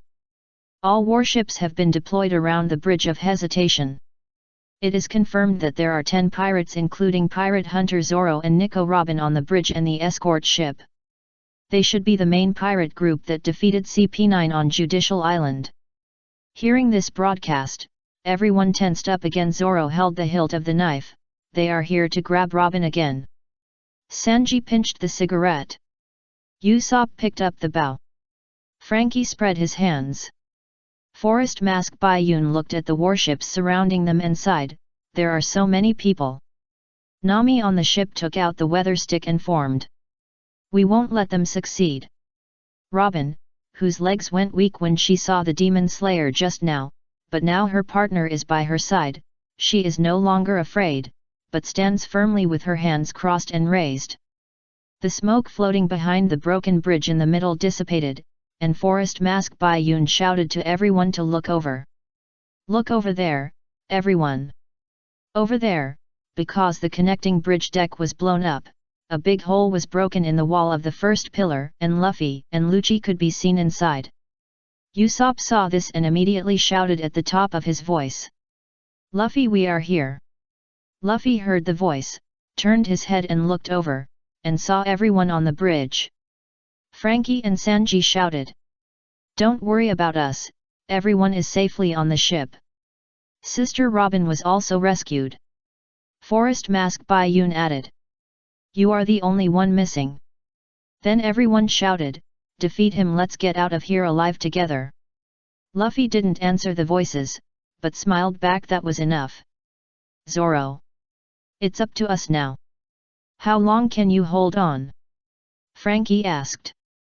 The Forest Mask Byaun looked at the real body that was shuttling between 7 warships and fighting against Admiral Hwashaishin, and replied confidently. Hold on until Luffy defeats that cat. Sanji stamped his feet. That would be the best. Take your eyes away from Luffy. The Navy had already been waiting for them at the edge of the warships on both sides of the Bridge of Hesitation. Majors and below don't need to go out to fight. Send out a 200-man elite force consisting of colonels and lieutenant colonels. Quick battle, quick decision. Listening to the Navy's broadcast, Usopp thought he had heard it wrong. What? Captain of the Marine headquarters, the same position as that smoking smoker, so many of them all at once. Zoro was optimistic, this shows that the Navy is afraid of us. Grandma, how scary. Timney is still a child after all. Not to mention her, facing such a situation. The well-informed Granny Kokoro was also silent. To make matters worse, Usopp discovered. Why is Sanji gone? Wasn't he here just now? Zoro turned his head and saw that Sanji was gone. What the hell, where did he go at this critical moment? This stupid chef. Oh, although you say that, Zoro, you should know that Sanji is not a person who escapes from the battlefield. Maybe he has some clever ideas. Just now, Byaun took the opportunity to exchange positions with the Forest Mask clone, and came to the bridge to meet Zoro and the others together. The clone will deal with Vice Admiral Hwashaishin. The clone is naturally not as good as the Vice Admiral, but it can still hold on for a while.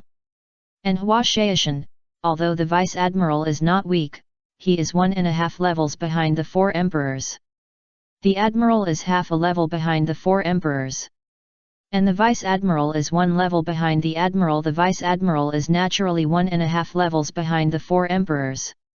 He was also injured in the fight with Bai Yun, who mastered 60% of Beckman's flintlock technique.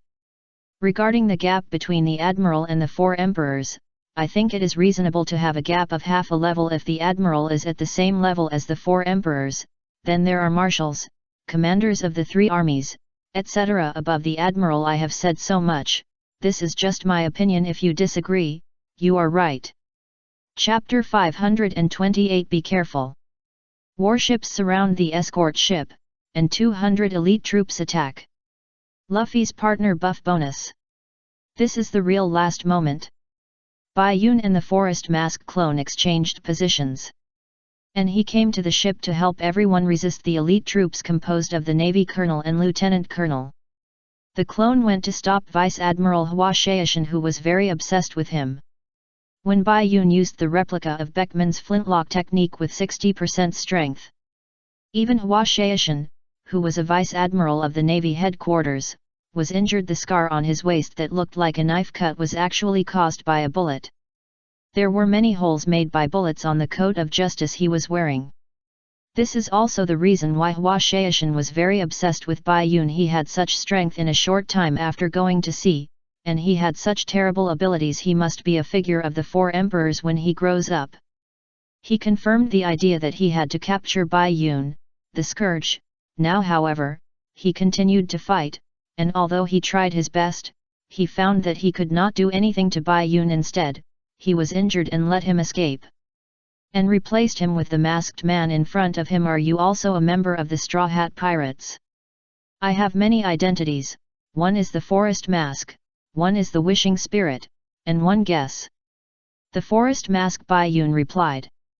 To Hua Shaishan, it sounded mysterious. One sword style, Flame Flash. Hua Shaishan approached quickly, raised his sword and chopped it down, and the blade fell with a fan-shaped flame tail. The flames were very bright in the eyes of the Forest Mask Bai Yun, and only a fool would bear it, not to mention that the 15-minute effect of the dark fruit still had a few minutes left. Twice the pain, this is not pleasant. The double pain of the dark fruit. The detailed explanation is that the dark fruit ability user's body cannot be elementalized to avoid, and the pain received is doubled. Note that it is pain, not damage. It is not damage, but double pain is to absorb the attack damage on the body and convert the physical damage into mental pain. To put it simply, this pain is mental pain. Once the pain is over, even the scars on the body will disappear completely. This is the absorption ability of the dark fruit, absorbing damage and converting pain. Of course, for example, when Bai Yun cut off Blackbeard's entire hand, Blackbeard can heal his broken hand by absorbing the damage, but he cannot regenerate the broken limb. Since Blackbeard can absorb the damage, does this mean that he will not be hurt in battle? Invincible? No, there is a way to die called dying in pain. Back to the topic. Forest Mask Bai Yun pressed the air and burst back, narrowly avoiding the slash of Lieutenant General Hua Shaishan. Hua Shaishan was stunned again. Now a novice pirate can dodge my attack, right? One sword style, Flame Tail. Hua Shaishan attacked again, this time with his hand facing backwards, the sword behind him, the blade facing downwards, and dragging the sword forward. Instantly approaching, his hand swung forward fiercely. And the blade swung upwards with flames. The speed was faster than the previous move, and the flames were also more intense than the previous move. With the ability of clones, the speed was a little slower, just a little. The mask on the face of Forest Mask Bai Yun was not dodged, and was split in half and fell off, revealing the face inside. Hua Shaishan, who was about to chase, was stunned when he saw this face, which was exactly the same as Bai Yun's. Although the Navy had deduced that Bai Yun might have the ability to clone when they were in Alabasta, now Hua Shaishan, a Vice Admiral, saw it with his own eyes, which was 100% certain. Can you really clone yourself? Hua Shaishan couldn't help but say. Hey, actually I'm Bai Yun's twin brother. Bai Yun, the masked forest. Oh no, now the mask is gone, Bai Yun said sincerely. Hua Shaishan said with a face that said, I don't believe you. Super fast learning, clone, novice. These three words put together, it's simply unimaginable. You are a genius. I finally understand what Vice Admiral Garp said, if you are willing to become a navy. Unfortunately, you are now pirates. Even if Nico Robin leaves today, you can't leave long-haired Bai Yun. Doberman, let's go together. Hua Shaishan even risked his own reputation and called Doberman to deal with Bai Yun, the novice. Doberman was silent. He had just reported that the elite troops composed of lieutenant colonels and colonels would go to the battle, and then he would go to the ship in person to fight Bai Yun's body, in front of the soldiers. Obviously, Doberman wanted more reputation than Hua Shaishan. Hua Shaishan was anxious. You come and stop the boy's clone, I'll go down. Doberman agreed to this suggestion, stepped into the air, and exchanged with Hua Shaishan. While the clone and Hua Shaishan were fighting, the escort ship below was naturally also attacked by 200 The attack of the elite troops of the navy. More than 200 people jumped off the warship and surrounded the men on the bridge. They were so dense that it was like rain. Zoro, Frankie, and Usopp were surrounded. When Frankie jumped down from the navy, he fired and blew up two of them. The rest fell to the ground. The chaos began. Oh my, it's such a big battle. You have to protect me. Bai Yun was very scared. The three said, don't pretend, don't think we don't know that you can solve it alone. Super Frankie rushed forward directly against the bullets, and he was not afraid of bullets from the front. It's too troublesome to cut one by one. Zoro used three swords directly, rotating close to the body, and the wind of the sword could take away several people. Dang dang dang, go find Zoro with a sword. Usopp was chased and chopped, and could only retreat and block with a bow. Seeing that the back was about to reach the edge of the bridge, Usopp shouted in panic, look over there. What a clumsy trick, but it worked. The lieutenant colonel who was slashing at Usopp turned around and saw nothing. When he turned back, Usopp had already pulled the bow to its full length. Big bang star! The explosion in front of him was not an explosion, but his low IQ, bet on, and this nameless lieutenant colonel fell directly. Usopp raised his hand and cheered. Yes, the attention diversion plan was a great success. Bai Yun was surrounded by lieutenant colonels, with long spears facing each other, only a dozen or 20. Bai Yun said, are you sure you want to fight me? With a flick of his hand, the bracelet changed into a double gun. With a double gun in hand, Bai Yun said, the world is mine. The show begins. With his arms spread out and tilted toward the sky, the pistols in Bai Yun's hands quickly poured out. By using the power of the light and heavy fruit to change the weight of bullets, the bullets fired first are heavier and the bullets fired later are lighter. So the bullets fired later can catch up with the bullets fired earlier, collide and bounce back, and repeat this process with Bai Yun as the center. A bullet ejection field is launched. The colonels and lieutenant colonels surrounding Bai Yun are instantly hit by bullets, but Bai Yun, who is in the center, is not affected at all and says, be careful. Chapter 529 Shelley. Don't go over there. After Bai Yun eliminated the navy surrounding him with a bullet ejection field, he flashed to the bridge in front of the escort ship and blocked the navy who were about to rush to the ship to capture Robin. Long-haired Bai Yun. These lieutenant colonels and colonels saw Bai Yun's fight with the vice admirals just now, and they were very afraid of Bai Yun, but they were afraid and didn't go up. Of course it was impossible. Go, there are so many of us. Get out of the way. One sword style D/. Hua Shaishan personally came forward, and four swords with fierce flames formed a square and chopped Bai Yun in it. Bai Yun did not move, and the slash fell, and the bridge surface was cut open like tofu.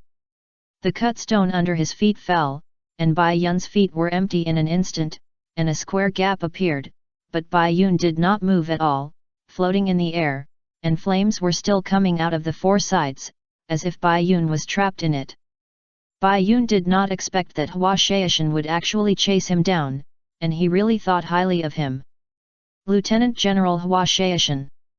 Not to mention Bai Yun, these colonels and lieutenant colonels did not expect it. Continue according to your mission, and leave long hair Bai Yun to me. Hua Shaishan stared at Bai Yun with his eyes fixed, still smiling. The Navy received Hua Shaishan's order and tried to go around from both sides. Just as Bai Yun was about to take action, Nami's voice came. Bai Yun, leave it to me. You can deal with that Vice Admiral uncle with peace of mind. And me. Robin's voice followed Nami, and the two sisters looked at each other, and Robin smiled, I am also a member of the ship. Nami smiled back, yes. And Bai Yun naturally respected the lady's thoughts, and did not turn around, while staring at Hua Shaishan, he replied. Okay. Be careful. Hearing them say this, the Colonel and Lieutenant Colonel Navy quickly passed from both sides, fearing that Bai Yun would go back on his word. But Nami is not a pushover, she is now Nyuhilu Dian Nami. A thunderstorm struck down, and the Navy in the front of the attack was directly electrocuted. What kind of ability is this thunder and lightning? Control thunder and lightning. Which it must be a witch. Nami agreed with the words of the Navy. Yes, I am a witch. Robin. Nami shouted, and Robin's voice came from behind. 8-wheel flower backflip. If you are so persistent with me, I will be shy. Lieutenant General Hua Shaishan. Bai Yun and Hua Shaishan confronted each other again, and Bai Yun spoke first. Hua Shaishan's answer to Bai Yun was, then surrender obediently, so you don't have to be shy. Do you think I'm like you? Do you think I'm an idiot? Hua Shaishan was silent, calling me an idiot in a roundabout way, right? Bai Yun, if you can say the 4 words surrender, what else can you be but an idiot? Stop talking nonsense, let's see the real thing with your hands. Hua Shaishan stepped forward to attack, and Bai Yun raised his pistol to block him instantly. Just one bullet. Hua Shaishan chose to dodge, and he had already suffered a loss. However, when the bullet swept past him, he suddenly felt the alarm bell of the sight and hearing color ringing wildly, and the blade turned and chopped over, blocking a foot. This kick was so heavy that even the Lieutenant General's flaming mountain stumbled twice. This bullet was a clone bullet, and another Bai Yun appeared. So he was Bai Yun again. The reason why Bai Yun, as a clone, can kick Hua Shaishan with such a strong kick is because his ability is the light and heavy fruit. When kicking, he puts his feet as light as possible, which can increase the speed to the greatest extent at the moment of hitting the enemy. His feet are as heavy as 10,000 kilograms. The weight acceleration is fatal. It's another clone. Hua Shaishan is no longer surprised. And Bai Yun smiled and said, in fact, we are triplets. Hua Shaishan was silent. He didn't want to get entangled with the clone, and immediately flashed to the original Bai Yun. Would Bai Yun agree? Follow him closely, either you solve me with one move, or we fight. This made Hua Shaishan angry, and he watched Bai Yun go to help Zoro and the others. On the other side of the bridge, Zoro, Frankie, and Usopp were also fighting with the colonel and the lieutenant colonel. To be honest, these colonels are not as good as Smoker. Of course, most of Smoker's strength comes from his smoke fruit, which is really tricky for the Straw Hat Pirates who have not mastered the armed color. Dang dang dang! I've already told you, those who play with swords, go find Zoro. History repeats itself for Usopp, who is being chopped down by a lieutenant colonel again, shouting for help. Zoro. Then Luffy's big axe-wielding colonel just happened to hit the lieutenant colonel in front of Usopp. Usopp and Buggy, one has the ability of the luck fruit, and the other has the luck of the overlord. Well done, Zoro. The thumbs up from Usopp.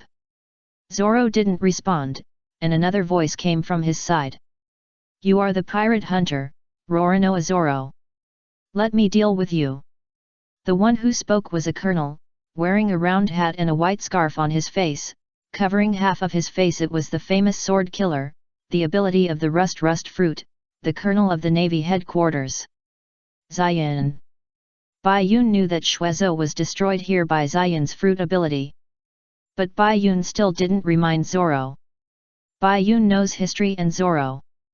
If Suezu was not broken, Zoro, as a swordsman, would not replace Suezu just because Shushui was of higher quality than Suezu. Therefore, if Suezu was fine, Zoro would not take Shushui after knowing that Ryoma was a dragon-slaying hero swordsman. This is the respect of a swordsman for another swordsman. Therefore, Bai Yun did not remind Zoro, and there was another reason, that is, Bai Yun also wanted to have a sword of his own. Facing Xian's provocation, Zoro smiled back, then it depends on your ability. Zoro took the initiative to attack. Xian looked like he was planning a strategy, and when Zoro came with Suezu, he stretched out his hands and grabbed the blade of Suezu, only to see that the blade of Suezu quickly rusted and corroded in just 2 seconds.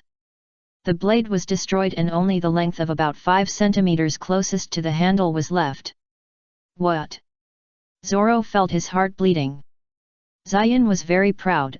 I am the user of the rust fruit, the nemesis of all swordsmen. You can't beat me. Hawkeye and Shanks and all top swordsmen, what are you talking about? Say it again. Xian stretched out his hand to grab Zoro's arm, and Zoro's arm also began to rust and spread. I rusted your joints too, just wait. Ade. Xian was halfway through his words when Bai Yun came over with a Leo flying kick and hit Xian in the forehead, kicking him out and lying on the ground, lying very peacefully. The rust on Zoro's body disappeared, and it seemed that it would be fine if it didn't cover his whole body. Thank you. Zoro thanked him, and Bai Yun said. You're welcome, give me something practical. Bai Yun said this every time, and Zoro thought Bai Yun was joking again, so he didn't respond, but Bai Yun took the snow in his hand. With only the handle left. Give it to me. Zoro was puzzled. Suezu is completely damaged. What do you want a hilt for? Bai Yun raised his lips slightly, holding the hilt with his right hand. The bracelet turned into light and entered the hilt. The remaining blade of Suezu was covered by white light, and then the white light was shaped and spread out, like a lightsaber. Finally, the light dissipated, and the blade turned into the bracelet, covered the remaining blade and became a new blade. The blade was silver and shiny, as if Suezu had never been damaged, but the difference in the blade also proved that it was no longer Suezu. Seeing this scene, Zoro's eyes enlarged unconsciously, and he also understood what Bai Yun said, so he took off the original scabbard of Suezu from his waist and handed it to Bai Yun. This arrogant man didn't say anything, and just handed it over. Bai Yun took it with a smile and tied it around his waist. It's no longer Suezu. Zoro nodded. I know. So, Shue left and came back. And was renamed Shue. So what? Let's call her Shelly. Shelly, yet, a good name, let's call her Shelly. Chapter 530. Very interesting. Bang! Frankie shot at Colonel Berrygold. Blasted Berrygold directly into pieces, yes, broken, physically broken. Berrygold is the user of the bean fruit, which can turn his body into spherical particles to avoid attacks, and can also use the beans that his body has turned into to quickly attack opponents. It is a relatively special fruit in the superhuman system, similar to Buggy's split fruit. What a weird thing. Frankie complained today. He, a big iron man, has seen many people who are much weirder than him, a cyborg. Hehe, see how powerful I am. Bigurid controlled Duz's body to shoot back and forth at Frankie, but the power was a little weak. Even when it hit the back of Frankie's body, Frankie didn't say a word. While Frankie was thinking about how to deal with this strange guy, Bai Yun, who got the famous sword Shelly when he was a child, ran over to try the sword with great interest. The sword flashed, and Bai Yun cut off Bigurid's bean body, and then split it into 2 smaller beans. Oh, can it split infinitely? If it can, then you remind me of the infinitely split spirit tadpole monster in the Bald Devil. Yes, it can split infinitely. You can't beat me. Bigurid replied confidently, but he used the split bean body to surround his bean head tightly, leaving only his eyes and mouth exposed. This is too obvious to tell others his weakness. So, Bayun and Frankie, who saw this scene, both shed a drop of rain from the back of their heads. Speechless is speechless, and the solution is the solution. Bayun spoke. Are you in tacit understanding? Frankie was confused and asked the most real question from the bottom of his heart. Hey! Bayun just ignored it, dodged with his knife, and slapped the back of the knife to directly slap the bean body of Begulide that was surrounding the bean head. And then kicked Begulide's bean head towards Frankie. Frankie reached out to catch it and complained, "You play baseball?" Bayun said yes. Is it fun? Frankie raised the corner of his mouth slightly, pressed Begulide's bean head on his weapon left fist, and then fired it at the warship with a bang. Begulide's head was embedded in the hull of the warship. After doing this, Frankie replied, "Very fun. Oh my god. Go away, go away, go away."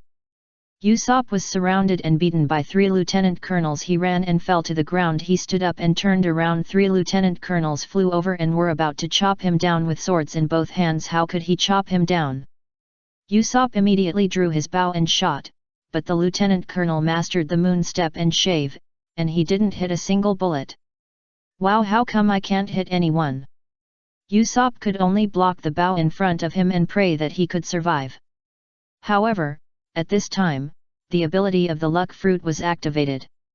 And a storm kick and bird slash flew out from the pillar, hitting the 3 lieutenant colonels. I thought it didn't hit, but it actually hit all of them. That's right, it hit all of them. Wahahaha.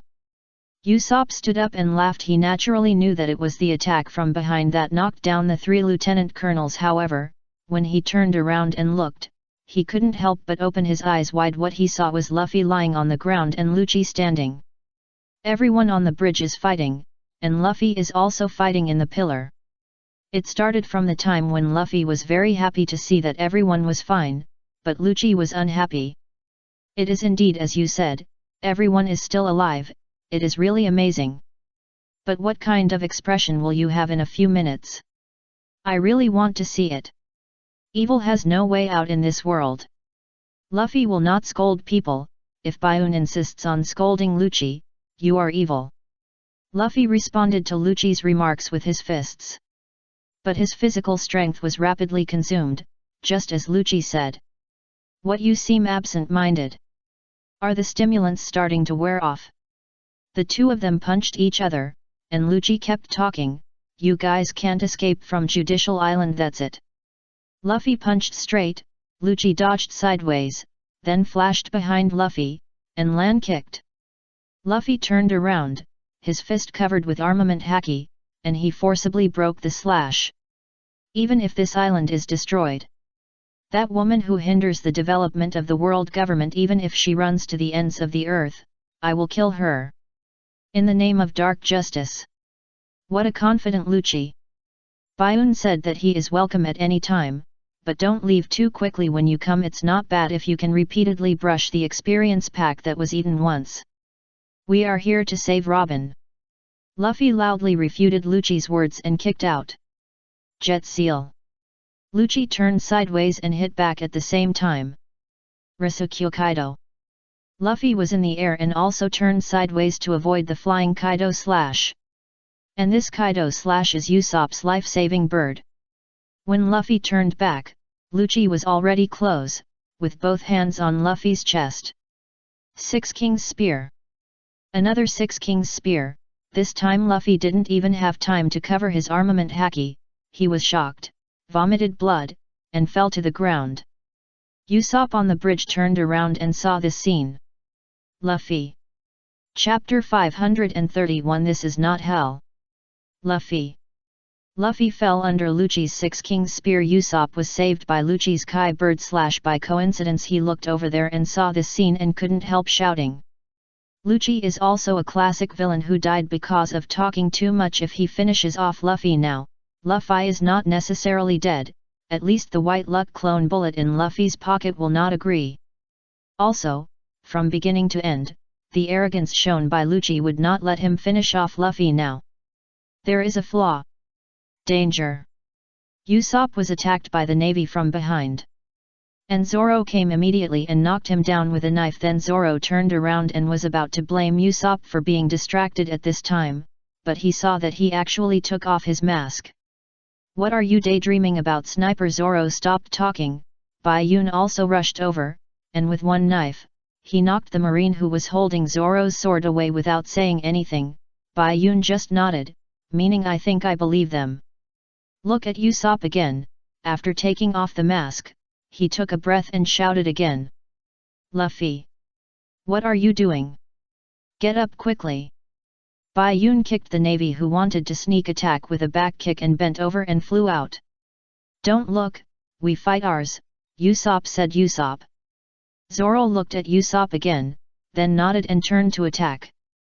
Bai Yun didn't move, he just stood there, and the navy couldn't go over to disturb Usopp. This was a reconciliation exchange between two men, and it would be impolite to disturb them. "Usopp! Are you here too?" Luffy said while struggling on the ground. At this distance, Luffy's voice was so loud that if someone else came, they wouldn't be able to hear a word, but Usopp had the hearing of a sniper, and the wind brought Luffy's words. "You don't get me wrong, I'm here to save Robin. Not to see you. Hey CP9's stinky old cat, come and fight me. I have 8,000 subordinates, Captain Usopp." Lucci glanced at him. Luffy panicked and his voice became louder. "What are you talking about? Don't talk nonsense, you can't beat him."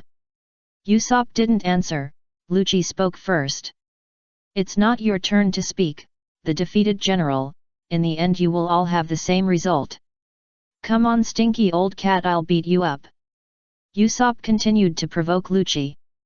Bai Yun suggested from behind, "Maybe, Meow Meow is more suitable to scold him than the stinky old cat." "Really? Come on if you have the guts, Meow Meow." Usopp shouted according to Bai Yun's suggestion. It really worked. Lucci's face instantly darkened. Luffy could feel the murderous aura emanating from him, and shouted immediately. "Idiot, don't be so stubborn, you'll die, Usopp." Usopp was very tough. "Shut up, you half-dead guy, what else can you do?" Luffy was also angry and began to struggle to get up. This was mental therapy. "I'll deal with this guy." "Then get up quickly. Don't look dead, you're not like you at all. No matter how dark and thick the smoke is, you can still see the sky and the sea. This is not hell. Don't look dead. Don't make me worry about you." Usopp shouted, and his tears could not stop. Luffy slowly got up. "This is not hell, I know."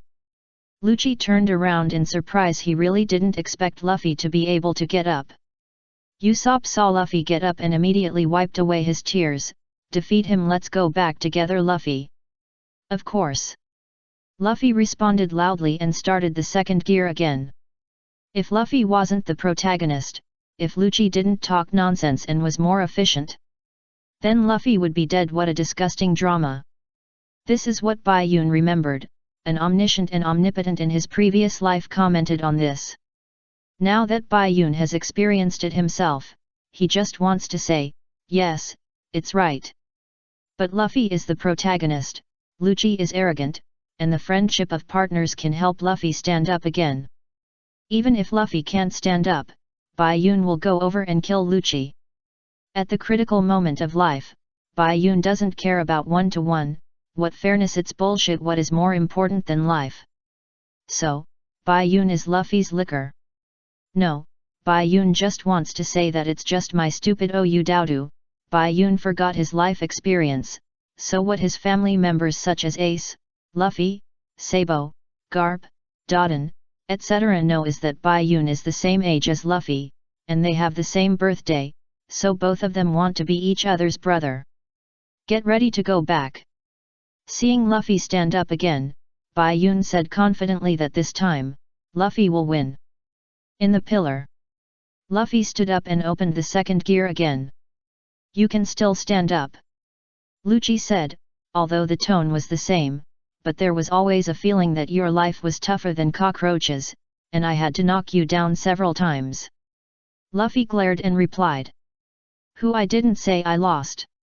Lucci was silent for 3 seconds, and then, "Life return cancel." I'll get rid of you in one go. Lucci said this because the paper painting martial body would make him less powerful. Don't worry about your friends, Straw Hat Boy. I'll send them to hell one by one. Finger gun Madara. Lucci approached quickly and kept firing finger guns. Luffy quickly swung his fists to block them all. Seeing this, Lucci retracted his fists and superimposed them, which was the posture of the Six Kings spear. Do you think I will be affected by your move again? Luffy shouted, but was immediately tied up by Lucci's leopard tail and could not move. Seeing Lucci's fists pressing down, Luffy couldn't help but widen his eyes. Maximum round. Six Kings spear. Maximum round. This is a move that can only be used when Lucci releases the state of paper painting martial arts, and its power is above the Sky Island Rochelle. The huge shock wave is so powerful that even if Luffy's chest-armed color is hardened this time, he still can't block much. He was shocked so much that his eyes rolled back and he raised his head to spit blood. Lucci's tail loosened, and Luffy fell to the ground. Lucci turned around confidently and walked to the bridge accurately. However, he only took a few steps and Luffy stood up again. Lucci could feel that his back was facing him, and his eyes widened in shock. Luffy was still alive. How the hell was he still alive? I had already used my ultimate move. Lucci turned around and saw Luffy in front of him. Rubber. Iron block. Jet machine gun. Thinking back to what happened from the time he met Aokiji to now, Luffy's fists all hit Lucci. If he wanted to dub it, it would be aura. The impact of each punch was extraordinary, and the armament color hardened. Lucci's body was dented everywhere. The last punch was directly sent to the warship outside, and he fell to the ground and couldn't get up again. The soldiers saw a lot of fist marks on a small number of people. After the fight, Luffy was tired and lay down, but he still insisted on shouting, "Let's go back together, Robin." Chapter 532. I understand. Let's go back together, Robin. Luffy's thick body and spirit buff bonus finally defeated Lucci. Even if he was too tired to stand up, he still shouted to tell Robin and everyone the news. Robin on the bridge couldn't help but shed tears when she heard Luffy's words. Vice Admiral Hwashaishin and Vice Admiral Doberman, who were fighting against Bai Yun's two clones, were silent. Doberman had vowed that Lucci would not lose before, but now Lucci was knocked to the warship. Isn't this a slap in the face? At the same time, on the warship where Lucci was lying, a surprised report came from the signalman. Report to the entire ship. Rob Lucci of CP9 has just been defeated by the pirate Straw Hat Luffy. The Navy on other warships was very surprised, but they also knew that their colleagues would not joke about such things. Lying about military intelligence is a serious crime. How is this possible? The strongest government code in history, the current CP9 leader Rob Lucci was also defeated by pirates. Compared to the Navy's surprise, everyone's reaction was naturally joy, and they cried with joy. Usopp cried and shouted, "We will Luffy won. I told you, just believe him, he is Luffy." Baiun stood beside Usopp, with his arms folded. Zoro's tense expression also relaxed. "I was really worried." Frankie looked relieved. "Finally killed him, Straw Hat Boy." Chopper, who won by lying down, was lying on the escort ship hearing the news. He couldn't help but feel happy for Luffy. "Well done, Luffy." Nami smiled. It was like this every time. Luffy would not let people down. Luffy. Then Nami shouted again to inform everyone that it was her territory now. "Everyone hurry to the escape ship, the ship is about to set sail." At this time, a sudden voice sounded from the warship. "Well done, Straw Hat Boy." Frankie was stunned when he heard this voice. This was the voice of praising them. Didn't they say that there were no survivors on the island? It turned out that the three warships returned to the bridge after blowing up the main gate of Judicial Island. And the Navy saw Zanbei and the others being blown down to the bottom of the waterfall, so it was impossible for them to be alive. However, everything is possible. Oimo and Casey blocked the bombardment, and Barry used ropes to weave a life-saving net on the cliff. They jumped off the cliff and grabbed the rope net, and did not fall to the bottom, so they are still alive.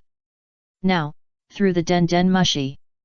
They know that Luffy defeated Lucci, and they also tell Frankie through the Den Den Mushi that they don't need to worry about them, they will escape now and have their own way. See you in the Seven Waters City then.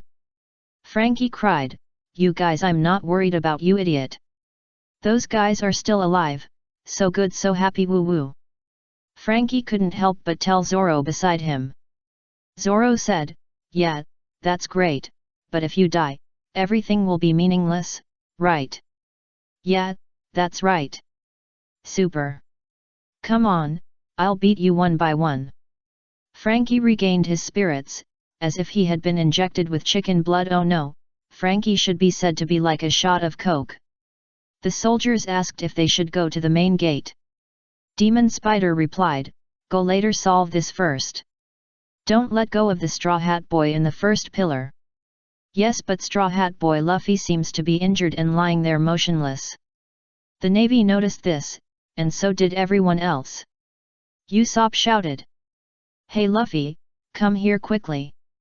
Or you'll die if you don't run away. Use your rubber ability to fly over here, and then I'll carry you. There's sea and warships all around, you'll die if you stay here." Luffy lay on the ground and tried to get up, but, no, my body can't move at all." "What are you talking about? Didn't you defeat the enemy? Robin is back, and this is the only step left, come on." Usopp replied. And Nami's plan was, "Usopp, stop shouting, let's drive the boat to the pillar where Luffy is." But Nami was still naive. "So many warships, will you let your boat pass?" Bang bang! 2 shells were fired, and the shells flew towards Luffy and the escape boat at the same time. "Luffy!" everyone shouted anxiously. Suddenly, the cannonball flying towards Luffy was kicked away, and Bai Yun stood in the air. "I say, have you always forgotten that I can fly?" After that, Bai Yun went into the pillar. "Well done, Luffy." By Bai Yun gave a multiple choice question, choose princess, hug or carry on the back. Luffy said, "I can't move." Bai Yun nodded, "I understand." Then Bai Yun picked up Luffy and turned him over, because Luffy was lying on his stomach, and the reverse Princess Hyugi's not good look. Bai Yun went in to support Luffy, and Nami and Usopp shouted subconsciously, "Great!" However, the next second, the lifeboat was blown up and fell into a sea of fire. No, the lifeboat was. Nami's face showed a look of despair. Without the boat, they could not move. Just as Frankie said, "How could this happen? It's over now, we can't escape without that boat." Then Nami remembered that there were still people on the boat, and shouted worriedly, "Chopper, Granny Kokoro, Timney, Quinby." Then Sanji, who had just been idle, brought them out with one hand in each hand and 2 shoulders on his shoulders. Fortunately, it's okay." "Great, Sanji, where did you go just now?" Sanji rushed to Nami, and at this time, the Navy wanted to attack. "Go to hell, put down the old man and the child and then be good." Granny Kokoro directly slapped the kid away with her tail fin. "You wish. Grandma is awesome," Timney praised. "I was busy just now, sorry. But now that the ship is gone, it's a disaster. They won't give up firing." Sanji answered Nami's question. At this time, the voice of the Navy came to everyone's ears. "Fire!" The Navy now fired at the bridge regardless of Robin's existence. Seeing this, Hua Xiaoshan had no choice but to look at the injured Baiun, then glanced at the pillar, and then returned to the warship. Doberman pierced the left waist of Forest Baiun with a knife. How could Forest Baiun bear this? He directly exploded and blew Doberman back to the warship. Under the bombardment of the warship, the first pillar was completely shattered. And everyone was driven to the second pillar and was completely surrounded by the warship. Chapter 533 Miracle. Artillery fire and explosions continued. The shattered rubble of the Bridge of Hesitation fell into the sea. It was difficult to build, but it only took a few minutes to blow it up.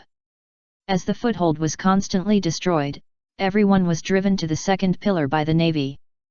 The Bridge of Hesitation has 3 pillars and 2 bridge decks. Now the bridge deck connected by the first and second pillars has completely collapsed, leaving only the second and third pillars. They are usually closed, except for the bridge deck that is opened when passing through the gate of justice. Damn, the bridge was blown up, we were driven here. There's nothing we can do now. We'll fight them here. Fool, they have 5 vice admirals. Everyone on the bridge was panicked and had no solution. Yes. We're going to be hit by shells, how terrible. Mori Bayun was stabbed by Doberman because his 15-minute fruit ability had passed. He had to self-explode to save some face. And Bayun was not seriously injured by Hua Shaishan because the time limit had not expired. Hua Shaishan also retreated on its own, so why did he self-destruct just to hear the noise? There are noises everywhere here. Bayun. What time is it now? Are you still joking? Nami was very angry at Bayun's tone. Bayun said. Oh, don't worry, Nami, do you still remember the miracle? Just wait now. There must be a way when the car reaches the mountain. Usopp asked curiously. What if there is no way? If there is no way, then carry the car over the mountain. Bai Yun's answer made Usopp silent. Do you want to hear what you are saying? Prepare to concentrate the bombardment on the first pillar. Eliminate the Straw Hat Boy and Long Hair Bai Yun immediately. The Navy's broadcast sounded. Robin was here. So the bombardment did not come for the time being. As for Luffy and Bai Yun, the Navy had no scruples, but was eager to blow up Luffy, Bai Yun, and the pillars. What, there is danger? Bai Yun, Luffy, you guys come out quickly. Nami shouted. Afraid that they could not hear, everyone also shouted, and at this time, Usopp heard a different voice in everyone's shouting, and the voice seemed to ring in his ear. Who is it? Who is it? Who is this voice? What do you mean that voice? The one in the Den Den Mushi? That's my little brothers. Frankie thought that what Usopp said was the voice of the Navy's Den Den Mushi, which praised them and shouted for Bai Yun and Luffy to come out quickly. No, not over there, I just heard it. At this time, everyone saw Bai Yun holding Luffy appeared at the gap in the pillar. Even though he was facing countless gun barrels, Bai Yun was still calm, with his hair fluttering in the wind. And everyone heard the voice that Usopp said at the same time. That voice told everyone to look down. Down there. Luffy wanted to see, but he couldn't even turn his head, so he asked Bai Yun. What's down there, Bai Yun? Miracle. It's the Mary that's here to pick us up. Bai Yun replied. The memory of the clone was transmitted back, and it was really a miracle. What the clone saw and experienced personally, the broken Mary, no one was driving it, and the Mary, which was judged by professional boatmen to be impossible to sail to the next island, sailed here to pick everyone up. During the process, the clone Bai Yun did not steer the rudder, and it was the Mary that was driving it completely. It was the power of the ship spirits, and the power of the ship spirits came from the ship. They were at the end of their ropes and could hold on here, riding the wind and waves. This is a miracle. Mary. Here, Usopp immediately lay down on the side of the bridge, looked down, saw the Mary, and saw the clone Bai Yun on the observation deck. Usopp couldn't stop crying in an instant. What? Everyone heard Usopp's shout and asked questions at the same time. It's Mary. Our other partner. We are saved, he came to save us. Accompanying Usopp's voice was the countdown of the Navy's concentrated bombardment, 54. Jump into the sea. Usopp started, and everyone followed Usopp's shouting after seeing the Mary, with expressions of emotion and joy. Jump into the sea. Jump into the sea. 3. Everyone jumped down one by one, and the Navy couldn't help but think, the pirates all jumped into the sea, are they crazy? The countdown of the bombardment continued. Here, Bai Yun's words and everyone's voices were heard by Luffy. Is it really Mary? Can he continue sailing? Great. Bai Yun looked at Luffy's happy face. But he knew that he had to let Luffy face reality. I'm afraid this is the last time he will take us. 2. Luffy's smile disappeared. Really, it's the result of us not cherishing him. 1. Bai Yun smiled. Now we should go to see him with a smile. Fire. Then, Bai Yun jumped down with Luffy. The shell flew over their heads and exploded on the pillar. Everyone in the air heard the voice of the Mary, "Let's go back together, continue to adventure on the sea. I'm here to pick you up." The Navy said they didn't understand the collective jump into the sea by the Straw Hat Pirates. What are they doing? Do they think they can be saved by jumping into the sea? No, it's a ship. Judging from the pirate flag, it's the ship of the Straw Hat Pirates. How did they get the ship in through the heavy siege of warships? Should we fire? No, Nico. Robin is still on board. Bai Yun took Robin with him again. Sanji took Nami with him. Flying in the air with love in his eyes. The clone Bai Yun on the ship caught Chopper. The others fell into the sea, and they all knew how to swim, so they climbed back to the Mary in no time. Finally, Bai Yun took Luffy and landed on the Mary again. Everyone was there. It still feels familiar. This was Luffy's sigh after Bai Yun put Luffy on the deck. Bai Yun looked up at the observation deck and the golden bell. Yes, it's very familiar. Wow, it's the Mary. I love the Mary the most. Chopper, who was the best at hiding his emotions, was moved to tears and lay on the deck, as if he was hugging the Mary. Usopp was also crying, "Mary, you're still here, Mary." Frankie had diagnosed the Mary and was very surprised that the Mary could sail here. "This is the miracle you said, right, long-haired man, it is indeed a miracle." Sanji asked Nami how she felt just now, and sighed at the strength of the Mary. "Did you drive here, Bai Yun?" Nami asked the clone Bai Yun. Before the clone Bai Yun answered, Zoro spoke first. "Let's run away first. Sister Robin, welcome back." Bai Yun was beside Robin again, smiling and welcoming Robin's return, and then turned back into a bullet, and Robin reached out to catch it. Looking at everyone around, Robin no longer felt sad, nor did she feel sad for crying out of joy. She only felt grateful to everyone in her heart. Thank you. Chapter 534. Are you devils? Thank you. Everyone on the ship smiled at Robin's thanks. Luffy lay on the deck, showing his signature white-toothed smile. "You're welcome, hee. I should thank everyone like you, Sister Robin." Bai Yun joked, after all, he and Robin betrayed and were caught together. With a restrained smile, Zoro said, "Such boring words, let's talk about them when we get back." Sanji immediately kicked him. "What do you mean by boring words, green algae head, you rude guy?" Zoro blocked with his sword. "It's so noisy, isn't it? Right, if you die here, everything will be in vain." "I don't care, apologize to Sister Robin."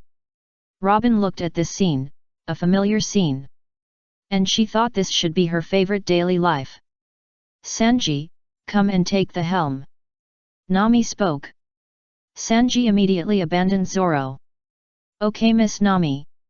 Mary still turned.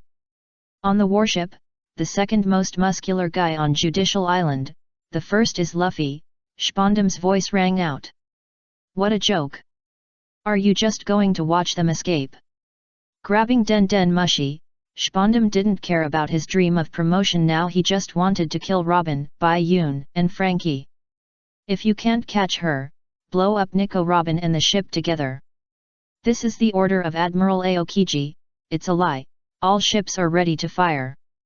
"What, the order of Admiral Aokiji? Aokiji? Okay, aim." Spondam's words scared the Navy. Although the vice-admirals knew something was wrong, they didn't say anything. Spondam was very proud of himself for scaring the gunners and sailors, as if he had seen the Mary in the Sea of Fire. On the Mary, Frankie was disgusted to see Spondam was still alive. "Spondam, it's that bastard again. They've pointed their guns at us. Direct the wind eastward from the starboard side." Nami noticed the guns pointed at them and immediately ordered Sanji to steer. Sanji did as he was told, but it was useless after turning. "No, every direction is blocked." Usopp panicked again. "There are too many guns pointed at this side. We're going to be blown to ashes." "Fire! Here we go." The next second, 3 warships surrounding the Mary fired at the same time. Usopp shouted to remind everyone to hide if they could, but it seemed that there was no place to hide. However, when the shells came, a few hit the Mary's surroundings, just like the Mary was not selectable at the beginning. And most of them hit the warships. This wave was a blow to their own people. Usopp couldn't believe it. Self-detonation. Other shells also deviated. Bai Yun said. Hey! This should be called dog bite dog. Shpondam was scared to death when he saw the warship he was on fire. Where are you all aiming? Strange, why did the crosshairs deviate by themselves? The gunner navy himself was puzzled. Shpondam didn't believe it. Don't make up some weird reasons. However, at this time, the navy who drove the ship also immediately reported it. The ship is out of control too. Get out of the way, it's going to hit. Bang, bang, the three warships collided with each other. They were already on fire, and now they burned more vigorously, broke, and took in water. The Den Mushi fell from Shpondam's hand. What's wrong? What happened? The vice-admirals were puzzled, until a soldier shouted, the gate of justice. I don't know when the gate of justice was closed again. That's right, it was because the gate of justice was closed that the sea current was blocked again, and a vortex was generated. Under the influence of the vortex, the warship was out of control. And the crosshairs of the artillery were also affected. Why did you close the door? What are you doing? Demon Spider cursed. The switch of the door is on the third pillar of the bridge of hesitation. It's not us who closed it, sir. The soldiers explained immediately, otherwise it would be difficult to wear such a big hat. On the Mary, Sanji stood by the ship, watching the picture of the warship on fire and sinking to the bottom, and said, yeah, the effect is better than expected. Hearing this, Usopp suddenly remembered Sanji's hang-up just now. Sanji, did you just... Sanji turned sideways and pointed his finger at his head. To escape from the enemy, it's not enough to just do it recklessly. Sanji is so handsome, he is simply a genius. Bai Yun took the lead. For some reason, Sanji felt that this statement from Bai Yun's mouth always felt a bit sarcastic. Usopp and his brothers Luffy and Chopper, who were lying on the ground, were also very supportive. So awesome, Sanji! You are simply a genius. Genius! Zoro said. Don't just be happy, we will also be sucked into the whirlpool. Chopper tried to keep it even. Yes, what should I do? I'm going to die. Nami spoke. Be quiet, there is no Mary, there is no sea that can't be crossed. Hold on until I figure out the trajectory of the whirlpool. Bai Yun said that the Straw Hat Pirates do not keep idle people, and everyone has their own professional strength. Everyone just do what the navigator said. Bai Yun said. Everyone worked together. Leave it to us. Leave it to you. There was an abrupt voice, and everyone looked at Bai Yun. Who said this? Bai Yun said. Come on, I'll take Nami to the observation deck, where it's easier to observe. Bai Yun is right, then leave it to us. Luffy felt that Bai Yun was right, even if he was the same as Chopper now. He couldn't lose in momentum. Can't 7 warships beat that broken ship? Fire at me! Shpondam is really tough. The warship he was on sank just now. Now he climbed onto a new warship and still ordered the navy in the name of Aokiji. The shells came, this time right behind him. It was impossible for them to miss. Seeing this, Zoro and Sanji lifted Luffy's feet and pulled Luffy's hand, using Luffy as a slingshot to catch the shells and bounce them back. The effect was very good. The two turned around and made a scissors hand gesture. Usopp said. Are you devils? Chapter 535 Win. Did you see it? Bai Yun? On the observation deck, Nami smiled. I saw it, both eyes saw it, it's not a fantasy before death. Bai Yun nodded. Don't ask Bai Yun why. He can understand it and why he knows navigation. He will not be surprised at anything, as long as the people around him or the people he meets know it. That's good. It's not my illusion, that's our road to victory. Chopper, full rudder head for 9 o'clock. Nami immediately gave the course command. After Chopper recovered, he took the helm, and now he was very passionate. Oh wow, I can be useful too. The pirate ship is heading towards the waterfall. Shpondam couldn't accept it, Then why don't you fire kill them? The artillery fire was aimed at the Mary again, but it was all in vain. They are so good, it's like it's using the direction of the whirlpool. The speed is amazing. Ha ha ha, charge, charge. Luffy was lying on the deck. Although he had nothing to do, he was a companion to the main character. And Spondum was so angry that he was about to explode. Damn it, why can't all the troops of Judicial Island plus the Demon Slayer Order of National Combat Power? It's impossible to take that woman from a small pirate group. Get her back. Still listening, Sister Robin? If you don't take action, I will. The voice of Bai Yun came from the observation deck. Robin's serious face turned into a smile when he looked up at Bai Yun. I'll do it myself. Robin lowered her head.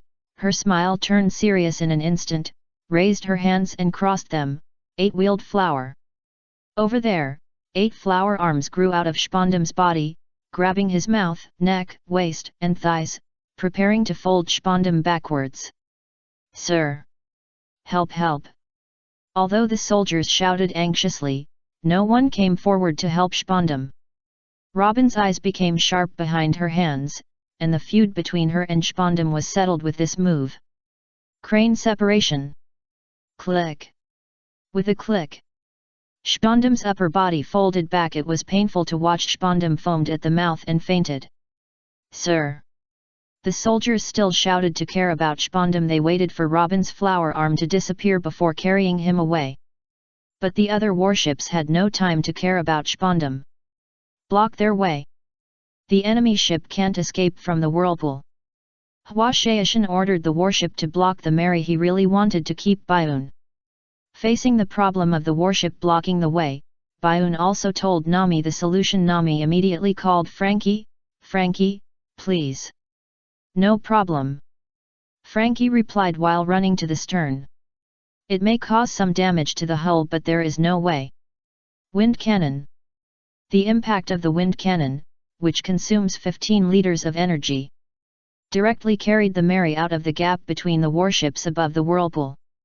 The Navy soldiers' eyes bulged out in shock. The pirate ship is flying. How is it possible they passed through the sea where the warships are? Fire, we can't let them escape. Usopp pulled the bow to full strength. Don't underestimate the Mary, it's a ship that has been to an altitude of 10,000 meters. Sure, kill smoke star. It's a smoke bomb. The smoke from the smoke bomb blocked the view of the warship in the middle, but the warships on both sides could still see it. After all, Usopp's smoke bomb is not a smoke cannon. Chase them, our speed is not slower than theirs. No, Colonel, we are caught in a whirlpool, and we have tried our best not to sink. It seems that the Navy is doomed to fail. However, in the smoke, Vice Admiral Hua Shaishan once again ignored his reputation and flew into the air. He really wanted to keep Bai Yun. It's the Vice Admiral who fought against Bai Yun. Usopp was at the stern of the ship, and with the vision of a sniper, he was the first to see Hua Shaishan's appearance. Everyone looked at Bai Yun now. Only Bai Yun had the strength to deal with the Vice Admiral, but Bai Yun did not make any move because he had heard a familiar voice. Hua Shaishan flew into the air, and suddenly the sight and hearing alarm bell rang wildly. A huge long shadow appeared on the seabed below him, and a huge white tail broke out of the sea and slapped Hua Shaishan. Hua Shaishan opened his eyes wide and blocked his chest with a slanted knife, but the tail slapped, and the impact still knocked Hua Shaishan back to the sky above the warship. Hua Shaishan was silent, and his hand holding the knife was numb from the impact, and his knuckles were broken. Hua Shaishan couldn't understand why there were always things coming out to help the Straw Hat Pirates. The tail sank back to the bottom of the sea, and the Navy soldiers who witnessed everything were surprised and puzzled. Everyone on the Mary was naturally the same. What is that? Usopp asked in confusion, and not only him, but everyone except Baiun was very confused. Just when Usopp was confused, a huge unicorn snake head emerged from the sea, roaring at Usopp with fangs, splashing Usopp with sea water. And Usopp was so scared that he instantly stiffened and fell backwards. Usopp! Zoro and Sanji shouted, and immediately rushed to Usopp, holding the knife, and raised their feet to face the big white snake. Okay, Zoro, Sanji, don't be nervous, he is a bastard snake. It's Ziobai. Ziobai. Everyone was shocked by this answer. Tell me, how is this small? Ziobai also cooperated with Bayun. After Bayun finished speaking, his body was like a balloon. And it suddenly changed back to the size of a bracelet and flew towards Bayun. Bayun also stretched out his right hand to welcome Ziobai. Did he get beaten back? Or did he win? Bayun asked Ziobai. Half and half, if I wasn't injured, it would be that mushroom-headed kid, it would be easy. Ziobai replied disdainfully. Bayun smiled back. The admiral was easy, you'd better do what you say. Luffy signaled Bayun with his eyes. Bayun understood the meaning. The clone Bayun carried Luffy to the sheep head of the Mary and put him down. This is Luffy's exclusive seat, and Luffy still feels comfortable here. This is my exclusive seat. Thank you, Mary, thanks to you we can escape. Luffy thanked Mary first, and then started the captain's speech. He, okay, everyone is here. Let's run away. Frankie crossed his arms and smiled with a smile on his face, as if he had made the right bet. But then he sighed. But this time you guys are in big trouble. You actually shot down the flag of the world government. Luffy replied, we just rescued our buddies who were taken away. Everyone agreed with Luffy's statement, and their mouths curled up at the same time, and they jumped up and shouted in tacit agreement. We won this battle. Here, the Navy got the warship out of the whirlpool little by little, and they were still thinking about continuing the pursuit and would not give up at this time.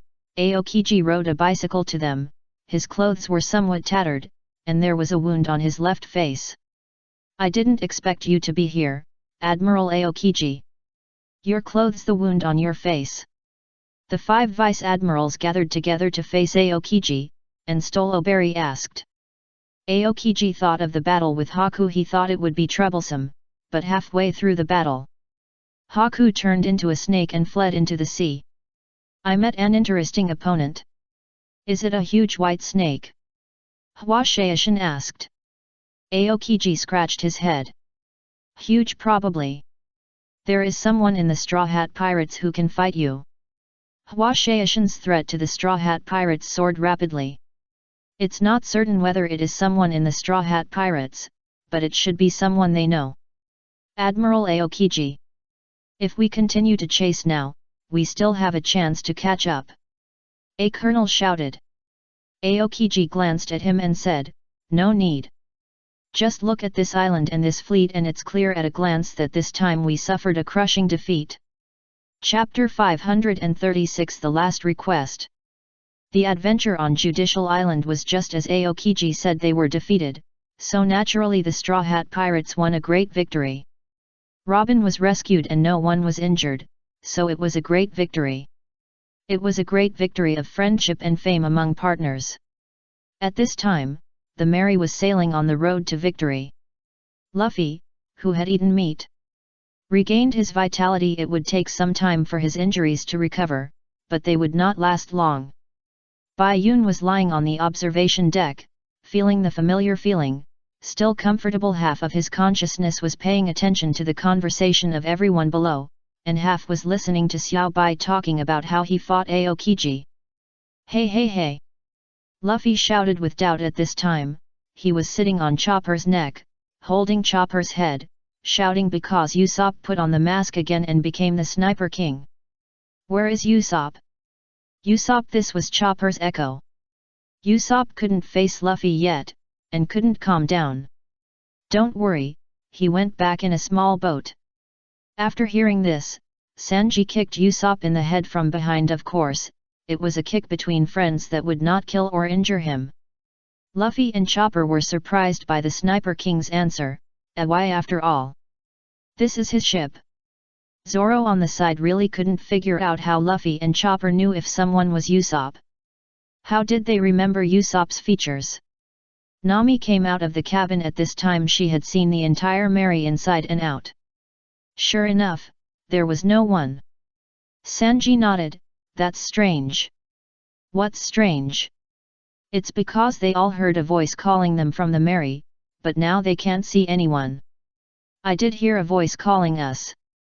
That voice was not Bai Yun's. There was no one on the ship except Bai Yun. How could there be a voice? Zoro thought. Luffy said, I told you, that was Mary's voice, right? Mary, say something. Chopper was shocked. Wow, really, Mary can speak? Wait, Zoro, you just said except Bai Yun. Yes, when the Mary came to pick us up, there was a clone of Bai Yun on it, so why don't we just ask Bai Yun directly? Bai Yun, come down quickly.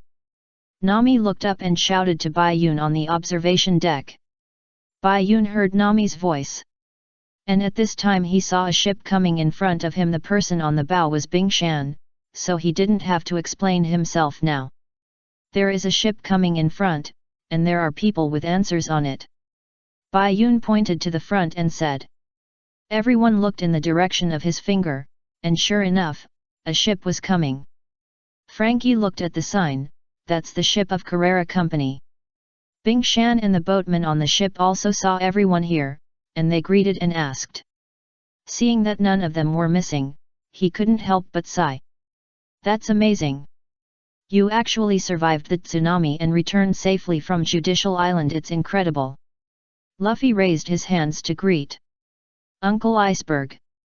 Robin remembered what Iceberg had said in the room before. She remained silent and her expression faded.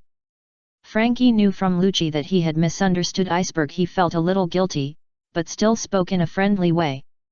Stupid Iceberg. Iceberg was a little embarrassed when he saw Robin. What a mess he was against the world government and actually saved his partner. The two ships kept approaching, but at this time, the front third of the Mary's hull cracked directly and tilted down. Everyone on this side fell head first or almost fell head first. Bai Yun reached out and touched the mast, telling Mary in his heart that it was a miracle to be able to hold on until this point. You have done enough, it's time to rest. Why did it happen so suddenly, Mary? Luffy and Chopper were puzzled. Sanji said. What's the sudden or not? Have you forgotten that Mary was judged to be unable to sail at the beginning? Luffy was unwilling to accept it since Mary could come to pick them up. There was still hope, right? Uncle, Mary is in trouble. You are the ship repairer, please help us quickly. He has been sailing with us until now. He just saved us. Facing Luffy's request, Iceberg was silent for a while, then let him rest. Then, Iceberg and Bayun on the observation deck looked at each other, and told him about seeing Mary on the wreckage island and witnessing the miracle with his own eyes.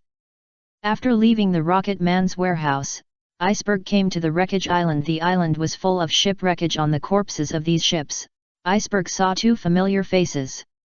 The Mary lying on the wreckage and the clone Bai Yun sitting on the wreckage. Long-haired Bai Yun. And is this your ship? Was it hit like this by the tsunami?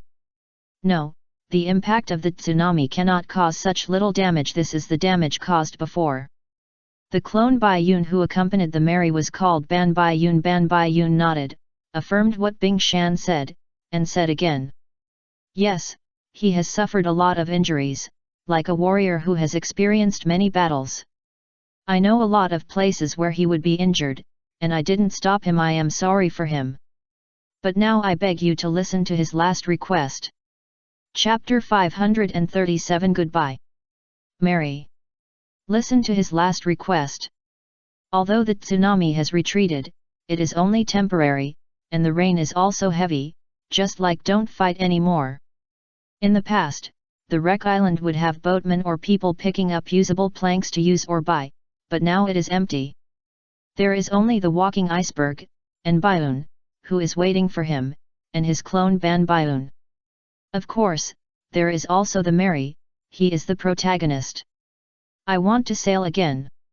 Before Ban Bayun's words came out, the iceberg heard the voice of a third person, which made the iceberg so confused that he half covered his ears with his hands, thinking that he had heard it wrong.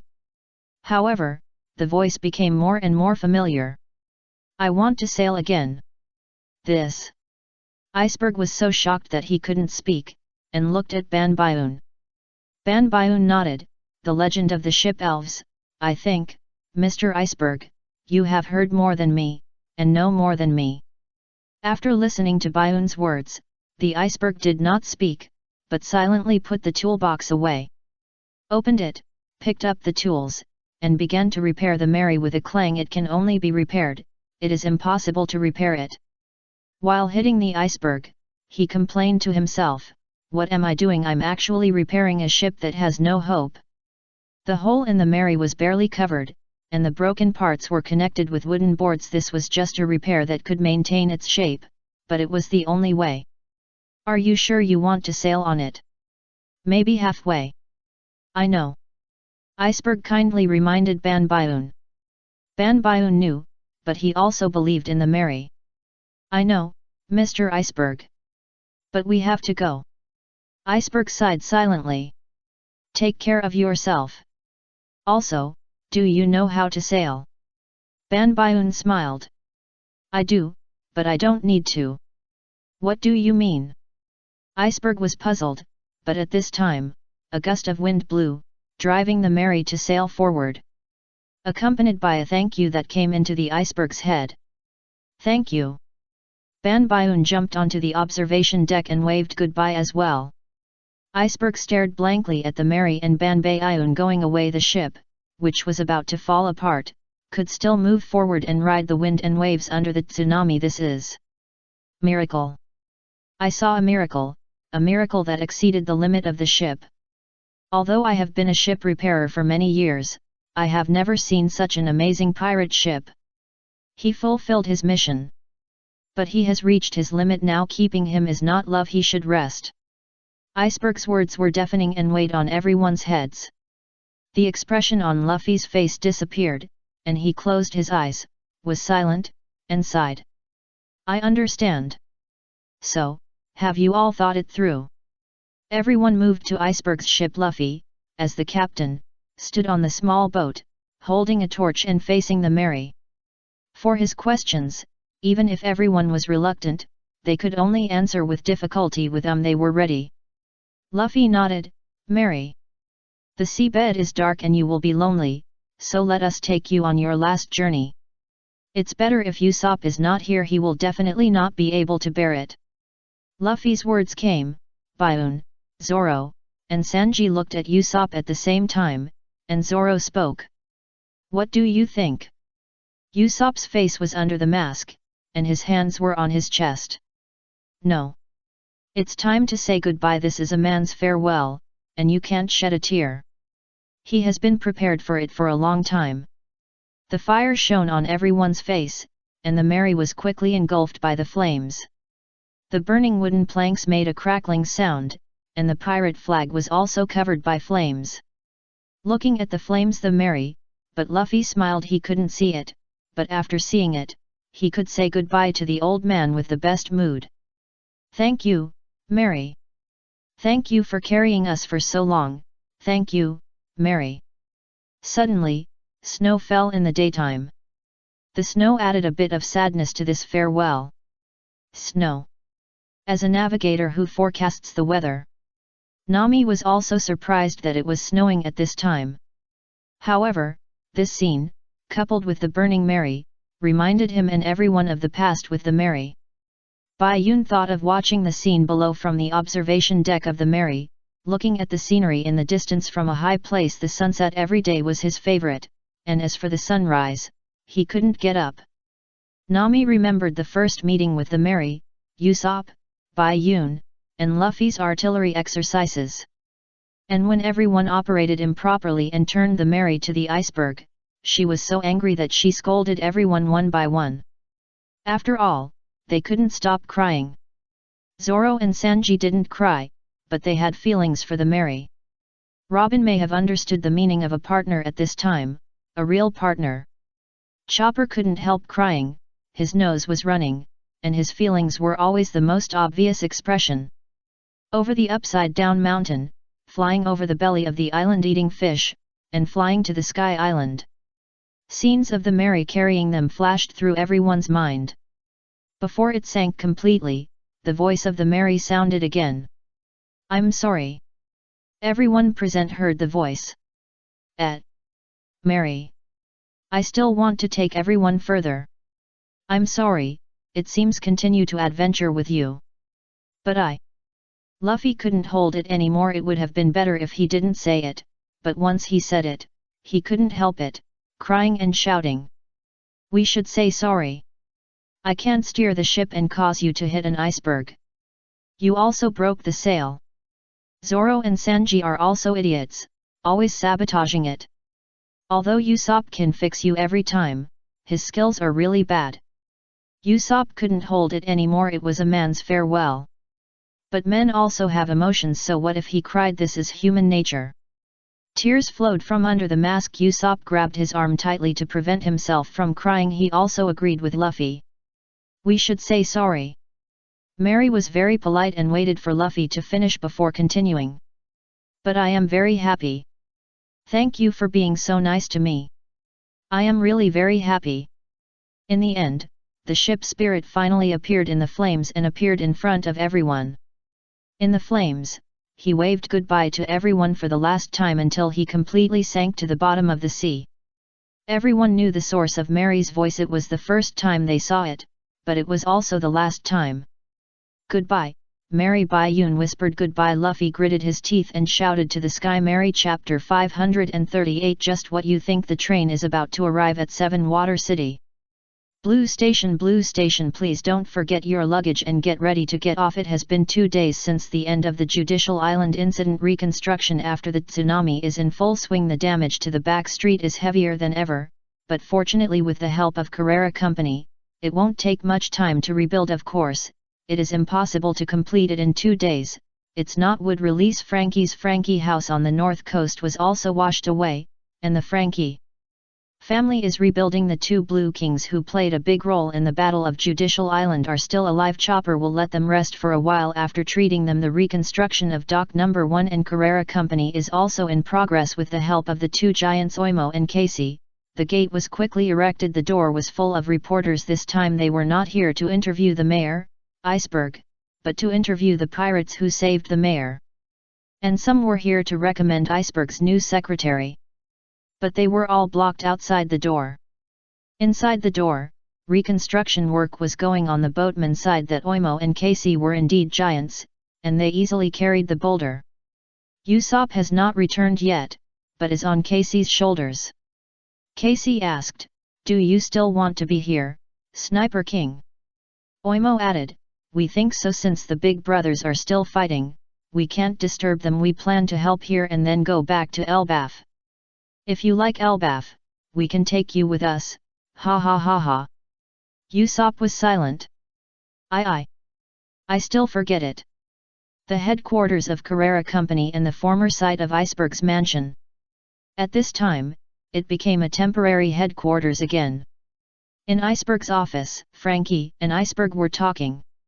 Hearing that Frankie had burned the design drawings, Iceberg said, "That's fine, but you're going to be hated by the world government.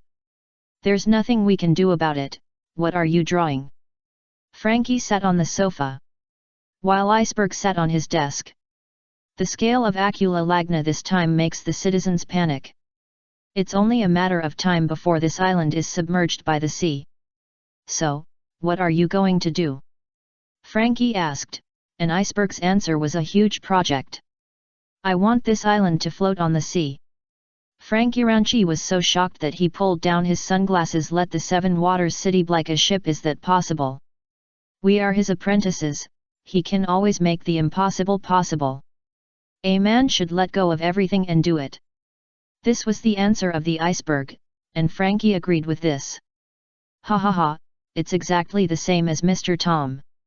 At this time, Frankie's den mushy rang, and when he picked up the phone, a voice of praise came over, telling Frankie that the things he spent 200 million to buy were shipped by sea train.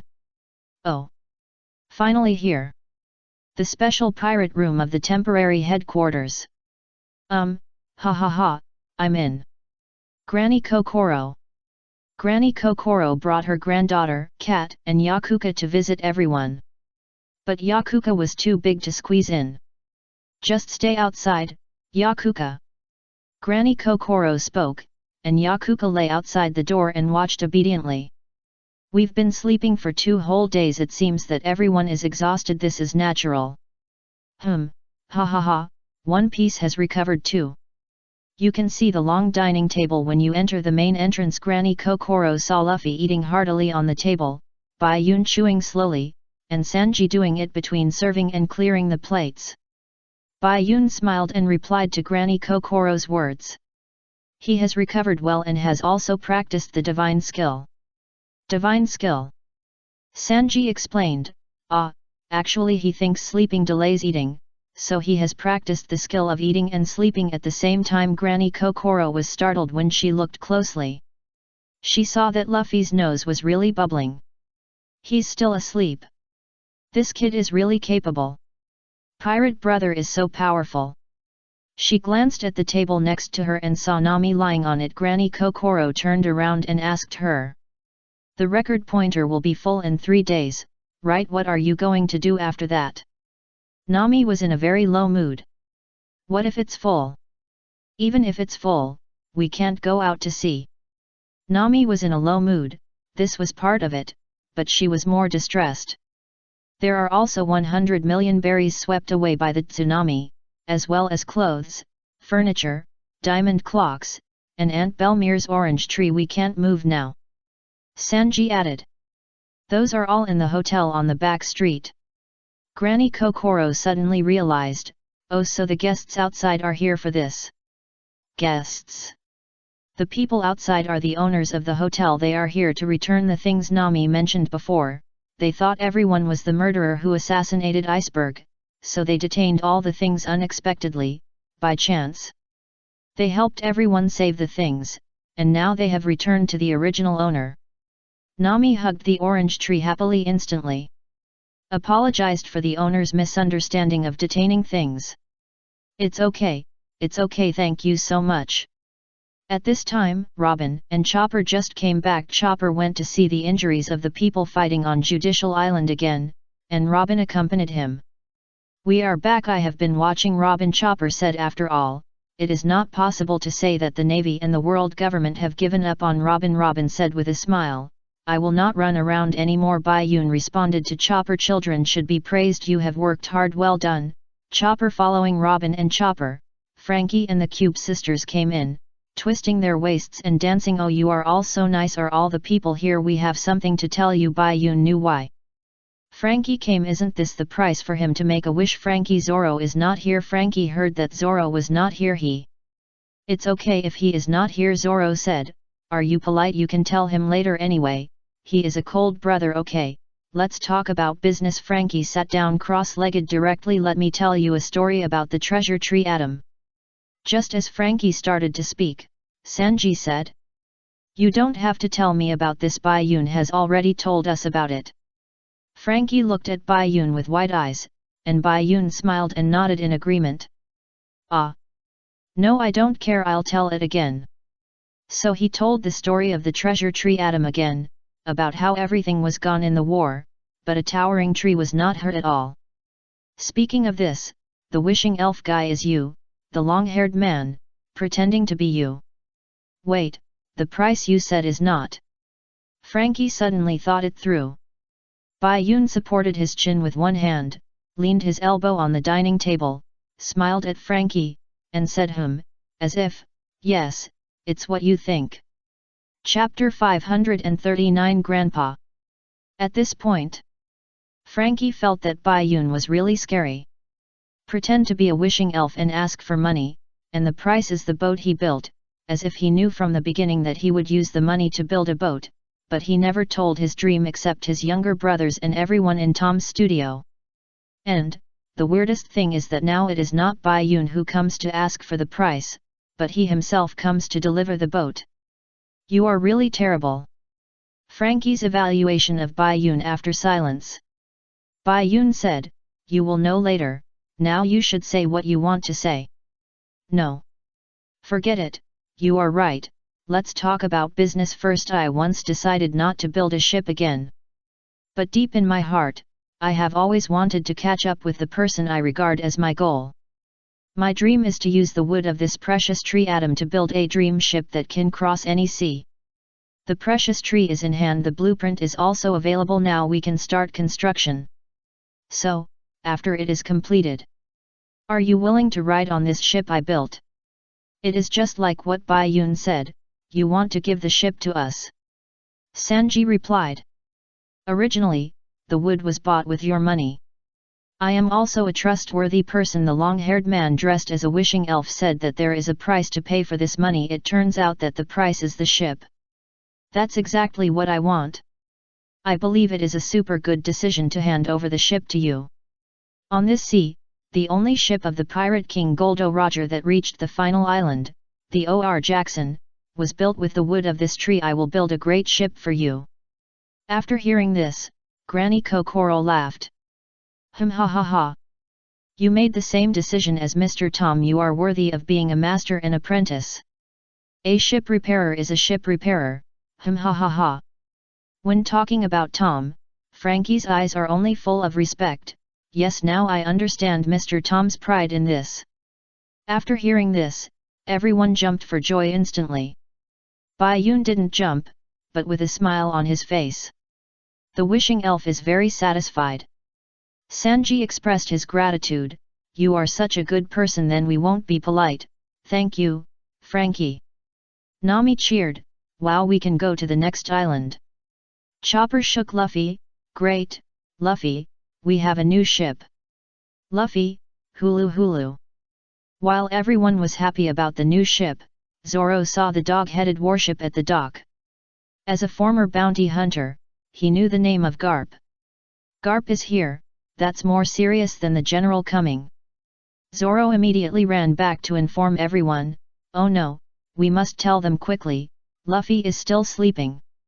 However, as expected, Zoro got lost. Where is this? Garp led the team to dock number 1, where the temporary headquarters of Carrera Company was located. The crowd knew that it was the Navy hero Garp who had put Pirate King Roger in danger many times, and they couldn't help but worry about Luffy and the others. But there was something fishy going on. Marine, the Straw Hat Pirates are not here, they are not here. The heart is good. But don't say it next time. In the room, Bai Yun was drinking tea after dinner, and suddenly he felt the kingly aura outside the door, Garp's kingly aura. He wanted to see Garp, after all, he was a top replica template, but his mind didn't want to see him. Bai Yun, where are you going? Chopper asked curiously. I'm going to... Bang! Before Bai Yun finished speaking, the wall of the room exploded. Luffy was sleeping, Zoro was not there. Sanji immediately stood guard. What's going on? Who? The smoke dissipated, and Garp with a dog head had appeared in everyone's sight. The old man put his hands in his pockets, very domineering. You are the Straw Hat Pirates. A few people want to meet Monkey D. Luffy and Montanus D. Baiun. Everyone saw Garp's outfit and immediately took precautions. It's the Navy. However, Garp's figure flashed in front of Luffy in an instant, and they couldn't see clearly at all. Get up, Luffy! Garp got close and punched Luffy's forehead. Which can be said to be hydrogen awakening the sleeping soul. Luffy woke up instantly. Good, it hurts. Everyone felt incredible when they heard Luffy say it hurt. It hurts? What are you talking about? Isn't that a fist? It shouldn't work on rubber. Old man, use tea. Baiun brought tea to Garp, with a respectful look as if saying, if you hit him, you can't hit me. Garp took the tea first, and then said, Baiun, you are still sensible, but what tea can you drink without donuts? Garp also gave Baiun a fist of love, one for each person, no favoritism. Baiun's face turned red when he glanced at it. Even if the hardened armament haki was useless, he couldn't help squatting down, covering his head, and whispered, it hurts. Ziobai poked the bump on Baiun's head with his tail, as if he was mocking Baiun, but he was also looking at Garp with a scrutiny, and concluded that he couldn't afford to offend him now. Everyone was surprised again. What, even Baiun? And, Baiun, why are you so respectful? In response, Garp said, the fist of love cannot be defended. Garp took off the dog head hat on his head, saying, "You guys are so fierce, Luffy Bioon." Luffy was completely awake, and when he saw Garp's face, his eyes were full of panic and surprise, and there was a little joy of meeting again. "Ah, Grandpa! Ah, Grandpa!" Two identical lines, but no matter Luffy's or everyone else's, they were all full of surprise, but everyone was also confused in their surprise. The grandson of the Navy was a pirate. Garp smiled, wrinkles appeared at the corners of his eyes, and he crossed his arms. "Luffy, Bioon, you two boys seem to have done a lot of things that need to be apologized to me. Especially you, Bioon. Hwashaishin's phone calls have reached me. Luffy, Bioon, your grandpa is a Navy. Why does he look familiar?" Nami asked. Bioon complained in his heart, it was normal to be familiar, the old man's name is Garp. Nami knew the name Garp. Or it should be said that few people didn't know it. Garp, isn't this the name of the Navy hero? Chapter 540 Buffs are stacked up. Garp, isn't this the name of the Navy hero? As a legendary figure, everyone who recognized Garp was surprised. Sanji asked again in disbelief, "Luffy, Bioon, is he really your grandfather?" Bioon said, "He is Luffy's real grandfather." Luffy said, "That's right, you must not touch him, you will be killed. I almost died in his hands several times before." Bioon nodded and confirmed Luffy's words. He was very glad that when he met Garp and Luffy, he fell from the sky and injured his leg for a while. He didn't have to participate in Garp's special training for Luffy, he just cooked for them all day. And at that time, Garp was still a little wary of Bioon, the alien. Although he could crush Bioon to death with just one finger, maybe after spending a long time together, Garp got to know Bioon's character, so he was relieved to let him play with Luffy. Or maybe they really needed a chef. Hey, don't say it so harshly. I pushed you off a cliff, threw you into a forest in the middle of the night, tied you to a balloon and lifted you up to the sky. All for you to become a strong man. If Bioon hadn't been weak when he was a child, I'm afraid he would have killed him."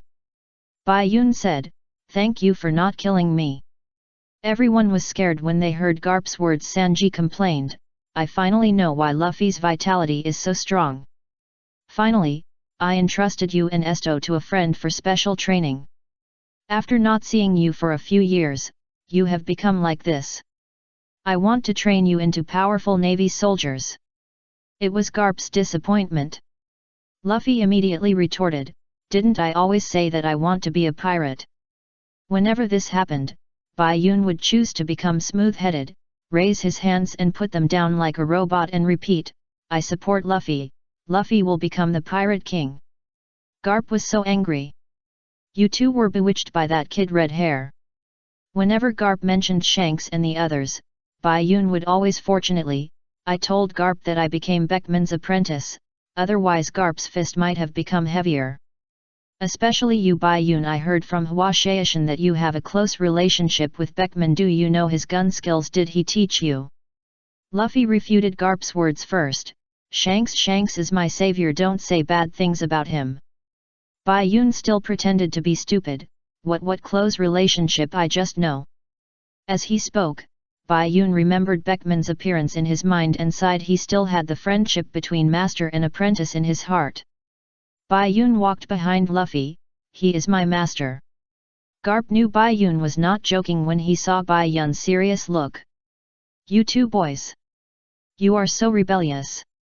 Garp came over instantly and grabbed Luffy's clothes and lifted him up. With Luffy blocking in front, Bioon ran away from the window at the fastest speed. Bioon could only say that he was powerless to do anything about Luffy's experience. "Luffy, you should bear it for your brother. Bioon, don't abandon me. Where did that kid go? I haven't seen him for a few days, but his speed has improved." "Forget it, he's not here. You should bear the education of the old man for him, Luffy." Garp's fist seemed to burst with air. Luffy immediately begged for mercy, "Oh, I was wrong." Sanji, Nami and Chopper couldn't help but worry about Luffy. "You have no resistance in front of your grandfather. Luffy! Oh no, Luffy has been caught by the navy. Then the next second, both of them tilted their heads back and fell asleep with bubbles coming out of their noses. Snoring! Snoring! Everyone's eyes bulged out in shock, falling asleep. Frankie was puzzled. What should I do? This is the first time I've encountered such a thing. However, the bubble on Garp's nose soon broke, and he woke up. Ah, no, no.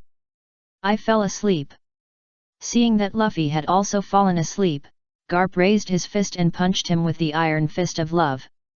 Get up, Luffy, is this your attitude when you get scolded? Ouch, how did you talk to your grandpa? Ouch. Seeing this scene, everyone could only think that there was really no way to deal with this grandfather and grandson. As for the captain being beaten, the crew watched.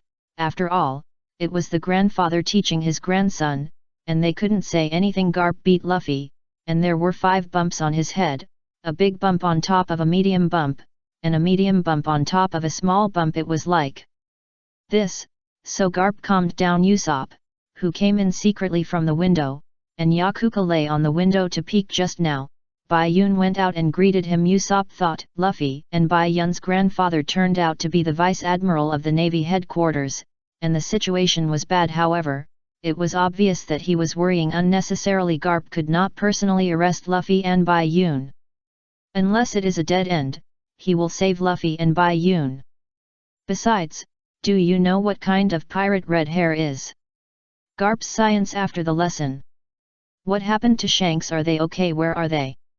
This is what Luffy cares about. Garp is angry. Is your focus right? This is no longer a question of good or bad. Over the years, Red Hair has grown up completely. Among the numerous pirates, he is as famous as Whitebeard. He is one of the 4 great pirates in the world. In the second half of the Grand Line, they are like emperors, and they are called 4 emperors. The only ones who can contain these 4 people are the Navy headquarters and 7 warlords of the sea. Once the balance of these 3 forces is broken, the whole world will face collapse. Garp said it seriously, probably to scare Luffy. The 7 warlords of the sea cannot involve the 4 emperors, as long as the 4 emperors are powerful. 1 Shishibukai is not enough to deal with one of the 4 emperors. And the strength of the Shishibukai is also uneven. After Garp said so much, Luffy took off his straw hat and said, I don't know about these, as long as they live well, I miss them so much. Then Luffy was punched again. Robin didn't know that Luffy and Bayun had a relationship with the Red Hair Pirates, and asked Nami in a low voice. Do Luffy and Bayun have a relationship with that Red Hair? I heard from Luffy and Bayun that Luffy's straw hat was given by this Red Hair, and Bayun just said that he was the apprentice of the man named Beckman on the Red Hair ship. But I didn't know that Red Hair and the others were so powerful. Robin was silent. Having a relationship with the Red Hair Pirates, master and apprentice, and Grandpa is a Navy hero, this is really a lot of buffs. However, what Robin didn't know was that this buff was not finished. Chapter 541 Free. Here, Garp continued to love Luffy, and Bai Yun, who had escaped, actually went to find Zoro. He didn't need to guess that Zoro was lost anyway. He escaped to escape from Garp's iron fist, so he might as well find Zoro. Not bad, although I was hit, I have reproduced Garp's physique. This is a life-saving trump card. The next adventure ace is expected to arrive tomorrow. If the war on the top is over, there is no need to use the trump card. However, it is really difficult for everyone to face the new world with their current strength. What should we do? Forget it, let's contact Ace first. Bai Yun and the main body share consciousness, but after all, they are in 2 different places. If they share consciousness all the time, their minds will be confused. Therefore, they are usually disconnected. If they need to contact, they will establish a consciousness link. In that instant, the memories experienced by the clone these days will be instantly absorbed by the main body. Yes, this way, Mr. Zoro. Zoro encountered 2 scammers while looking for the way. After beating them up, the 2 people led the way obediently. But even if someone led the way, Zoro would sometimes turn the wrong way, which made it difficult for the two scammers. As a result, Garp and the others had been there for a while, but Zoro had not arrived yet. That's Bai Yun. On the way back, Zoro happened to meet Bai Yun, who came out to look for him. Okay, you don't need to lead the way. Zoro immediately abandoned the two scammers. Sorry. I didn't expect that the scam would happen to you. The citizens of the Seven Water City now have naturally heard of the Straw Hat Pirates who saved the mayor and respect them very much, but not everyone knows what they look like. After knowing that it was Zoro, although the two scammers were beaten up, they still took the initiative to apologize to Zoro. Zoro ran towards Bai Yun and replied, "Ah, it's okay, don't worry about it, thank you for leading me, goodbye." With Zoro's answer, the liar was relieved, but Zoro felt strange, why Bai Yun didn't move and ignored him. Until Zoro came to Bai Yun. Bai Yun still stood with his head down. "Bai Yun!" Zoro called tentatively. Bai Yun's body fell forward, and Zoro immediately caught him. "Bai Yun, what's wrong with you?"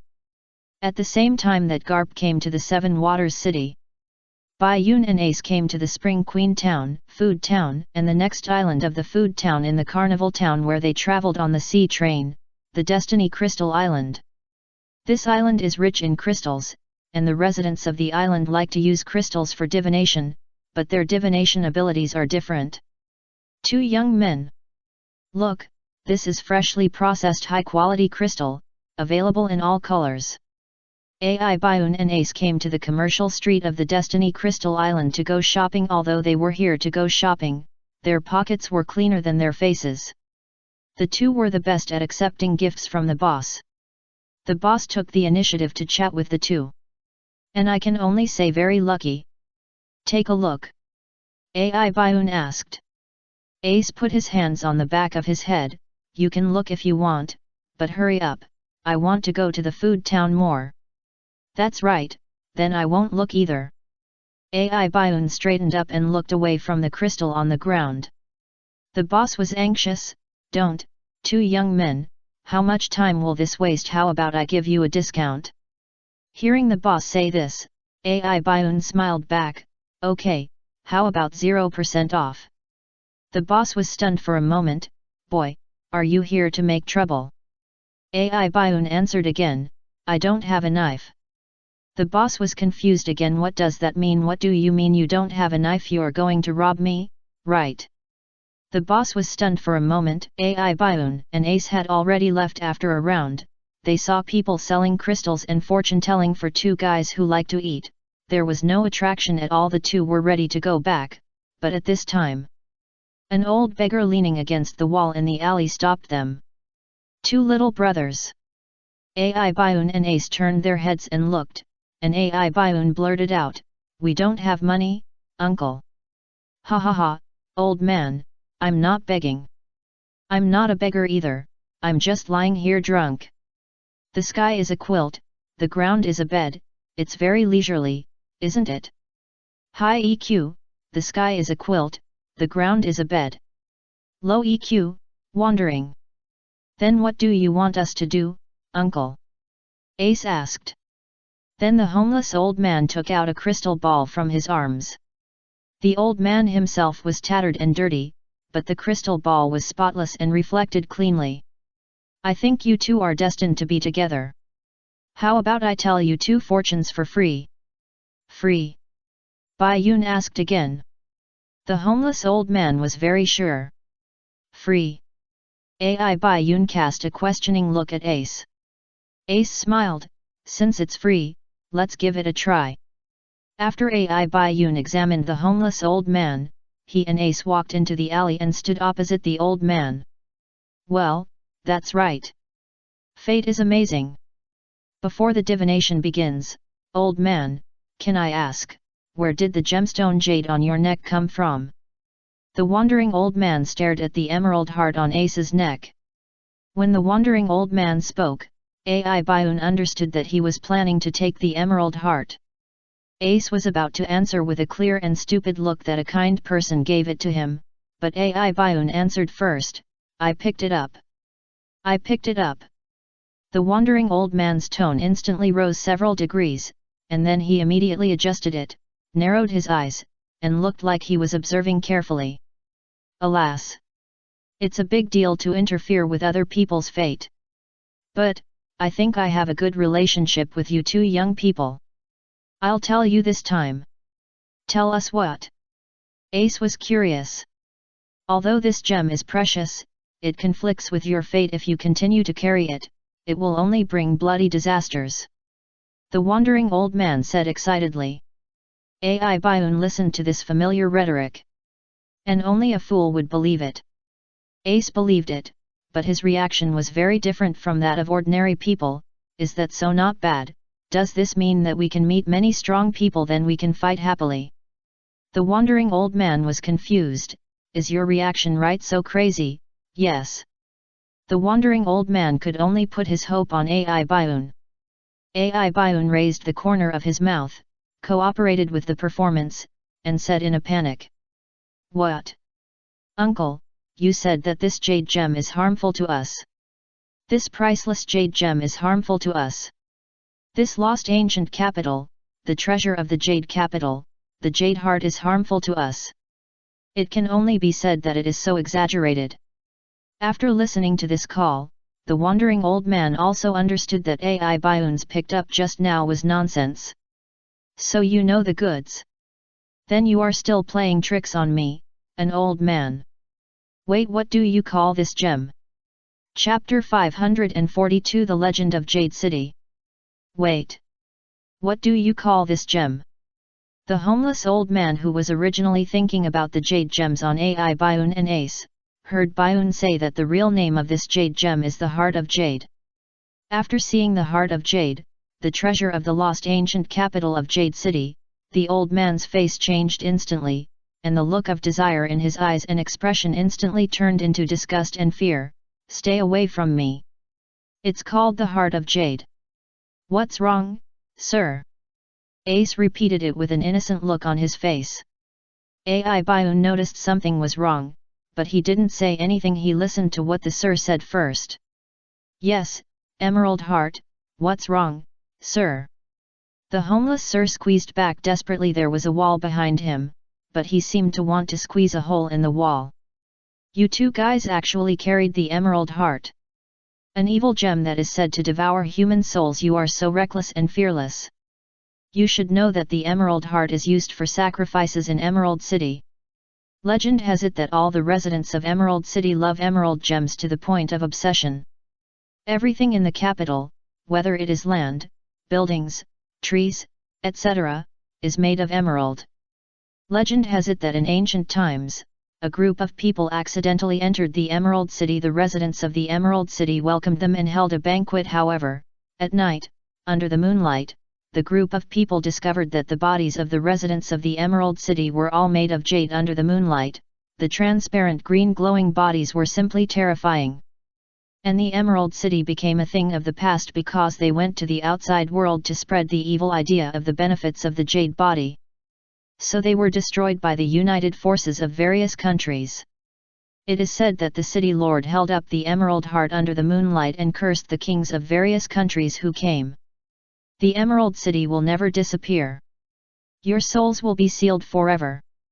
After this incident, within a month, the kings of all countries died suddenly without a single wound on their bodies, just as the Lord of the Emerald City said. Their souls were sealed and they will never be reincarnated. The wandering old man is old and has seen a lot. He told Ai Bayun and Ace the story of the ancient Emerald City. And Ace and Ai Bayun's reactions. The Lord of the city is really a man, a strong man, and he can be regarded as a man who avenged the whole city. Although the residents of Jade City were wrong to promote the idea of a jade body, this does not prevent the city lord from being a strong man. This was Ace's answer. The entire city is made of jade. How much money would that cost? This was Ai Bayun's answer. This old man is out of control. Is your reaction right? Ai Bayun crossed his arms and said, history is written by the victors. I also heard about the ancient things, unless you are an immortal. Are you? Ai Bayun suddenly asked a question, and the old man immediately replied after being shaken, Immortality, it's better to say it's a curse than luck. I don't have this luck, old man. No, that's too far-fetched. What are you talking about? What history is written by the victors? Ai Bayun replied, you are not immortal, which means that the story of Jade City is also heard, right? Yes. Then, in the story, the residents of Jade City went out to promote the Jade body. I don't know if this is true or not. You said they love Jade to the point of obsession, so how could they take the initiative to promote it to others? You know how much Jade is needed to make a Jade body, not to mention whether it is enough. Even if they have it, they like it so much, are they willing to give it to others? Then let's talk about it again. Those kings who took the initiative to stand up and destroy Jade City, did they really stand up for free, or for the capital made entirely of Jade, which is an inestimable wealth? It was the cult propaganda that was destroyed, or they saw the wealth and rebelled and robbed the wealth as descendants. We just listen to it. Although this Jade heart does have the function of converting souls. By Yoon, you make sense. You are worthy of it. If Jade City is really slandered, then the city lord, I admire him. Ace replied. The wandering old man stroked his beard. Well, I didn't expect you to have such great insights at such a young age. Yes, this is possible. We are just a small stone in the huge waves of history. If we are not descendants of the Jade City, why bother to delve into the truth? Well, wait. What did you say just now? This Jade heart really has the function of converting souls. The old man's eyes bulged out in fear, and he really printed his body on the wall behind him. Ai Bayun couldn't help but complain in his heart, your reaction arc is too long. Yes, we are here. Ai Bayun pulled Ace's neck and the face of the Jade heart became gloomy. Ace was pulled so hard that he could only stretch his neck to cooperate with Ai Bayun. Oh my god, the old man has been wandering for half a lifetime and has nothing. This soul is useless, please spare me. The wandering old man really thinking that he had met the descendants of the Jade City. He was so scared that he begged for mercy. Ha ha ha. Then what came into his ears was the laughter of Ace and Ai Bayun. Hey! What do you mean? Is this the ritual before you absorb the soul? Ha ha ha. Okay, you two bastards, you are playing tricks on me again. Don't you know how to respect the elderly? Ai Bayun calmed down his breath that became rapid due to his laughter. Haha uncle, thank you for the fun you brought. If there is nothing else, we will leave first. Ace agreed, he wanted to go to the food town. Wait. The wandering uncle stopped the two. Although I did covet your emerald heart just now, I don't want it even if you give it to me now. And, although I had an intention at the beginning, the old man is still capable. I dare say that on this Destiny Crystal Island, if my divination ability ranks second, no one dares to say that they rank first. Oh, it turns out that the old man is also a master of the world. Ai Bayun replied, looking at the uncle himself, who was dirty, but the crystal ball was spotless. Maybe he really was a fortune teller. Chapter 543 Fate Cannot Be Changed. Destiny Crystal Island is only one food town away from the Seven Waters. As long as Ai Bayun and Ace arrive at the food town and take the sea train, they can reach the Seven Waters. The journey only takes 1 day at most. But on this day, Ai Bayun and Ace met a homeless old man on the island. First, they learned about the legend of the Jade City from the old man. When they were about to leave, the old man kept them and said that his divination ability was the best in the island. So? Ai Bayun asked. So, the first thing I said was fate, and it was not nonsense from me, the old man. Since we met, it means fate. Then I will tell fortunes for you, how about it? The homeless old man replied, looking warm-hearted. And Ai Bayun only cared about free. Free. The old man replied decisively, wondering if he had said this just now. Almost at the same time as the old man said free. Ai Bayun answered. Then let's start. The old man was a little speechless. You agreed to it quickly for free. How do we do it, old man? Ace asked. Simple, but which of you two guys will go first? The old man asked back, his eyes moving between Ace and Ai Bayun. Ai Bayun and Ace looked at each other. You go. Then I'll go. Ha ha ha, you two guys are silent contract, so who will go first? I'll do it. AI Bioon said, and Ace nodded in agreement. The old man also nodded. Okay, it's very simple, you look at this crystal, silently recite your fate 3 times in your heart, and then put your hand on the crystal. The old man said the way of divination. AI Bioon raised his eyebrows and then operated according to what the old man said. After a series of operations, the old man's eyes were fixed on the crystal ball, but the crystal ball did not have any big reaction, such as glowing, cracking, etc. AI Bioon took his hand away. This is the result, good or bad, old man? This young man. How old are you? Starting to ask about age is not a good thing. 17. What a pity times 2. Hey! How do you know what I'm going to say times 2? AI Bioon can almost keep up with what the old man said, and the old man is surprised. Is it you who is doing the divination or me? Of course it's you, old man, but I've heard these words a lot. Have you heard it a lot? Then why are you so healthy? How should I put it? I heard other people's divination results, not mine. Other people's? Then you are really a dead star, the old man muttered in a low voice. What with AI Bioon and Ace's observation hacky, it is impossible that they didn't hear it, but AI Bioon didn't point it out. Nothing, boy, I don't care whether you believe it or not, I just kindly remind you, you should be more careful. The divination result is that you will have a big disaster recently, the kind that is life-threatening, the old man said. The divination result. Ace frowned and looked at AI Bioon in silence. AI Bioon didn't have much expression fluctuations. Well, I know. Thank you for reminding me. Bioon. Ace spoke, and AI Bioon shook his head. It's okay, it's your turn, Ace. The old man cooperated and held the crystal ball in front of Ace. Ace could only put away his thoughts and do the same operation as the old man said just now, which AI Bioon did. Tisk strange, the divination results of you two guys are exactly the same. The old man frowned and said. That means that both of us will encounter a life-threatening disaster in the near future? Ace asked. The old man nodded, that's right.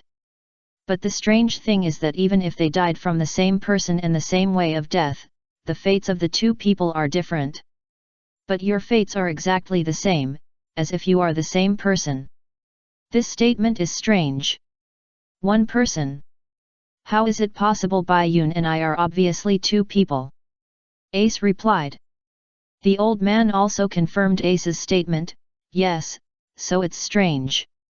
I don't know, it seems that my kung fu is not good enough, but, old man, I can tell you that fate cannot be changed. Be careful. The old man was halfway through his words when Ace pushed the old man's crystal ball and it fell from his hand. A bullet instantly flew past the position of the crystal ball. So it happened in an instant. The old man immediately fell to the ground in panic to catch his crystal ball. My precious ball. AI Bioon followed Ace and took a step back, then pulled out the pistol he had picked up on the road from his waist and shot. The bullet flew out, and the gunshot was heard again over there. The sniper on the opposite side intercepted it with a bullet. AI Bioon's bullet.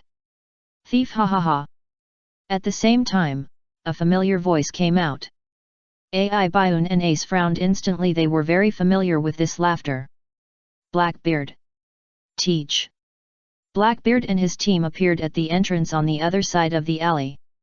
Giza's Beijis. Van Oka. Poison Q. And Lafitte, who was not there last time. This is the current 5-member initial team of Blackbeard. Thief, ha ha ha, yes, it's me, Marshall D. Teach. The man who will rule the sea. V ha ha ha, we can have a good fight again. These are the words of the big fool Beijis. Van Oka and Poison Q remained silent, but Poison Q's Ma Zhuang screamed, a half-dead sound. Lafitte twirled the crutch in his hand with a fake smile on his face. Is this the man who cut off the captain's left hand? But he looks very gentle.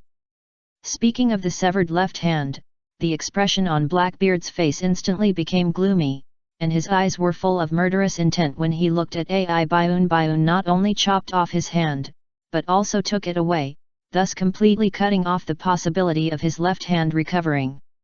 Yes, Don't forget that Blackbeard's left hand was chopped off by Bayun. Now he is wearing a black coat with an empty sleeve on his left hand. Teach you finally showed up. Ace saw that Blackbeard's mood instantly became unstable. Ha ha ha ha, my captain, are you looking for me? I'm looking for you too. For the position of the 7 warlords. I need a bargaining chip. I originally wanted to find the Straw Hat Boy, but I didn't expect to meet you here. What a fate! In that case, Captain Ace, your identity is enough to be a bargaining chip. Ha ha ha ha ha. When Ai Bayun heard what Blackbeard said, his brows were almost knitted together. It was just a coincidence. Is fate really unchangeable? Having said this, Ai Bayun reminded the old man to leave quickly, as a fierce battle was inevitable here. Old man. However, when Ai Bayun looked, the old man had already run away. Just now, he was too focused on Blackbeard and the others to notice it. Chapter 544 I will chase him to the ends of the earth. The wandering old man who was fortune-telling ran away, so Ai Bayun's attention was completely on Blackbeard and the others. But what Ai Bayun recalled in his mind was what the old man said, destiny cannot be changed. Looking at the Blackbeard pirates who appeared in front of him, is this destiny that cannot be changed? Yes, we won't go to find them. But it doesn't mean that they won't come to find us. And, Blackbeard said that it was a coincidence. Coincidence. Coincidence. Fuck coincidence. What did you say, Luffy? Are you going to catch Luffy? Ace didn't care at all about Blackbeard's current plan to capture him as a bargaining chip, but only cared about Luffy, who Blackbeard mentioned just now. That's right, Straw Hat Boy Luffy. What, do you know him? That's right, you already know long-haired Bayun. How could you not know Straw Hat Boy? I seem to have heard you mention him before on the ship, but I don't care about these boring things, I forget them after hearing them. You don't know, Straw Hat Boy did a big thing. Ha ha ha, burned the flag of the world government, made a big fuss on Judicial Island. Now Judicial Island is a thing of the past. A bounty of 300 million. And the long-haired Bayun on you, a bounty of 291 million. Each of you is a good bargaining chip. Blackbeard replied, very arrogant. Treating the 3 brothers as bargaining chips. Ace laughed when he heard it. Ha ha ha, it turns out that you did such a big thing secretly, Bayun. 300 million and 200 million, how much? Oh, it doesn't matter, it's a big improvement anyway, you're almost catching up with me. Ace offers a bounty of 550 million. Ace was in the mood to laugh, but Ai Bayun was not with the strength of his clone. It was difficult to deal with Blackbeard. Would the war on the top finally start? Is fate unchangeable after all? No shit. Ace, you go first, I'll stop them. Ai Bayun stood in front of Ace. Ace's personality naturally disagreed. Impossible, we might abandon you. Don't forget what I said. Ai Bayun yelled directly, he had to yell. What he told Ace not to forget was what he had told Ace about the war on the top, and what he had told Ace when he was a child. If a partner or family member stood in front of you and asked you to go, you should go, don't end up being unable to leave. This was the first time Bayun yelled at him. And Ace was stunned for a moment. I'm just a clone, the overall situation is more important, don't forget Blackbeard's ability. Ai Bayun yelled first and then persuaded. Ace struggled internally. Even though he knew that Ai Bayun was just a clone, he couldn't abandon him and leave after so many days of getting along, but from the overall perspective, sacrificing a clone Bayun now would allow Ace to leave, which was the best result. Ha ha ha ha, yes, I learned from the newspaper that your real body, long-haired Bayun, was with the Straw Hat Boy. Otherwise, you and Captain Ace were together, and we would have to think twice before we act. But now, you are a clone that can't even beat a vice admiral. What can you do to me? I'm going to tear off all your hands and feet, first the clone then the real person. Go. Go. Blackbeard gave an order, and Badgers, Van Oka, Poison Q, and Lafayette attacked at the same time. When Ace heard Ai Bayun leave, He bit his lower lip until it bled and turned around to leave. Blackbeard had a gloomy expression, leaving it's not that easy to leave. Ai Bayun was entangled by 4 people, so he could just chase Ace by himself. Fierce elbow charge. Poison sickle slash. Falling feather slash. Bang. The 4 members of the Blackbeard pirates surrounded them. Badges elbowed and collided head-on. Poison Q rode his horse to the left, slashing down with the poison sickle in his hand. Lafayette grew wings, flew high in the air, and stabbed down quickly with the cane sword in his hand. And Oka sniped from a distance. If it was still Bayun from that night in Magic Valley Town, with just these 4, Bayun would still be disdainful. But now he is just a clone Ai Bayun, and such an encirclement attack has reached a fatal level. But Bayun is no longer a novice in combat. So the clones are naturally the same. Ai Bayun had a knife in his right hand and a pistol in his left hand. The pistol fired 2 shots in a row to block Oka's bullets. And the knife in his right hand was aimed at Poison Q coming from the left, Baguio slashed. Therefore, he could only resist the attacks of Lafayette and Badgers. First, Lafayette pierced his clavicles and made them bleed, then Badgers elbowed him and made him spit blood. Ai Bayun stopped when the blade touched the ground. He gritted his teeth at the pain of double pain. Ai Bayun chose the dark fruit. That's why he chose to block the attacks of Oka and Poison Q. As mentioned earlier, the dark fruit can transform physical pain into mental pain, so as to recover from his injuries. But external objects such as poison cannot be transformed, or in other words, the speed of transformation is slower than the speed of poison. Therefore, Blackbeard was knocked down by Magellan of the poison fruit in one move. And it was then that Blackbeard knew that poison injuries could not be transformed. The scars are gone. It's our captain's ability. Lafayette said. Really smart, reward 1. Dark acupoints. Ai Bayun's whole body was covered with black smoke, and his palms pressed against the ground. Down, the darkness spread. Seeing this, the 4 people immediately jumped onto the building. However, seeing that the darkness had not spread much, Ai Bayun put away his palm and turned around to run to find Ace, and the bastard Blackbeard had already chased him. He ran away. Badges was surprised. We all saw it. Lafayette replied.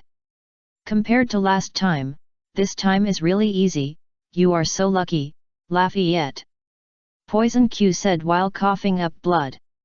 And the back of Ai Bayun was revealed through the scope on Oka's face, and he only said, Fate. Chase. When Ai Bayun and Blackbeard's 4 men were fighting, Ace, who chose the overall situation, was still stopped by Blackbeard. And the 2 came to a square on the island. We haven't seen each other for a long time, why are you running away as soon as we meet Captain? Ha ha ha. Looking at Blackbeard's appearance, Ace couldn't help but clench his fists. Teach. Blackbeard noticed this after so many years. He knows Ace, a young man who is young and energetic and doesn't hide his feelings. This can be used. It's me, Teach. Soon, this name will be world famous. For my great cause, you, the captain, are an indispensable bargaining chip. However, you can leave, then my bargaining chip will be changed to the Straw Hat Boy. Is he related to you? If it's him, I will chase him to the ends of the earth. Ha ha ha. Chapter 545. He is my younger brother. If it's him, I will chase him to the ends of the earth. Ha ha ha. What a pity, I originally wanted to invite Captain Ace to join us. But you are related to Longhair White Luck and Straw Hat Luffy. But you can also give up them and join. To dominate the world there is nothing to give up. Blackbeard doesn't know the relationship between Ace and Luffy, but no matter what the relationship is, he can use it.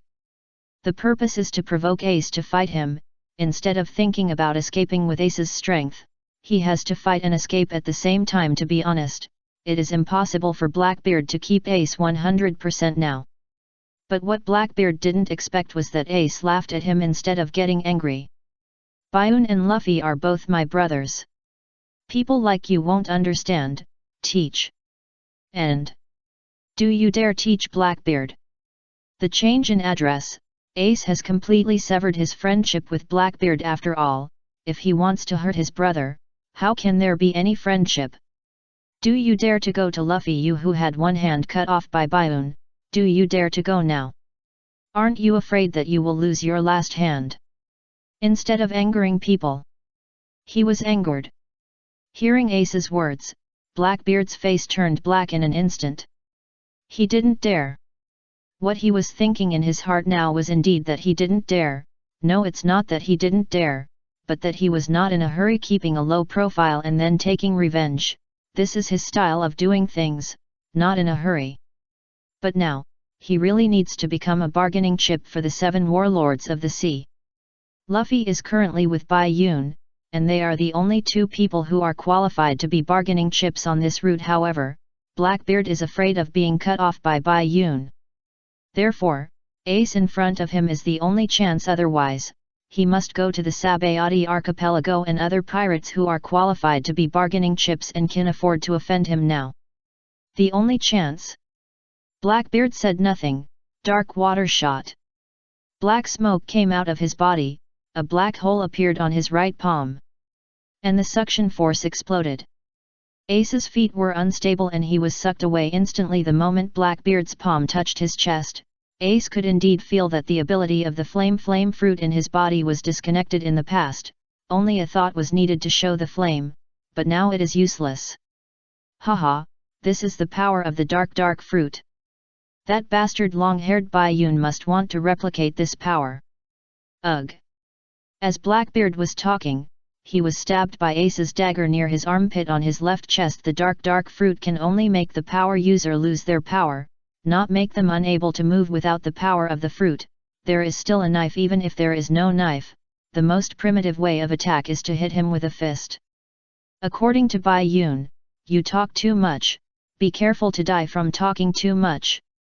Pain surged into his mind, and Blackbeard took the opportunity to slam Ace to the ground and kicked him out. Then he pulled out the dagger, stabbed in his chest. It hurts so much. Blackbeard wailed, and the knife marks on his chest slowly healed, as if time was flowing backwards. As soon as the fight started, the residents who were watching the show scattered instantly. It was okay to watch the show, but it was not dangerous. It was better for the residents to disperse. Ace was afraid of hurting them, but Blackbeard didn't care. In this way, Ace can be more casual. Ace got up. He didn't have Blackbeard's dark fruit transformation and recovery ability. After being hit by Blackbeard twice, his mouth was already bleeding. Seeing the scar on Blackbeard's chest disappear, Ace understood why Bioon was so afraid of him. Fire gun. Ace raised his index and middle fingers of both hands and pointed them at Blackbeard like a gun, and fired a series of small flames at the enemy with his fingertips. Little trick. Blackbeard still faced the black hole in his palm, and all the flame bullets fired by Ace were swallowed. Ace narrowed his eyes and looked at it. Raised his hand again in a pistol gesture, and Blackbeard was proud, thinking that Ace was still not giving up, and continued to face him with the black hole in his palm. Fire fist. Unexpectedly, Ace changed his attack midway, clenched all his fingers into a fist, and hit with a huge fire fist. The black hole couldn't absorb it, and Blackbeard was directly swallowed by the flames, rolling on the ground in pain. Ah! The black smoke swallowed the flames, and Blackbeard stood up again, with no scars on his body. Bioon knows your ability very well, and he told me everything. Blackbeard, don't think you will win. Bioon told Ace.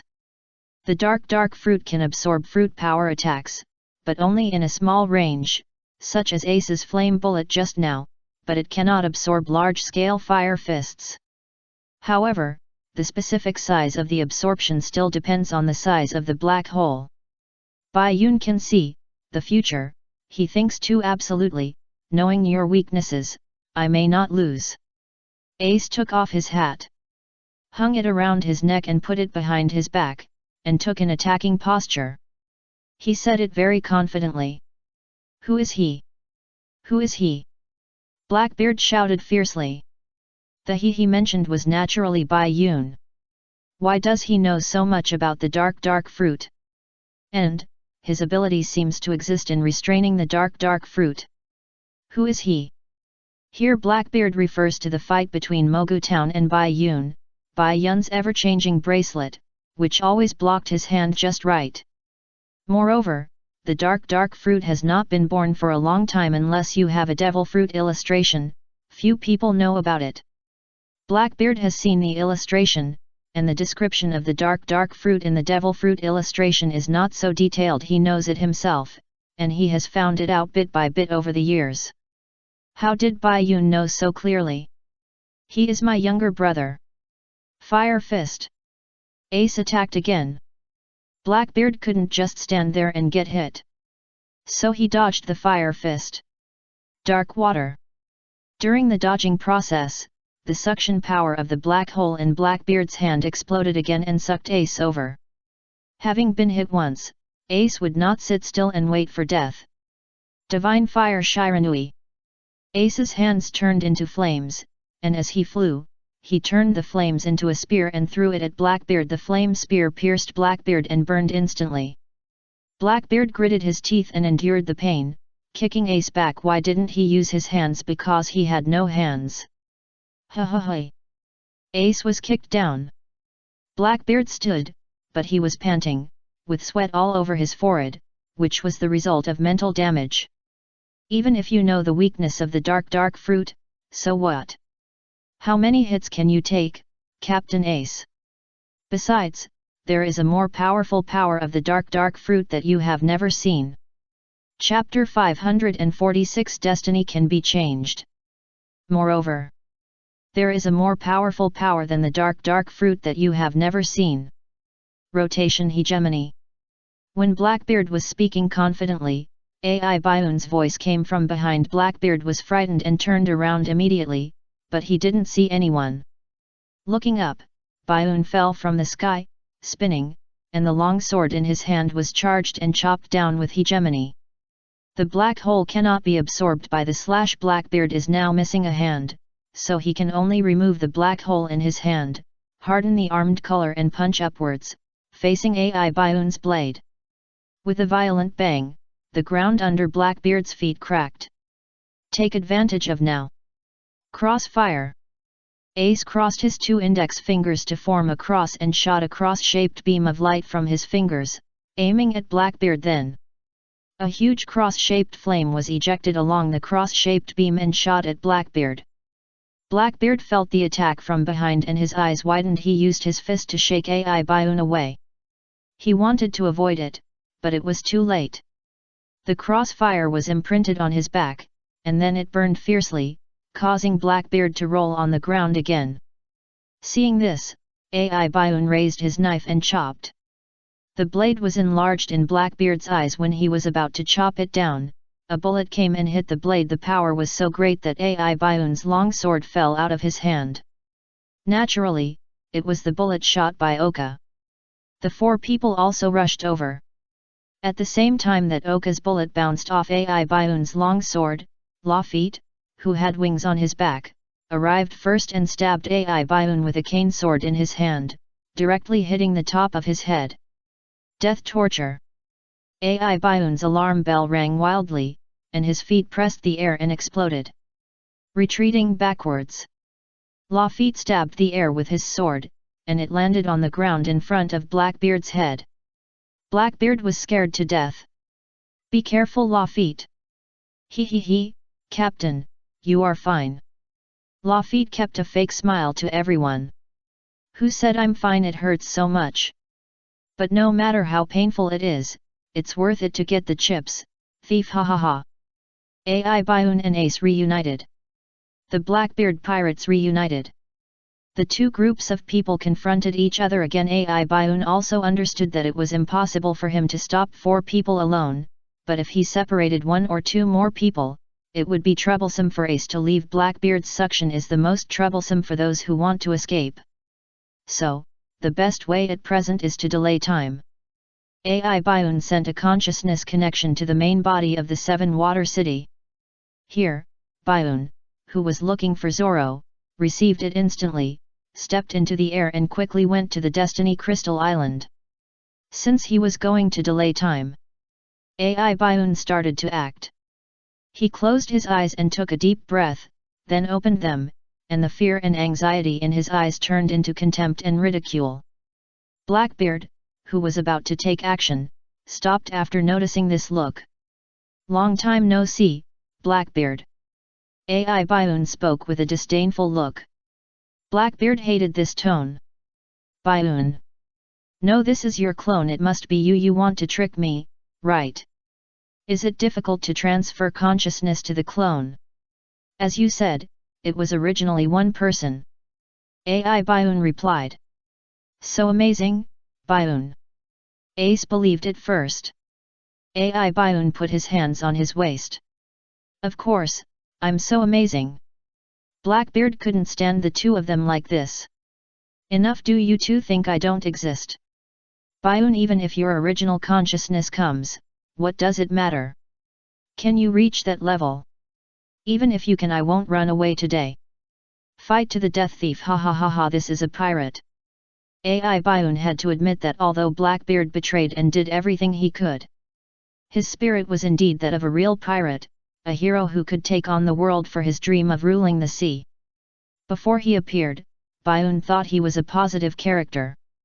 Unexpectedly, it was a meeting between Luffy and Blackbeard, the two of them facing each other's ultimate opponents. "Go!" Blackbeard spoke again, and the four people behind him launched an attack together again. AI Byun didn't expect Blackbeard to have such courage. The plan to delay time failed, and he could only rely on fighting. "I go!" AI Byun and Ace stood back to back, and the four surrounded them. Ace said the words "I go." AI Byun's answer was, "It's best to go, but it looks a bit difficult. Hold on until I come." Ace nodded, "Okay." Damn it! When he reached the shore of the Seven Water City, Byun found the problem. That direction is to the Crystal Island of Destiny. Even if you can take the sea train to the food town next to the Crystal Island, even if you get to the food town, you can't know where the Crystal Island is without the record pointer. Moreover, the speed of the sea train is too slow compared to flying by himself.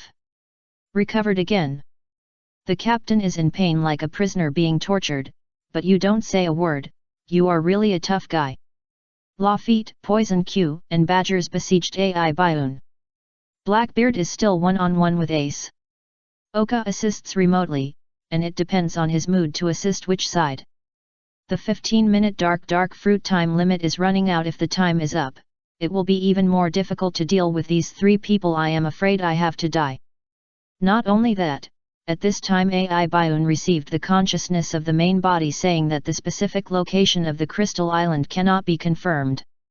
Is he really desperate now? AI Byun looked at Ace fighting Blackbeard. Is Ace's fate really so unchangeable? At the moment when despair surged in his heart, AI Byun caught a glimpse of something. Suddenly, a plan emerged in his mind. And only this plan was feasible. Death torture. Lafitte stepped forward and thrust forward. He didn't find AI Byun and didn't dodge at all. The long sword pierced Byun. The double pain stimulated AI Byun and almost lost consciousness. Lafitte didn't expect AI Byun to be so tough.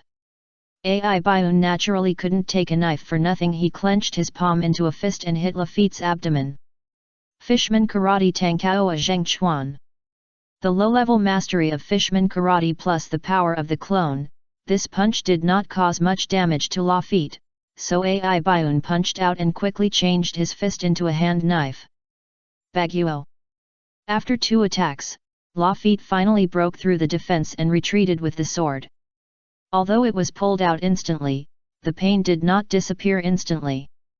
But AI had no time to care about the pain. He turned and ran towards Ace. Poison Q threw a bomb apple. An AI Byun shot and intercepted the apple in the air. How to distinguish which one is the bomb apple? Why not just hit them all? Badgers blocked in front and rushed over with an elbow. AI Byun saw this and flew up, stepped on Badger's elbow and turned around him. Ace. AI Bayun shouted loudly to attract Ace's attention. Ace didn't know what AI Bayun was going to do, but AI Bayun came over, so he just joined him. The two of them joined, and Ace was about to speak, but he saw AI Bayun grab the emerald heart on his neck, and pulled his hand up and pressed it on the emerald heart. Instantly, green light burst out. Blackbeard and the others didn't know what happened, but the green light made them unable to open their eyes. When the green light passed, Blackbeard and the others looked at Ace and AI Bayun, but nothing changed. At this time, Ace said, "Destiny can be changed." Chapter 547, It's okay as long as you don't die. The emerald heart burst into green light, and Ace and AI Bayun exchanged souls. So, after thinking of this method of exchanging souls, Bayun, the original body of the Seven Water City, prepared to return to the house. After all, he couldn't leave his body outside. But the conversion began halfway, and he stood stupidly on the side of the road after being pulled by the soul, because the soul conversion of the emerald heart is a whole soul, and it is impossible to just be the consciousness of the clone. Since the soul is complete, just call him Bayun instead of AI Bayun. Bayun and Ace exchanged bodies. So, now Ace is Bayun, and Bayun is Ace. To distinguish, the name refers to the soul. Destiny can be changed. Bayun clenched his fist and muttered softly. Just as Ace was about to speak, Bayun punched him directly, and his body was hit smoothly. Haha, what's wrong? Why are you two good brothers fighting each other? Although Blackbeard was very curious just now what happened to the green light burst just now, but seeing the two of them suddenly quarreling, he found it even more funny. Ace was puzzled. What did Bayun want to do by exchanging souls with him, and now he was not allowed to speak. Bayun took down the emerald heart, stuffed it into Ace's hand, and said, "Go to the Seven Water City to find me, and discuss the rest later. Let's go." The ability is transformed with the soul, so the Bayun in Ace's body now is the original Bayun, who can use the power of the replica fruit at will. But now it is daytime, and there are no powerful trump cards to use, except for the physique of Garp that has just been replicated in order to be on the safe side and not be discovered. Bayun still let Ace go first. Ace listened to the advice this time and left immediately, but in the eyes of Blackbeard and others, Bayun ran away. Flame on the gang. With the replica fruit in his body, Bayun could easily replicate Ace's flame fruit. After Ace ran past, Bayun released a large piece of flame to create a huge wall of flames to isolate Blackbeard and the others, of course. It's okay to force through, as long as you are not afraid of being burned. Ha ha ha, you were abandoned by your brothers, Captain Ace. Or did he go to get reinforcements? Is the captain confident that he can hold on until then? The 5 members of the Blackbeard pirates slowly formed a circle to surround Bayun. "I am the one who should say this, Blackbeard. Are you confident that you can beat me? This is originally the grudge between our Whitebeard pirates, and it has nothing to do with Bayun. We all want to catch each other, then it depends on our own abilities." After that, Bayun used Garp's physical reproduction and took the initiative to attack, but now it is daytime, and the reproduction time is only 30 minutes. Bayun. Ace ran wildly while looking at his hand. Of course, it was Bayun's hand. "Bayun, this hand is quite tender. No, what are you thinking? He is now fighting Blackbeard and the others alone. But he is using my body. How does this count? Oh, it's a mess, let's go to the Seven Water City first." Although Ace didn't understand Bayun's thoughts, he had lived with him since he was a child, and he believed in Bayun's judgment and approach. Moreover, he ran out now, and it's impossible for him to run back. Back to the Seven Water City. Zoro had originally seen Bayun, and planned to let Bayun take him back. Bayun wouldn't get lost, right? But when he came to Bayun, Bayun fell directly like a sculpture, and Zoro caught him immediately. He didn't know what was going on. No matter how he called, Bayun didn't respond. There was no way. Zoro could only pick up Bayun, call the deceiving duo back to lead the way for him, and then returned to the pirate house. Someone's outside. You are him. What happened to Bai Yun? When Garp saw Zoro coming back, he wanted Kobe and Belmeber to stop him, but when he saw Zoro holding Bai Yun, he immediately changed his words. Yet, what happened to Bai Yun? Why did Longfa faint? When Kobe and Belmeber saw Bai Yun faint, they were worried as old acquaintances. Zoro felt strange. Who are you? He ignored them and took Bai Yun into the room and walked through the hole made by Garp. When everyone saw Bai Yun faint, they all surrounded him. Bai Yun. Long-haired man. Green algae head, what happened to Bai Yun? With so many people surrounding him and asking questions, Kobe and Belmere followed him, but Zoro's expression remained the same. I don't know, I met him on the road, went up to greet him and he fell straight down. So strange. Zoro put Bai Yun down quickly, I'll help him. Chopper called Zoro to put Bai Yun on the bed. Well, the pulse is stable, the breathing is stable. Bai Yun is very healthy. This is Chopper's diagnosis. Everyone gathered around the bed. Ha ha ha ha. Could it be that Bai Yun has also learned my ability to sleep? I remember that he is the only one among the three of you who can't do it. Garp was referring to the ability to sleep with his head tilted back and his nose bubbling anytime and anywhere. He thought Bai Yun was asleep, although he did look like he was sleeping. Sleeping? Impossible, how can he sleep so soundly? Nami retorted. Look at this kid, he looks so good, he doesn't look like anything is wrong, he was like this when he was a child, there's nothing to worry about, as long as he doesn't die. Garp's parenting philosophy. Everyone was speechless. Nami thought of the Long Ring Island, where it was the same once.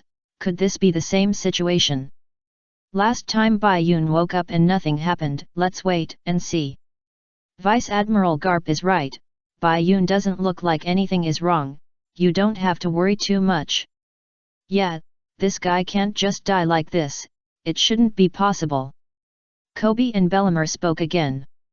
At this time, everyone noticed them. By the way, who are you? It sounds like you know Bai Yun. Sanji asked. Luffy nodded, yes, who are you? Zoro was leaning against the wall, the farthest away from everyone, and also cast a scrutinizing look. Ha ha ha ha, not only did we not have a fight, but we were forgotten. Garp laughed until tears came out of his eyes. Kobe and Bellemere didn't mind. Yeah, Kobe, do you remember Luffy? Luffy sitting on the chair on the bed, looking at Kobe next to Garp, he became even more confused when he heard him say that he recalled Kobe's round chin and his round frame glasses. Which one is the same? He tilted his head and replied. Kobe, I have a friend named Kobe, but he is short. Kobe's expression was calm and he smiled, I am that Kobe, the one who cries and can't do anything. He has a clear self-awareness. Luffy's surprised eyes and tongue protruded. Really? Chapter 548. Just pretend I didn't say anything. Bai Yun's soul is missing and only a shell is left. Zoro brought him back after meeting him after Chopper's diagnosis. Bai Yun seemed to be just sleeping again. Everyone had no choice but to wait and see. While waiting, Luffy and Zoro also recognized him after Kobe's self-introduction, and recognized him after the big plastic surgery. You are that Kobe? Why are you on the Grand Line? Even the cold Zoro was surprised by Kobe's change. Although I am still far from becoming an officer, Kobe is now a sergeant, but I heard that you are nearby, I have to come to see you anyway.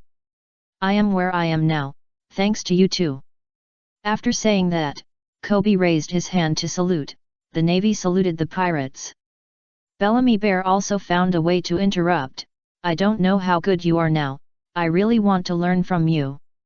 It's hard to describe the experience over the years, but we are now in the Navy headquarters. Directly under Vice Admiral Garp. Kobe added. As for Kobe becoming his grandfather's subordinate, Luffy didn't care at all, he was still surprised. Is that so? But you grow up too fast. I was shocked. You were chubby before. Kobe touched the back of his head embarrassedly. Ha ha ha, yes, the change is a bit big. The incident on Judicial Island just happened. You must be very tired. I'm sorry to visit you at this time. It's okay, we are all friends, let's have dinner together later. Luffy replied with a smile. In his opinion, good friends should eat together. Wait a minute, I'm here too, why are you ignoring me? Barumel was ignored. He spoke excitedly, and Luffy and Zoro looked at him. Luffy said, I don't know you, who are you? Zoro said the same, who are you? It's me. The answer is Bellemel, the son of Colonel Monka. He's the one who tied you and the long-haired Bioon to the execution rack. Roronoa Zoro. Baramelba said excitedly. And even pulled up his sunglasses. Luffy and Zoro thought in their minds, and as they thought, their heads tilted, obviously not recognizing him. Baramelba didn't believe it. Hey, you don't remember this? It's that idiot son who relied on his father's prestige. If he said that, Luffy and Zoro would remember that butt chin. Ah, it's you. This impression made Belleber cry. These two people really haven't forgiven me, Kobe. Kobe said, there's no way, Belleber, you have to pay the price for what you did in the past. But maybe Bioon has forgiven you, he is more gentle. Bioon, I didn't, although I didn't say I hated it, I just thought he was funny at first. Okay, we're done with the greetings, right? You guys, go and fix the wall. Garp ordered the soldiers outside the house. Ah, how can you do this? You should have done this earlier, why did you hit him? As a leader, Garp cannot be said to be not strict, at least his subordinates respect him. But they dare to refute some of his unreasonable words. Because it's cooler to go in there. Garp picked his nose and replied. The wall said, can I curse? You can't smash the wall. For this reason we will repair it now, but you have to help. These are the original words of Garp's soldiers. Ah, okay. Bang bang. The soldiers were responsible for carrying wooden boards, cleaning, and repairing the outside, while Garp repaired the walls in the house he said he was repairing, but he was just sitting on the ground hammering nails. Your grandfather is amazing. What Sanji felt when he saw this scene, what was amazing about him? Well, in all aspects. Luffy replied, I don't know about his work. Don't you know? You don't know at all. You don't even know that your grandfather is a naval hero. Fortunately, he is Luffy. If it were someone else, they would call him and say, Grandpa Garp. The nail-biting Garp suddenly thought of something and turned to ask Luffy, by the way, Luffy, I heard that you met your father. Luffy has never seen the face of Dragon since he was a child. Ah, Dad. Who is my dad? I still have a dad. If Bioon was sober, he could only say that he had a dad, but not completely, almost like he didn't have one. Garp picked his nose again. What, so he didn't show up? He said he sent you off in Rogue Town. He should have met that kid Bioon. He said that Bioon is a bold man, and he can feel more at ease with him by your side. This made everyone in Rogue Town confused. Rogue Town. Zoro muttered. Luffy's father was there at that time, and he met Bioon. This is what Sanji said. Even though he had never known his father before, now that his grandfather took the initiative to mention it, Luffy didn't have any emotional fluctuations. Who is my father? Does Bioon know him? I'm also curious about Luffy's father. Nami said, she thought Luffy was amazing, and couldn't help but be curious about his father. Garp continued to hammer nails while picking his nose. And said Dragon's name without any care. Your father's name is, Monkey D. Dragon, a revolutionary. As soon as these words came out, everyone inside and outside the house seemed to explode, and shouted at.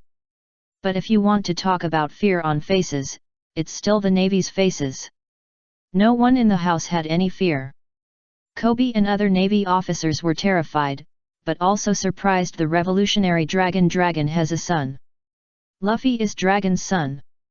So Dragon is Vice Admiral Garp's son. What's going on with this family? Compared to everyone else, Luffy was stunned. This is the first time I've heard of this name. Hey, everyone, what's wrong? Idiot, you don't even know Dragon's name. Your father is a big shot. Sanji and Nami replied. Luffy listened to their answers and thought they were no answers. Then, if you have any questions, ask Bai Yun. Bai Yun. Bai Yun couldn't answer, so he asked, Robin. At this time, Robin knew what buffs were stacked up, sorted out what he knew, and replied. Pirates generally don't take the initiative to attack the navy and government ships. But the Revolutionary Army is different. They are enemies of the navy and the world government. The leader of the Revolutionary Army is Dragon. His ideas are now spreading in many countries, causing rebellions in many countries and overthrowing several countries. Of course, the world government has always been very angry about Dragon's actions and has always arrested Dragon as a top criminal. He is known as the most dangerous criminal in the world. His life experience has always been a mystery. No one knows a little about him. Now, Robin sighed in his heart. Garp casually said such a dangerous thing. After listening to Robin's words, Garp touched the back of his head and said, It seems that I shouldn't say it. Ha ha ha, then, just pretend I didn't say it. Everyone was shocked again, so casual. Chapter 549, Unsurprising Instant Kill. At the door of the house, the grandfather and grandson met. And after leaving a surprising message, Garp was leaving. Bai Yun is such a heartless guy. He's still sleeping when I'm about to leave. Listen, Luffy, you are my grandsons, so I can't catch you on this island. I've made up an excuse. You can stay here without worry. Garp said blatantly. Bogart, his adjutant beside him, complained, This is not an excuse at all, or should I say let them run away. What excuse did Bogart say? It's naturally an excuse to fool Sengoku. Who else does Garp need to explain to besides Sengoku? But Sengoku is not stupid. If Garp is serious, how can Luffy and the others run away? But even if he knew, what can Sengoku do? He can only believe what his old friend says. Okay, Bogart, you go and tell it. Garp replied. Bogart was silent. Being Garp's adjutant is really tiring. He doesn't have to worry about the battle, but he is tired. Ha ha ha, okay, I'm just here with these two, you guys can chat slowly. I'm leaving. Luffy's expression was calm. Well, bye. Garp immediately punched him. You're too heartless. Can't you keep me here for a while? Idiot, I haven't seen my grandpa for such a long time. Then what do you want me to do? I'll get beaten anyway. I want to be respected by my grandson, even if I want to be as hypocritical as Bai Yun. Bai Yun, GG, how can you say that? I'm sincere. I hope you leave quickly, and then you can come back when I need to reproduce. Garp left. Although the news he brought was shocking, everyone just listened to it. Life must go on, and Luffy, the captain, must follow. Frankie went back to build ships, including Usopp, who couldn't face Luffy yet. Sanji, Zoro, Chopper, and Robin were drinking afternoon tea in the house. There were only 4 of them in the room. Oh, and Bai Yun, who was left with only his body, and of course, Xiao Bai in Bai Yun's hand, but it was a pity that this was not a battle in the mind, so Xiao Bai could not help. On the rubble pile outside the house, Luffy, Kobe, and Bell were reminiscing about the past. But Luffy basically ignored Bell. Behind the house was the swimming pool, and their conversation was eavesdropped by Nami by the swimming pool with a black den mushy, black eavesdropping, white anti-eavesdropping. From Kobe, Nami learned that the Navy could cross the doldrums and freely enter and exit the 4 seas and the Grand Line, although it was not 100% successful. The reason why it was possible was that the bottom of the warships were inlaid with sea stone for the Sea Kings. The warships were like a wave, and they would not pay attention to it. And the one who invented this method was Dr. Vegapunk. In addition to sea stone, Dr. Vegapunk also developed a new technology for things to eat devil fruits. Nami listened and took notes, and did not forget to praise, "You are worthy of being a scientist of the Navy." There are countless masters in the world. I now realize how small the world I lived in before was, Luffy, that day if you hadn't jumped out of the wine barrel. Until now, I would probably still be working as a handyman on Alrida's ship. Hearing this, Luffy laughed and held his stomach with laughter. Ah ha ha ha, that's right, you've been on Alrida's ship. That's so funny, especially the reason why you stayed there. The following conversation was just a conversation and mutual ridicule between friends. Nami showed a relieved smile, stopped eavesdropping, and went to swim in the pool. In another 10 minutes, Kobe and Bellemere will also leave. Are really leaving? Let's eat, let's talk after dinner. For the first friend he met on the sea, Luffy still likes Kobe as a friend. As for Bellemere, well, Kobe smiled in response. We are enemies, we can't be too close. Luffy, do you know the name of the second half of the Grand Line? Behind the Red Earth continent, the last sea area, people gave it another name. It's called New World. New World. Hearing this name, Luffy began to be interested in that place. Kobe nodded. Yes. That is the sea where the strong men who pioneered the new era gathered. The one who can conquer that sea area is the Pirate King. Luffy, we will definitely meet there again. I will become even more powerful and bring you to justice. I will definitely become the Admiral of the Navy. Kobe shouted out his dream loudly, and then became shy again. Yes, I got carried away. It's so embarrassing, I really want to find a hole to crawl into. See, I was a little flattered after seeing you. There's nothing to be ashamed of. Suddenly a voice came. Bai Yun appeared at the window, standing with Zoro. It's just that his face is Bai Yun's face, his clothes are also, but his hair is white. Everyone is familiar with it, no need to guess. Bai Yun is attached to Xiao Bai's body again, but before Xiao Bai's human form just looked a bit like Bai Yun. How come they are exactly the same now? Bai Yun himself now knows that Xiao Bai's human form can change at will. Xiao Bai himself said that his previous appearance was also learned from Bai Yun, but it was an enlarged version.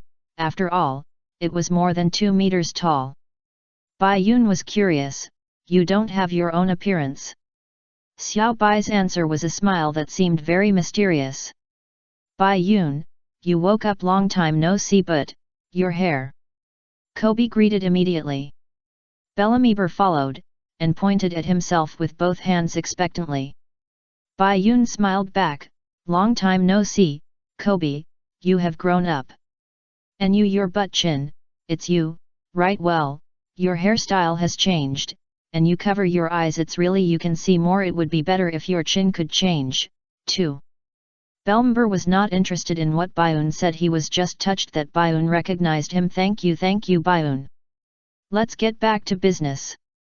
Kobe, don't be ashamed of what you said, it's good to have dreams and pursuits. But I'm afraid you're confused about your future. However, if you have pursuits, you must put them into practice, just crying is useless. After Bai-un finished speaking, Luffy also said. Yeah, Kobe. Don't you want to fight me? Then you will definitely do it. Admiral. Next time we meet, we will become stronger and more powerful. Kobe was moved to tears by Bai-un and Luffy's words. There was nothing wrong with crying. He thought, I was just talking casually, just bragging, why do they believe me so much? Zoro beside Bai-un said, why, you still haven't changed your crying habit, Kobe.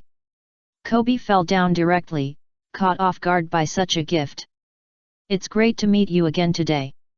Then Kobe immediately stood up and punched, and Bellemere also took out his double swords. Please spar with us. Luffy laughed with his hands on his hips. Bai-un and Zoro looked at each other, and Bai-un said that Bellemere practiced swordsmanship, and it was a special Gugulai sword. Zoro thought it made sense. And then climbed out of the window. The sparring began. The sparring ended. As expected, it was a one-shot kill. Chapter 550 Shelter. The one-shot kill after the sparring. Kobe and Bellemere stayed. We will become stronger, see you in the new world. We will surprise you, then wait and see. And then they left. In response to what they said, Zoro said, "You're making enemies everywhere again, Luffy." Luffy's answer was, "Kobe is very capable, I know that, he. As for Bai Yun, he just watched in silence as Kobe and Belmeber walked backwards, waving their hands constantly. He didn't have time to think about anything else now. His consciousness would be attached to Xiao Bai. Then the result of his battle with the Blackbeard pirates on the Crystal Island of Destiny is self-evident. Although Garp's physique was very strong at 60%, and Blackbeard was howling like a ghost, it was only 60% after all, and it was only 30 minutes after all after the time limit was over. Bai Yun couldn't hold on for long. Because it doesn't mean that Bai Yun didn't get hurt at all during the 30-minute time limit. Destiny cannot be changed. Ace was still caught. Destiny can be changed. The captured, not just Ace. What will the future be like? Behind the Carrera headquarters, the employee swimming pool. Ms. Nami, the Sui Shui meat is ready. How can Sanji, the chef, be absent at the pool party? Delicious wow! Delicious wow! It's so delicious, the Sui Shui meat is so delicious. Luffy, Chopper, and Usopp moved in unison, tilting their heads, chewing the meat, and pressing their hands on their bulging cheeks. Usopp is, people are not to be faced now, meat is to be eaten now. So Zoro complained, Sniper King, when did you come? Sanji didn't care about them, the big men. Sister Robin, how does it taste? My cooking skills are not bad, right? Yeah, it's not bad. Sister Robin smiled and supported. Noticed that Bai Yun next to him didn't say a word, and Bai Yun usually likes to eat. What's wrong, Bai Yun? Is it not to your taste? Also, is it really okay? As for why he possessed Xiao Bai's body while his own body was asleep, Bai Yun explained to everyone that he was too tired this time and he was weak, so this would allow his body to rest better. Everyone believed it. Robin just smiled and said nothing. In response to Robin's question, Bai Yun replied, I was thinking, I am using Xiao Bai's body now, so when I eat, should it be considered that he is eating or I am eating? I can feel the taste and satisfaction, can he? At this time, Frankie's family came in from the entrance. Straw Hat Boy, I heard you woke up, we came to see you. Although Luffy loves to eat, he also hopes that there will be more people at the banquet. Anyway, he is definitely the one who eats the most. Oh, it's Frankie's family, come and eat. Wow, it's barbecue, I like it the most. All Frankie's family rushed over, including the two Blue Kings. Sanji said, there are so many of you, we need to add some meat. Then, all the people of Carrera Company came over, including Oimo and Casey, who were temporarily helping out. Straw Hat Boy, you're awake. It's a barbecue. The leader, Barry, still looked like a cold brother. What are you doing? Seeing Nami in a swimsuit, he instantly became irritable.